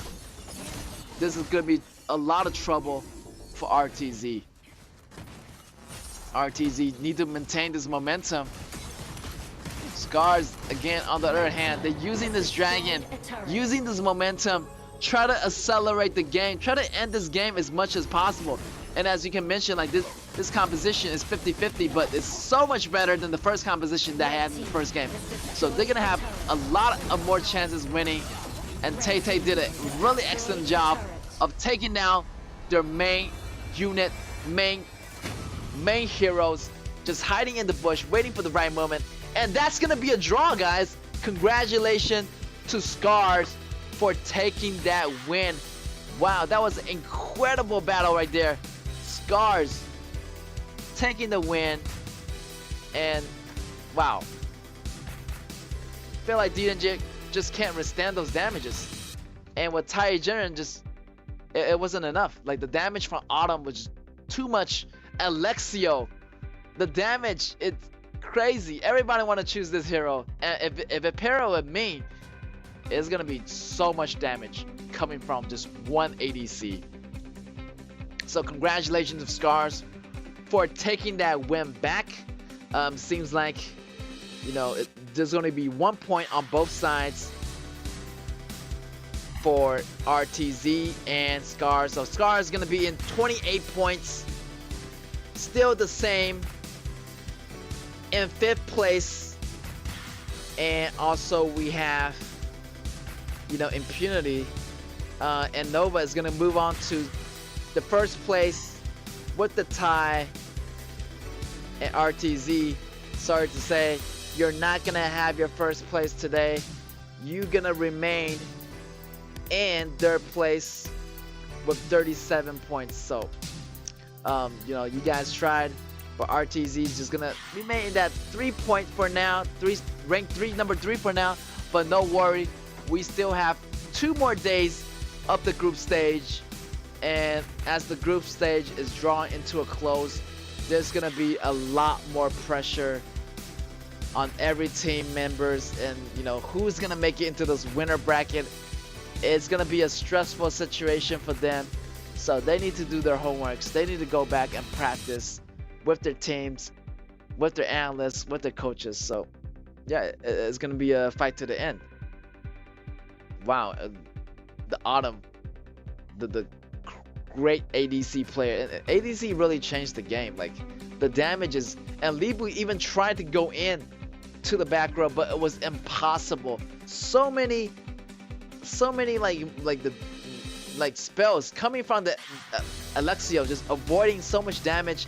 Also at the same time, he was able to float in the air.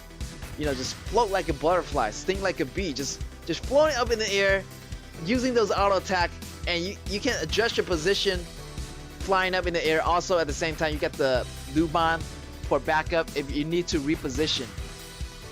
So definitely big respect to Scars for taking that away. We can see the statistics right now. Autumn just dominated over the whole game with 9-2, and there wasn't anybody just capable of, you know, assassinating Autumn. The Libu, it wasn't enough.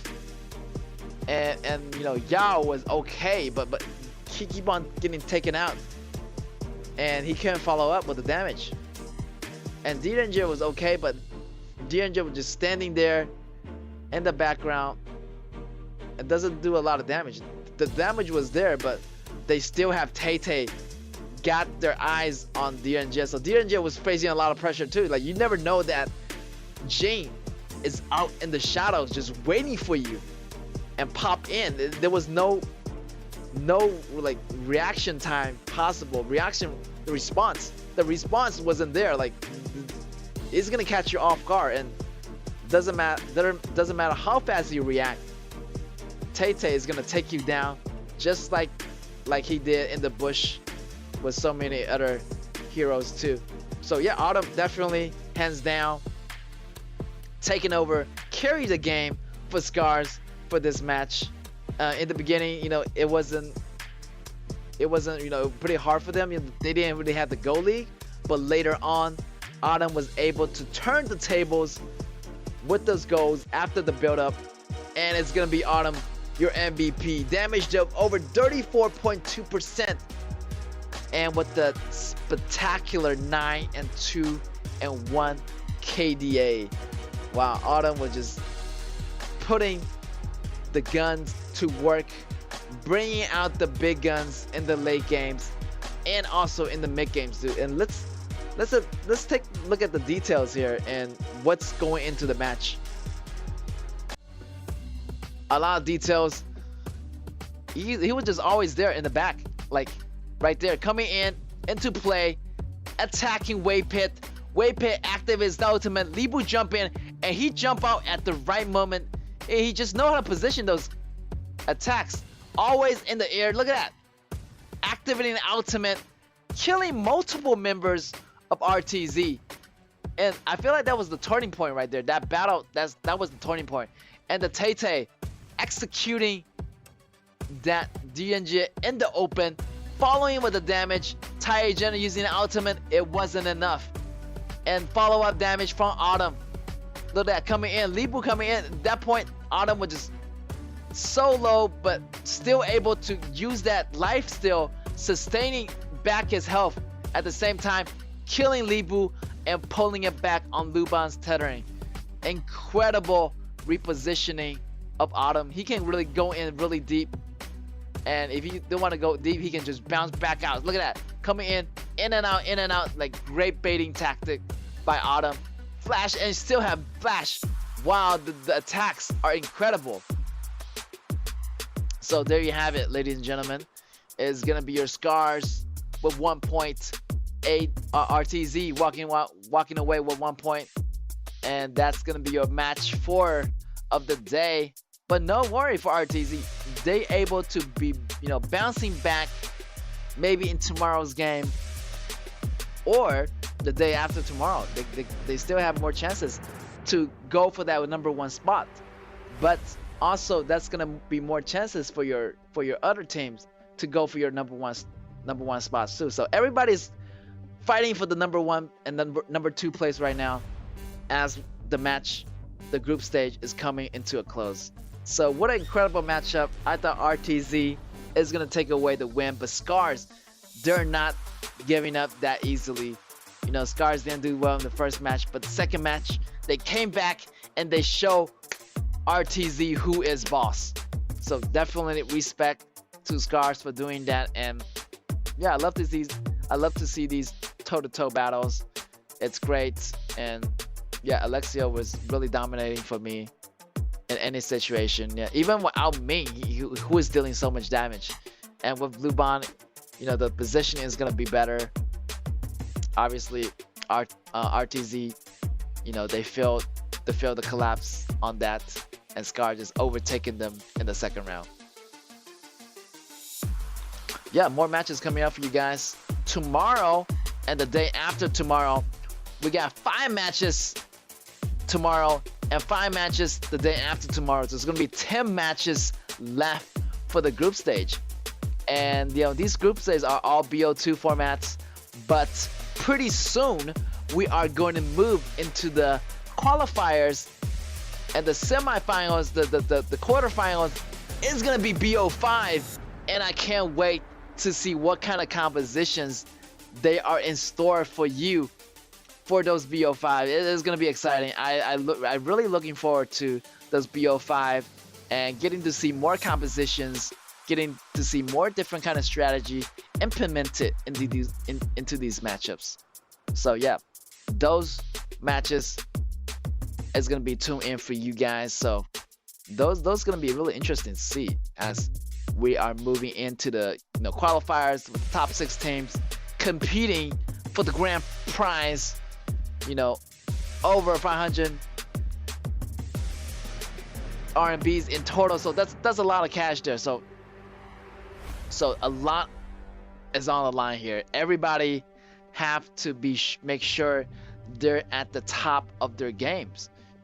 They can't be clumsy. They want to be be professional, be on time, and just work it out with your teams, and make sure like your response, try to make those plays happening, and also consequently, like you have to make sure those moments, be important at the moment. You can't be like, doing something that's gonna be really costly for the team in the end.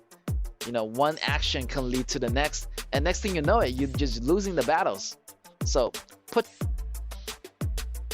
your team first and think before you act, and have that nervous still, but at the same time make those plays happening. Be the playmaker and just repeat those good times from the game that you win, and just focus on yourself, focus on the team, focus on yourself, and it's gonna be really great, and slowly grind your way to the top.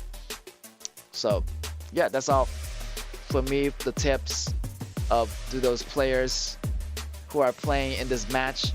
The top 6 is gonna be really stressful as they are facing each other in the qualifiers, and yeah, they need to re-establish some rules, ground rules, like, they need to be better at those BPs. The BPs is gonna be tougher in the qualifiers, as we're gonna go with BP5, BO5 matches format. So those series, those BP phase is gonna be really crucial, locking down which hero you're gonna play. And more PPs, that's mean more stress. That's mean you need a deep hero pool for those matches. And we're gonna go over a little bit over today's results. First match, Alpha D versus MAH. Seems like that match, went to MAH, but that match was, pretty fun for both teams to watch. Both teams enjoyed it, and I feel like, they came a long way. So those bottom 2 teams, to face it off each other, they're just gonna have a fun time. Even though they're not gonna make it to the qualifiers, they're gonna leave their marks on the KAW stage. Second match is gonna be RCG against KG, but that match, I feel like it was really surprising. KG came back so strong, and they were so aggressive, and which I like that. KG is actually, coming back really strong. I feel like KG, they can almost make it to the number 1 spot. They actually took down a lot of the teams. Like, they took down so many members, and I was just really surprised to see KG's performance improving in this later weeks. Then we have Fennel against Impunity. No surprise there. Impunity, the top 10, is going to take it away. And our final match, it's what's really surprising. RTZ and Scars, they ended up in a draw. So there is your current ranking, guys. We got a tie with Nova and Impunity at 38 points. And their win and lose is almost the same, and almost the same as the draw. So, wow, these 2 teams are the top 2 teams. They're going to face it off if they do maintain their top winning bracket. Followed by RTZ at 37 points, RCG at 29 points, followed by Scars at 28, and KG at 27. They're so close. They're following neck to neck, like number 6, number 5, number 4, number 3. They're just so close. Oh, number 4, number 5, number 6 are so close right now. They're just fighting for the top position. So right now it's up to RTZ and Impunity and Nova to fight for the top 2 spots, and that's gonna be revealed in these 2 days. So I'm really excited for that. And sorry to the bottom 4 teams, they gotta get eliminated. So but they tried their best, and they left their best performance on the stage of the KAW tournament. And we're gonna go into the MVP ranks. Looks like Up is still the number 1 player for Impunity. That's gonna be the 11-time MVP, still going to Up. Not much changes here. You can see like RTZ moving up a little bit in the ranks, but mostly Up is always in the charts, and it's really hard to overtake. And you can see like most players are like ADC. I feel like Autumn is coming up into the charts.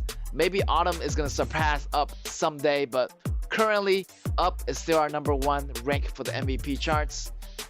And Shane, maybe we want to see him more, hopefully, in this coming up few days of the matches. And yeah, let's talk about next match up coming up tomorrow, and it's gonna be MAH versus Archive Esports. I feel like that match, they're just gonna have fun. Don't worry about it. Feel like they're just gonna go out with a bang. And Alpha D versus KG for the next matchup for tomorrow. Feel like that match, KG definitely got the upper edge there. So I'm looking forward how they're gonna perform against a lower ranked team. Then we got RTZ versus Fennel.